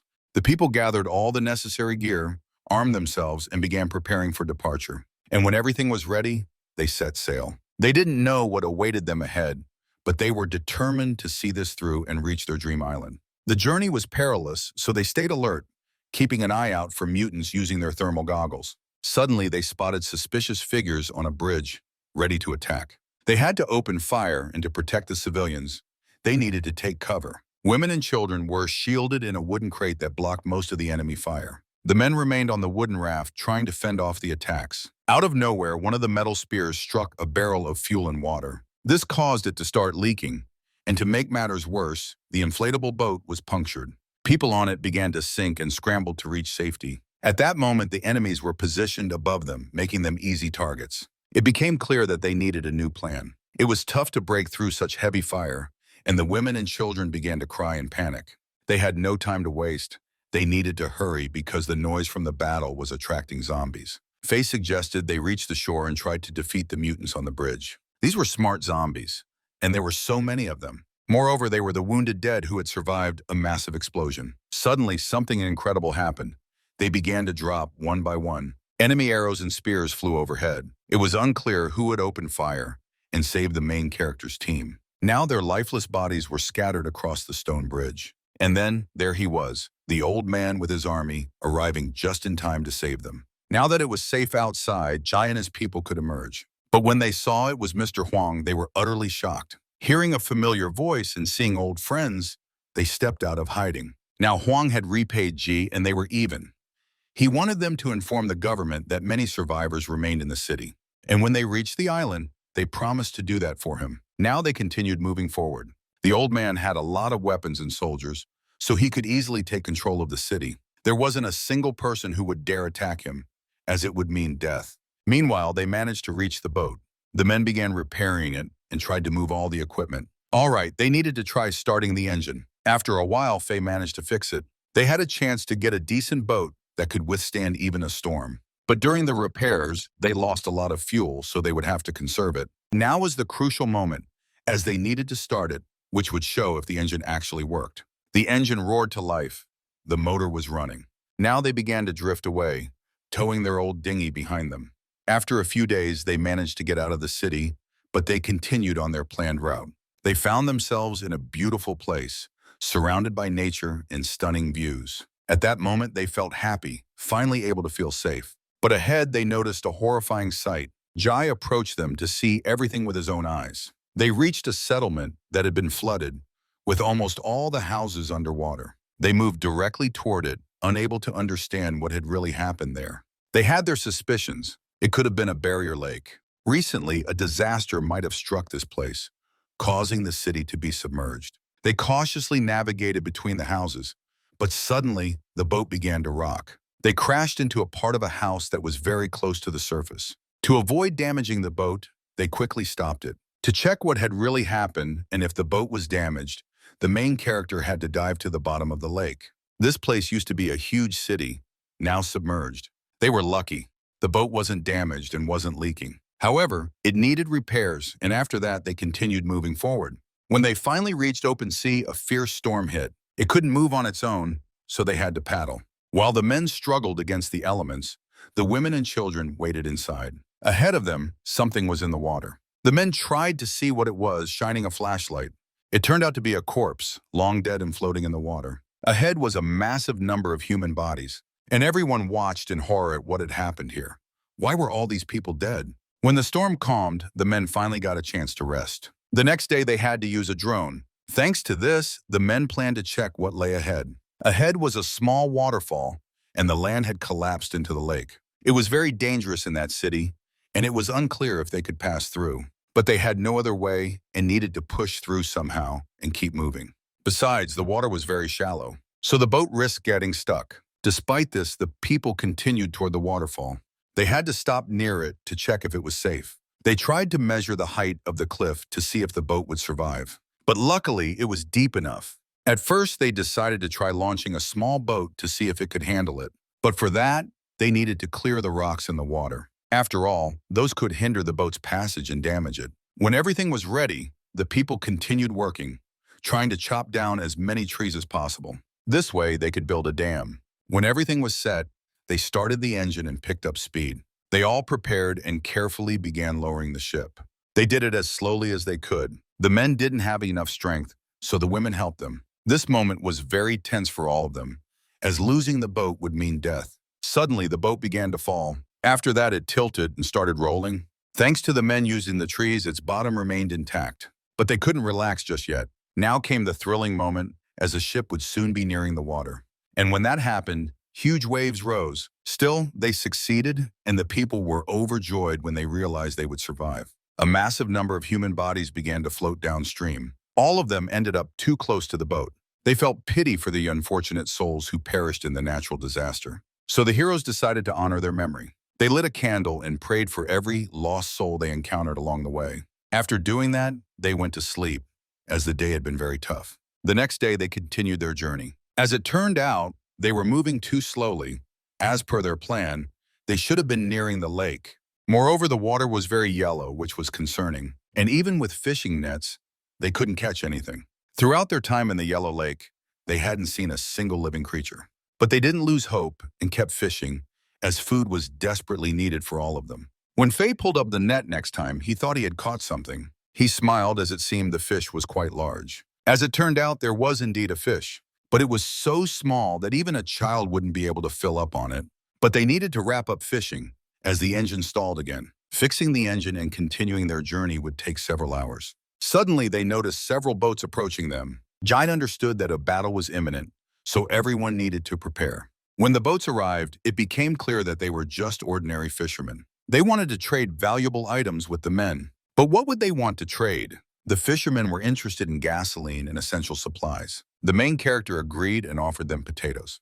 When the people heard this, they were overjoyed. The little one immediately rushed to the boat to show what they could offer in exchange for the potatoes. He began pulling fish out of the water. But for that, he needed to pick the best one to ensure the heroes would agree to the trade. They wanted to exchange their best catch for potatoes. And this fish was meaty, so Faye was thrilled. He was so hungry and loved fish so much that he completely forgot about caution and stepped forward. He tried to talk to the men, but his friends didn't understand why he was doing this. In reality, he wanted to take care of the men. After all, it was really easy to catch, and he had to risk his life for it.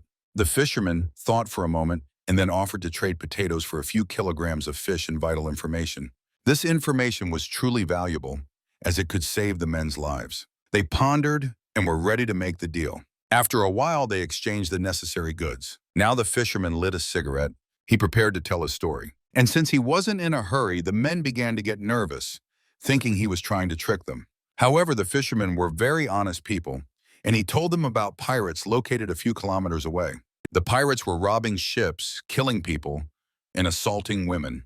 To verify this, the men had to use the drone to get a bird's-eye view. They indeed managed to find an enemy ship in the city the fishermen mentioned. Now they began to approach it, and when the pirates saw someone approaching, they raised the alarm. They quickly sprang into action, and as the ship passed by, they managed to raise their nets. This blocked further movement, and essentially any boat caught in such a situation was doomed to destruction. The hero's boat also got stuck in the net and couldn't turn back. After that, the pirates hopped on their motorcycles and headed in their direction. They were armed and ready to kill. They did this for resources and glory, as they enjoyed it. The roads began to swirl around the ship, which was peacefully drifting with the current. It seemed like they were satisfied, as the prize was already in their hands. Now they started shouting and forcing people outside, as they only needed their resources, which the pirates were trying to take. But nothing was happening. Well, one of the pirates had to climb into the small boat. One of them did just that and tried to get inside a wooden crate, but there was no one there. He relayed the information to his older brother. Upon hearing this, the brother looked puzzled, but just to be safe, he decided to destroy the ship, leaving nothing afloat. So the pirate had to return to base empty-handed. He hoped they would finally manage to find something new, but the chances of finding supplies were dwindling. Meanwhile, a soldier was trying to reach their ship. He was so experienced that he managed to do it quietly. Now he needed to deal with all the enemies and try to do it as quietly as possible. He easily took out the first one without a sound. A drone was flying around him, helping by pointing out the enemy's locations. Meanwhile, the main character and his team were approaching the enemy boat. Everyone took their positions and got ready. They surrounded the boat and began to observe what was happening. The pirates got closer to the jet skis. They were trying to grab valuable parts to fix their own engine. Everything else they doused in gasoline and were about to set it on fire. One man prepared to do it. But suddenly, he noticed enemies approaching him. He had to hide to avoid giving himself away and ruining the operation. Right before his eyes, the pirates began to drag out two captive women. They were planning to assault them, while the women tried to resist the terrible pirates. Still, they were defenseless against the strong men. They were treated brutally and started getting beaten. The hero couldn't allow such treatment, and his heart bled, but they couldn't save these people because they had to complete their mission.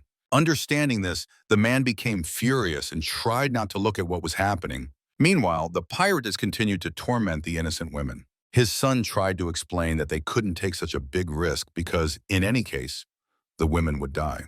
But now he wasn't listening and couldn't just watch what was happening. He carefully aimed and shot the first one. He was going to kill the other one with an axe, but it turned out he had a weapon and aimed at him. A shot rang out, but the bullet missed him. Now, as he managed to get closer, the brother tried to apologize, as he wanted to save himself. Another shot, but this time the pirate was dead. In fact, the bullet hit him, and the man felt terrible because he had sustained a serious injury. When the others heard the shot, they armed themselves and came out of their house. The soldier, who was in position at the time, opened fire. He managed to kill half of them, but the others started shooting back. He had to hide as he risked getting killed. Now a real shootout began, and they needed to try to take their boat by force. So the main character had to open fire. They didn't have many supplies or firearms, so they tried to act cautiously. They managed to take weapons from the dead enemies, but there were so many pirates that they significantly outnumbered the main characters. They had to move between cover and open spaces. After a while, reinforcing their enemies, they finally managed to reach the cabin. From there, they were able to start the engine and drive the boat to a safe distance. Many pirates died in this battle, and they lost their boat. But they still had an advantage because they had very dangerous weapons that could destroy a boat with one shot. The guys controlling the drone ordered everyone to evacuate the boat immediately. A shot rang out. Now the boat was destroyed and everything on it burned. In the last moment, the guys were lucky to dive into the water, but they opened fire. They were trying to dive to avoid being hit by bullets. Meanwhile, the soldier sitting above was trying to shoot. They opened fire on him as well. Many enemies died that night. Meanwhile, when the pirates were distracted by the soldier, the guys had a chance to escape. They rescued the women and were still planning to burn the jet skis. A fierce fire started, and all the pirates' equipment was destroyed. The main character was about to take another shot. He aimed right at the spot where the sniper was sitting. Now the soldier was in real danger. He simply had no time to escape. Suddenly, a shot rang out, but behind them there was a massive explosion. It knocked the main soldier back, causing him to miss. The rocket landed a bit lower. There was a huge explosion, but the man was lucky. He managed to stay alive. Seizing the moment, he planned to escape. While the pirates couldn't shoot due to the fire, he tried to leave his position. Because of the strong explosion and fire, everything was at risk of collapsing, and then he wouldn't have a chance to survive. A fierce fire broke out in the main enemy building. In a panic, they tried to leave their headquarters and take everything that was left. The pirates continued to shoot at the soldier, and he held on to the edge of the boat. He couldn't pull himself up to get to the other side, so he had to take a desperate step for his own salvation. He threw his equipment into the water. This allowed him to climb up and get a chance to escape. But suddenly, he got a severe injury to his arm. It caused heavy bleeding, and he felt unbearable pain. Despite this, he didn't run away. On the contrary, he kept shooting. Many pirates were killed thanks to him. Moreover, he hit the fuel tank, causing another incredibly strong explosion, and all their gears sank. It became clear that he had single-handedly killed most of the enemies. Thanks to his bravery, the others had a chance at victory. Meanwhile, the main characters were trying to escape, but the shooting continued. They had to dive again because the density was becoming unbearable. They tried to stay submerged. The pirates approaching them in the boat kept shooting. Hoping to kill them, they shot at the water almost blindly. But the men continued to distance themselves. They reached a depth where the bullets couldn't reach them. But they couldn't hold out for too long, because the pirates circled above them, waiting for their emergence. Jai and the others would sit there as long as they could hold out. So it was clear that if they surfaced, they would die immediately. The pirates were patiently waiting and had no intention of going anywhere. They wanted to take their lives and were ready to wait as long as necessary. Jai waited. He knew something was about to happen that the pirates definitely didn't expect. Suddenly, their own ship appeared.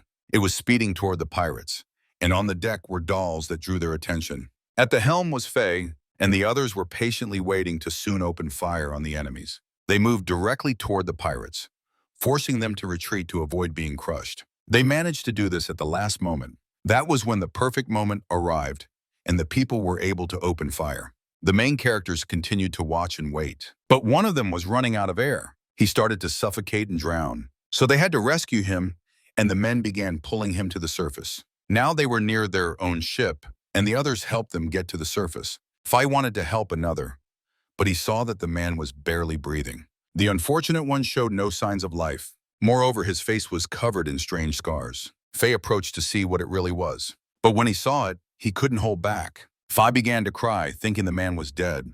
But he couldn't just give up, so he decided to try to revive him. With all his strength, he began to pound on his stomach to bring him back to consciousness. However, the danger was not over. The pirates managed to escape, and it was unclear which direction they were now heading. Now they began to help the wounded soldier who was descending to them in the boat. Moreover, they noticed that someone alive was still in the water. It was a pirate who was ready to do anything to avoid being killed and allowed to live. He was alone as no one else had survived. He called the heroes too strong, as they had managed to completely destroy the armed pirates. Jai ordered to kill him and send him to hell, but he swore to be their servant and begged not to be killed. Suddenly, he began calling for help, but it was already too late because the man shot him. He wasn't a soldier, so he didn't care. After the successful operation, the people continued to gather on their boat. The wounded man managed to bring with him the two rescued women. He was injured, but apologized for almost getting them killed. However, everyone considered his actions right, as he sacrificed his own life to save others. The soldier wasn't a medic, but he wanted to help him because the bullet had passed through and pierced his lungs. For that, they needed to bring a first aid kit and other medical supplies. They needed to stop the bleeding and try to remove the bullets. The soldier was nervous but tried to treat him. The man was in so much pain that he lost consciousness, but he remained alive. Meanwhile, they didn't even notice how they were being watched the whole time. The men managed to reach a nearby house and set up camp there. It was supposed to be a good base for them because it was safe. For a while, they continued to move, but a storm was brewing ahead. The fog was getting thick, and visibility was nearly zero. They had to go out on deck to see which direction they were heading. This night was going to be very long. Besides, after the battle, they had very few bullets left.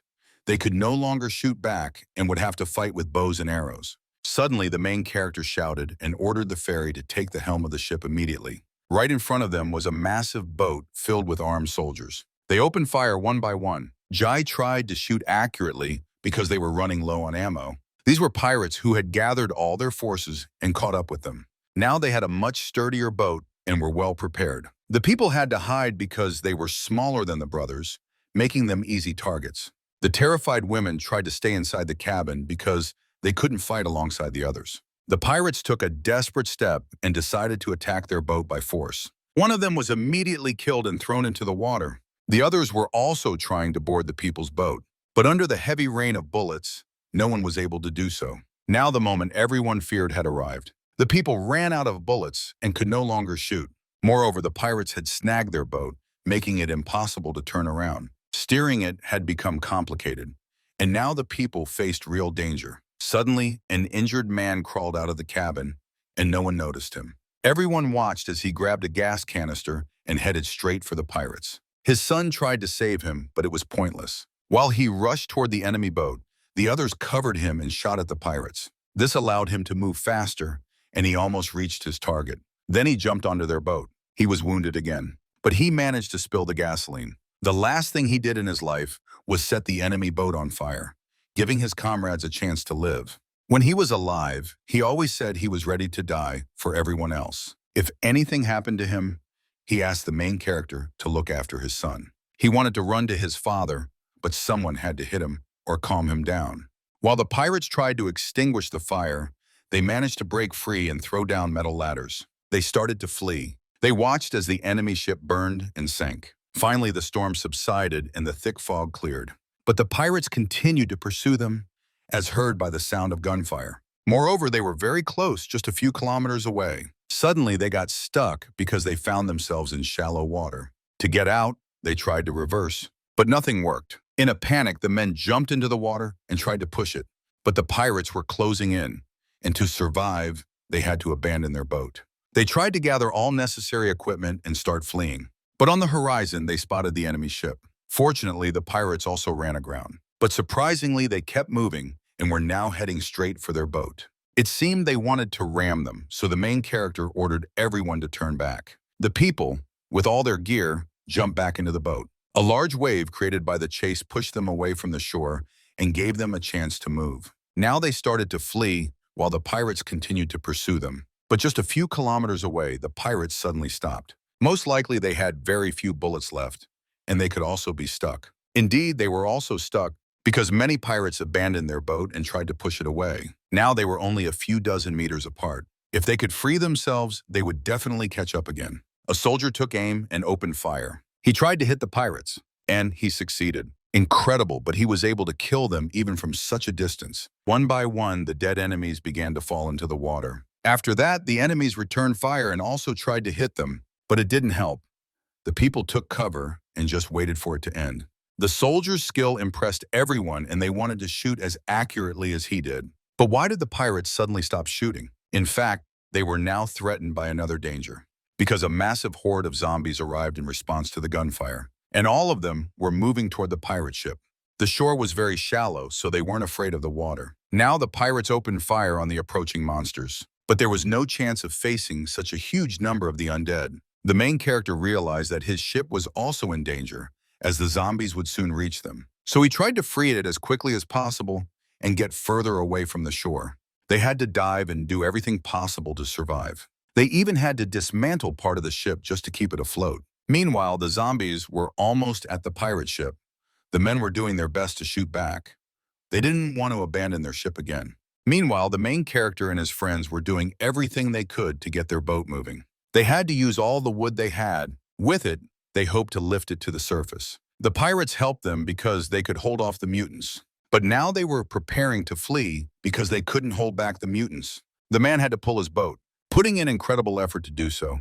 They managed to get it moving and escape, and the pirate boat was captured. And all of them risked dying and being eaten by terrifying, hungry mutants. Few of them managed to survive, but they continued to pursue the people. Now they had a new goal, to try to capture their boat and kill them. The hero and the others had to shoot back. They had no bullets left, so they had to do it with bows. But this had a certain advantage, as it allowed them to puncture the pirates' inflatable boat. Now they were in even bigger trouble, because they started to sink. The people just watched as they tried to patch up their boat. Still, they had to keep an eye on them and try to stay at a safe distance, because the pirates wouldn't stop and would try to reach them at any cost. And as soon as they patched their boat, they would continue to pursue them. Now everyone could take a breather. They prepared dinner, but even now they didn't let their guard down. Despite moving south, the water temperature was low, so the pirates could easily freeze. The enemies just watched as their prey drifted away. Moreover, they moved at different speeds to make the pirates waste their ammo.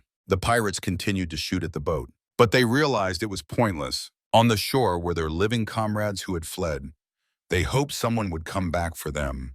However, that was not the case at all. Now they had 2 magazines of ammo left, and they were considering just shooting themselves. But they knew the people had no bullets either, so they decided to try to attack them. Suddenly, the pirates noticed that their boat was getting closer and heading straight for them. They had to dive, fearing they might get shot.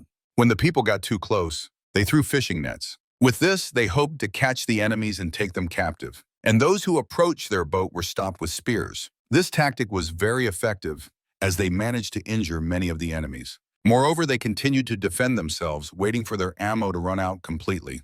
Additionally, they shot back, and many enemies sustained serious injuries. So risking their lives, they began trying to board the boat. They hoped the men had no bullets and couldn't fire at them. In fact, they were right, and now close combat began. The enemies couldn't injure them because the people held a tight defense. Now the main pirate announced that it was time, and all the brothers simultaneously injected themselves with some mysterious liquid. It seemed like some kind of potion or poison, because immediately they transformed into strong and terrifying monsters who, despite their injuries, began to attack the people.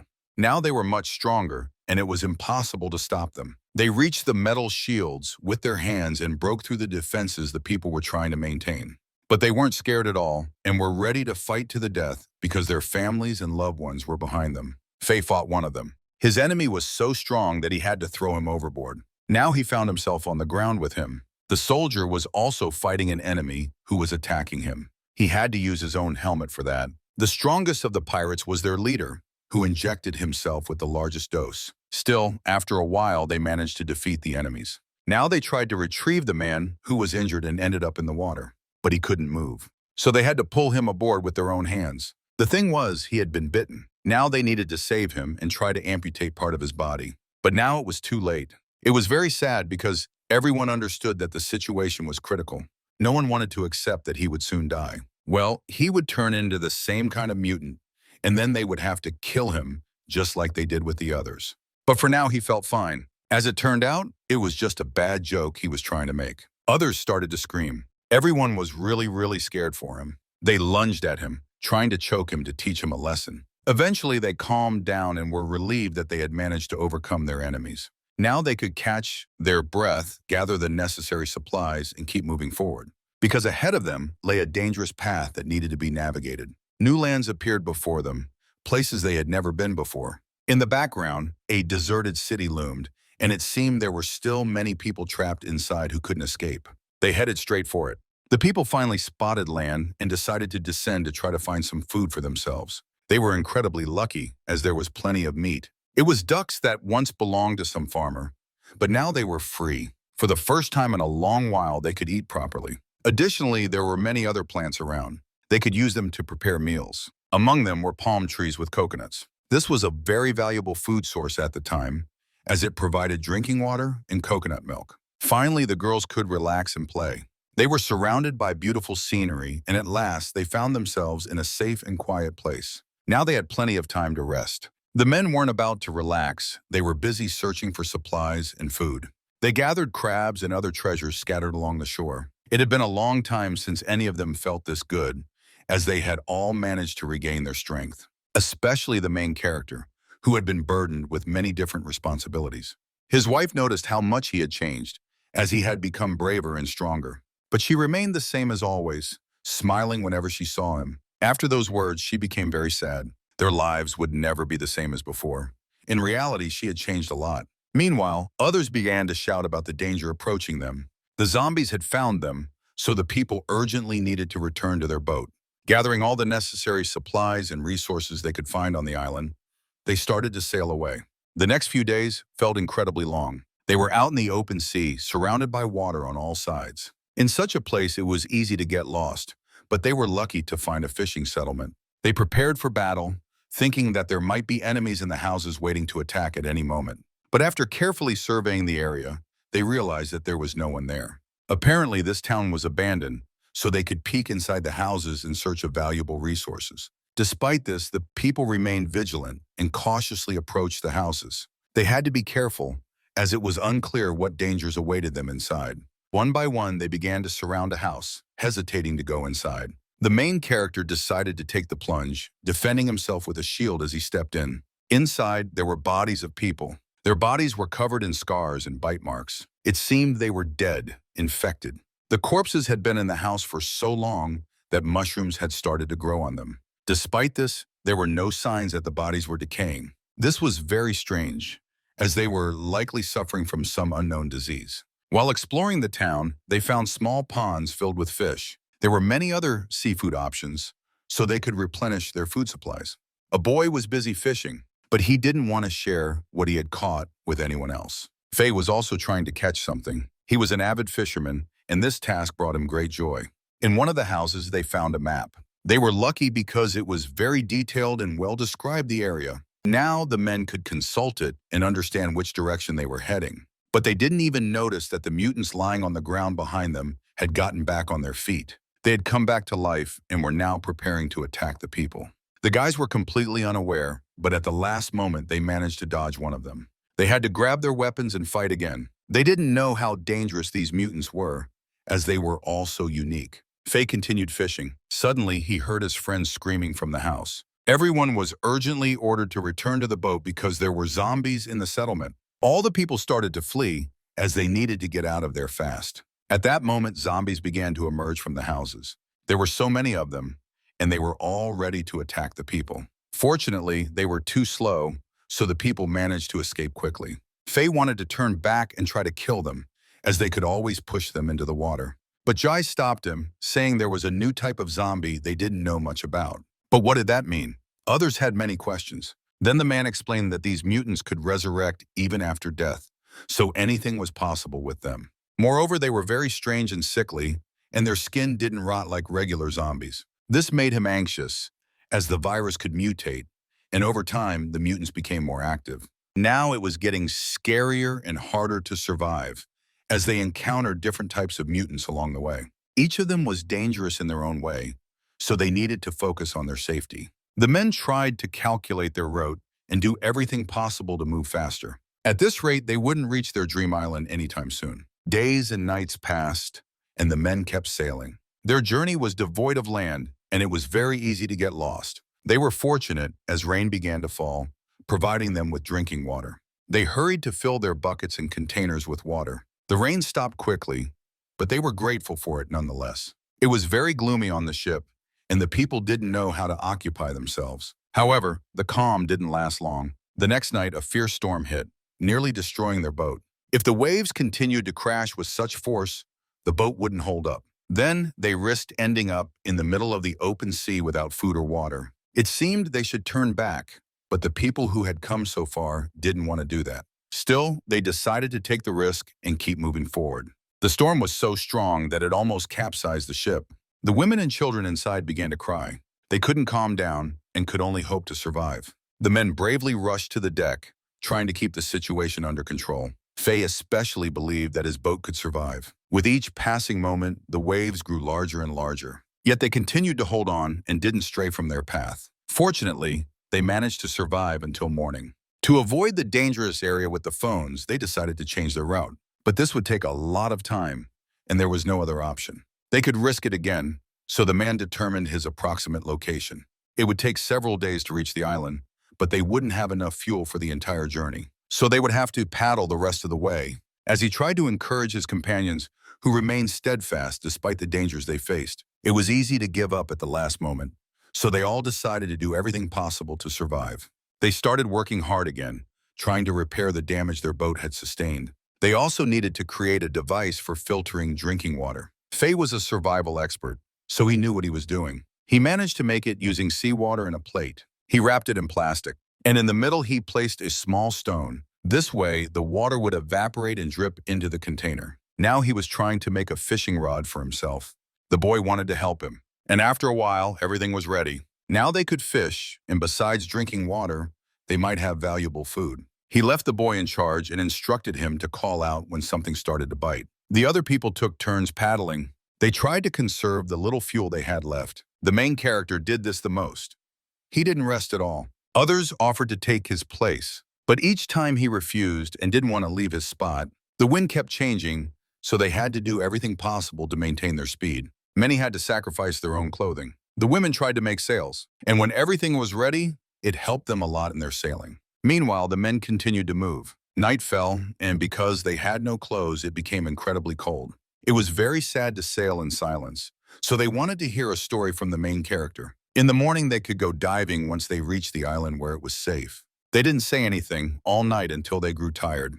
They pondered what could really be happening on the island and what secrets it might hold. Perhaps it was a mirage, and everything people said about it was just a fantasy or a hope for salvation.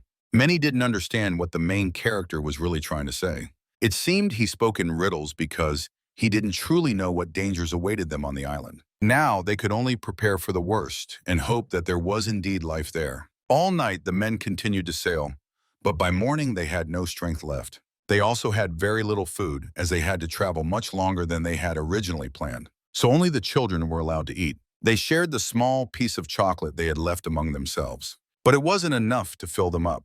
So the older girl refused. She wanted the younger one to be able to eat and regain her lost strength. This way, they shared with each other, and that seemed to be the only way to survive. The boy, in order to have food, had been fishing almost all night. Nothing was biting, so by morning, he fell asleep. But to avoid missing the fish, he didn't tie the rope to his own hand. That's what woke him up. But the boy was sad, so he didn't understand anything and slept through it. The other men tried to wake him up, realizing they finally had a chance to catch some food. So they rushed to the fishing rod and tried to pull it out. Faye realized that the fish was very large because it was hard to get it out. But they had to pull very slowly to avoid breaking the line and letting the fish escape. However, pulling the fish out of the water was risky because it could slip away at any moment. Luckily, they had enough meat for everyone since it was a really big mackerel. Not wanting to miss this opportunity, they took down the sailboat. They used it as a net to catch their prize. Everyone was overjoyed when the man managed to haul in such a big fish. But now they had to think about how to cook it. So Faye suggested tearing off some boards they had and carefully starting a fire. Once everything was ready, they began to cook their meal. It was the tastiest thing they had eaten throughout their journey. But a few kilometers away, they spotted another boat. The main character tried to figure out who it was and why they were being pursued. But the boat looked very familiar to him. It was a Coast Guard vessel, so they could call for help. The people were thrilled to realize this, as they had hope for the first time in a long while. Now they could be rescued. The ship noticed their running and started moving in their direction. Moreover, there were a lot of soldiers on board. As they approached the main characters, they lowered a boat to get inside the small vessel. They needed to leave their boat and go with them so they could check everyone. The main character tried to explain to the armed soldiers why they were planning to go to the island. The military wanted the people to show them their identification. But this question made the men think because they had no documents. They lost everything when they tried to escape from their home. After these words, the soldier looked at him closely. Then, with all his might, he punched him in the face. Others started shouting as the soldier had crossed the line. When they tried to move, the soldiers were ready to open fire. Under the threat of death, the people froze. The men stared at each other for a long time and carefully. The soldiers felt free to act very arrogantly because they considered themselves stronger. They needed any documents because their task was to identify these people. Only after that could they allow them to move on and let them go. First and foremost, they had to carry out their own mission. If it turned out that the people were actually Chinese citizens, they would be rescued and allowed to sell them further. But it became clear that everything they could use was lost, so they had no way to prove their identity. Along with them was a police officer who tried to convince his former colleagues that they weren't lying. The people were being sent to the military ship and were threatened that if they didn't obey, they would face problems. After that, they were given special clothing that they had to wear inside. These were rubber gowns meant to protect others from the spread of infection. And to prevent the men from escaping, they were locked in metal containers, which looked like cages from the outside. Many people ended up at the port, and it was unclear if they would be able to escape. And the boat began to sail in an unknown direction. Doctors en masse constantly came in to check their condition and tried to figure out who among them was infected. Suddenly, Faye dared to speak to him and wanted to know what was really happening in their country. It turned out that the pandemic had spread worldwide, and there was no safe place because mutants were everywhere. The main character lost track of time, as he didn't know how long they had been sailing. He found many writings on the walls of his container, where many people had sat before. But what had happened to them all, and had anyone managed to stay alive and escape? Suddenly, they noticed they were approaching land. In fact, it was the island they had long wanted to reach. It was surrounded by a massive wall that made it impossible to get inside. Also, they were still being closely monitored. The men were not allowed to enter the city through the main gate, so the cage had to be transported by special ropes. The men felt themselves being lifted into the air. Against the backdrop of the boat, the wall was enormous. Once they were inside, they were taken to a special room and began to take their pictures. Each of them was assigned a number. This number was now their new name. Until their identity was established, they could be addressed by that number. They photographed all the people, women and children. Now they needed to undergo a medical examination. Their blood was drawn for tests to find any signs of infection. Old clothes had to be thrown away. For this, they were thoroughly washed and treated with special solutions. Each of them had their own comfortable room. And inside, there was everything necessary for them to live there for a while. G wanted his wife and daughter to be brought to his room so they could live together. But inside, there were very strict rules, so people lived separately in their rooms. On the table lay forms that needed to be filled out, writing the truth about themselves. Several times a day, they were brought food. It was standard sets of healthy products, and they were very tasty. So the men happily ate them, trying to regain their strength after the tough journey. On their table were many books about viruses and various epidemics. The main character began to search for one of them. He realized that more than 10 types of different viruses had been discovered in the world that people were suffering from. Additionally, scientists had managed to create several categories of people. All of them were affected by the virus differently, and their bodies mutated.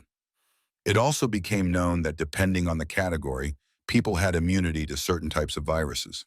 This meant that there were people who couldn't get infected at all. He also learned that Grandpa Wu belonged to the third category. Because all the symptoms he had the day before matched, every day new people were brought to the island. One day, the test results came in, and it turned out that the people were very lucky. None of them were sick, but among the crowd, he didn't see his wife and daughter. A few days ago, they had already sent them to the island. Among them were people who were much less fortunate, as there was a real ticking time bomb in their bodies. Also, many of them were found to have other viruses that were only developing over time. After that, he showed a map of the island, which was divided into several territories.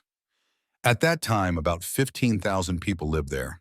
People were divided into categories and sent to live in different parts of the island. This was done so that people couldn't contact each other. From that day on, new quarantine rules began to take effect, and they were sent to the island. So where were they headed on the ship? Soon a new life was about to begin, one that everyone had longed for. But for some reason, none of them felt happy. It seemed that inside was much more dangerous than in their hometown. Now the island was heavily guarded and no one could enter. Huge walls had been built around it. The beach, where everyone swam, was warmly fenced off with barbed wire. Moreover, there was always armed security present, and soldiers stood guard around the clock, ready to open fire at any moment. Everyone wore the same uniform, and there were very harsh laws on the island, because those who disobeyed were shot on the spot. Now they traveled by bus into the unknown. None of them knew which direction they were heading or what awaited them next. As it turned out, each district of the city was carefully fenced off from the others and protected. They were heading to the 6th district. Inside, there were many soldiers, and the building they entered resembled a hospital. Each of them was thoroughly examined, and their personal files were reviewed. The doctors looked over their past work experience, education, and many other important documents. The main characters wanted to stay together and couldn't believe they might be separated. But unfortunately, it was impossible because they couldn't work together. However, they were allowed to see each other a few times a week after work. It was the main character's turn, and since he had been an artist in the past, nothing was found for him. But as he read further, he realized he could work with welding. This made him think, as such workers were in short supply on the island. 2 jobs were found for him, at an advertising company and working on newspapers, while the other was hard labor in manufacturing. So he was allowed to choose, and the man chose the harder option. He wanted to work in the factory. Construction of the city was ongoing, and they were trying to expand the island.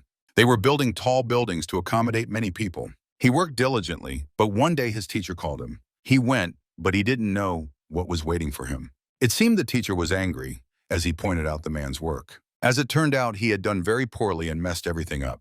But this didn't stop him. He wanted to keep learning. So the teacher began to show him how it was done.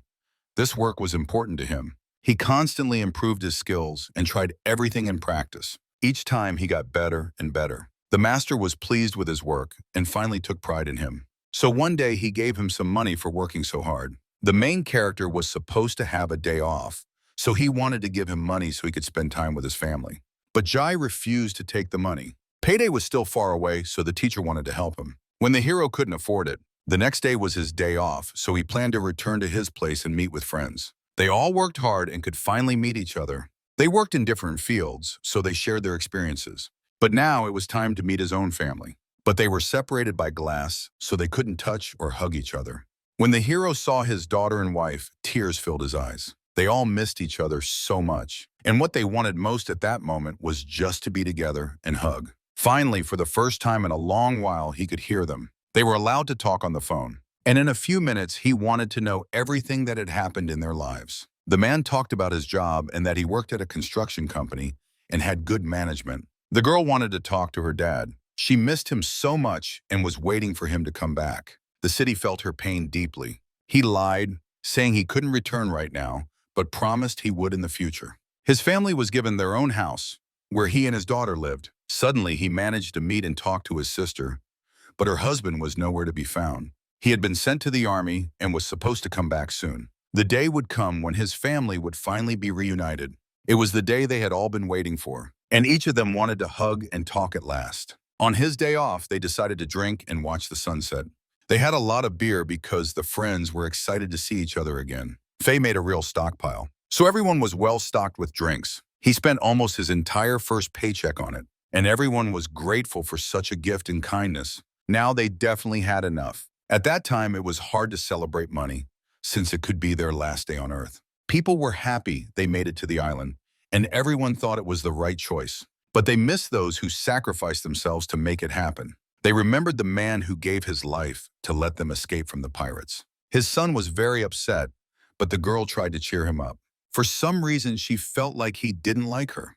But if that wasn't true, she wanted to date him. Still, she couldn't look him in the eye. Their friends who died were really good people. Now, the main character talked about a book and how your husband was in the third category of patients. Also, some people from their team got injured, but they received good medical care, so they should be feeling fine. Despite everything, they were doing much better than most people who remained in the city. And even in such tough times, they tried to stay positive. Then night fell. Suddenly, terrifying screams of mutants echoed through the streets. Many people who were outside at that time got infected because they were bitten. After that, they began to transform into the same horrifying mutants. Their bodies mutated severely. Now they were a threat to everyone else. No one could believe this was really happening. They tried to call home, but there was no one around. A lot of people died that night, and it turned out the infection had reached the island. An alarm went off immediately, and all the military personnel hit the streets to try to stop the zombies. Gunfire erupted, and many mutants were killed. They saved a poor man who was on the verge of death. He was so scared he couldn't even speak. This motivated him to join the army, and he wanted to be as brave a soldier as they were. But that meant he would have to leave his family. Still, the man thought it was the right decision because he was doing it for his family and wanted to protect them. His wife wanted him to join them because without the army, their country would never exist. With that, the theater performance came to an end. Everyone was thrilled with the show and enjoyed what was happening on stage. At that moment, it was a great place to relax. All the actors bowed to the audience and thanked them for the applause. After that, an unknown woman appeared on stage. She addressed the crowd seriously, talking about the rapid spread of the infection. She mentioned the people who died from the disease and turned into zombies. She herself knew almost nothing about the virus when the quarantine happened, but now she urged everyone to be extremely careful and take care of one another. And she invited everyone to join the army and defend the country. Immediately, the crowd began to shout. A lot of people wanted to join the army, and the woman was thrilled that she managed to attract so many. The main character wanted to do the same, but his friends managed to stop him. He had his own job, and he needed to oversee the construction. In a few days, a beautiful festival was set to begin, even though they were living in such times. The man continued to go to work.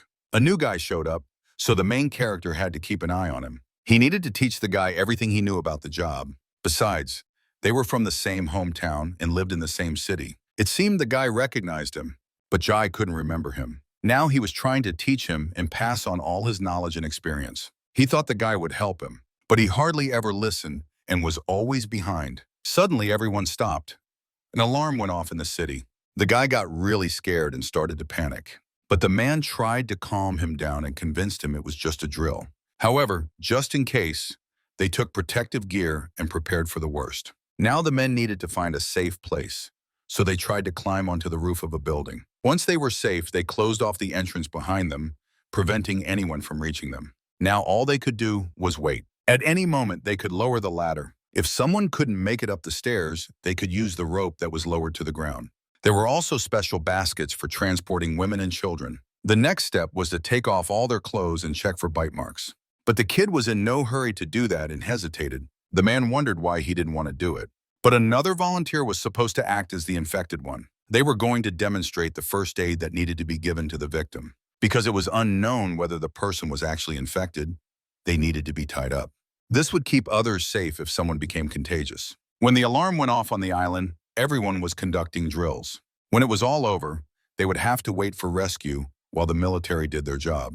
And when the training ended, they could go back to work. After the workday, they headed to their rooms. The men went to shower and scrubbed themselves clean after a long day. In the evening, they could meet with their families. Suddenly, the main character noticed a suspicious bite on his friend's body. He hoped it was just an injury. He approached him to take a closer look at the guy. But it didn't look like a work injury at all. Moreover, he noticed how nervous the guy was getting. Additionally, his wound looked very fresh. It seemed like it had just healed. The guy started to get even more anxious. Ten confessed he got hurt before arriving on the island. But the man wanted to know how he managed to get to the island, where everyone was checked so thoroughly. He explained that there were many of them, and they had to hide for several days to reach the island and get inside. And when the epidemic started, they also hid. However, before he could name the place, he fell silent. It turned out they were hiding right in the middle of the street. It didn't seem very safe. But still, he survived and was now talking to the main character. But he was in a hurry and wanted to leave him. After that, he quickly walked away. And Jai stared after him for a long time, trying to understand his words. He remembered that this street was where a plane had crashed. The main character started getting dressed, but his thoughts wouldn't let him be. Suddenly, he realized.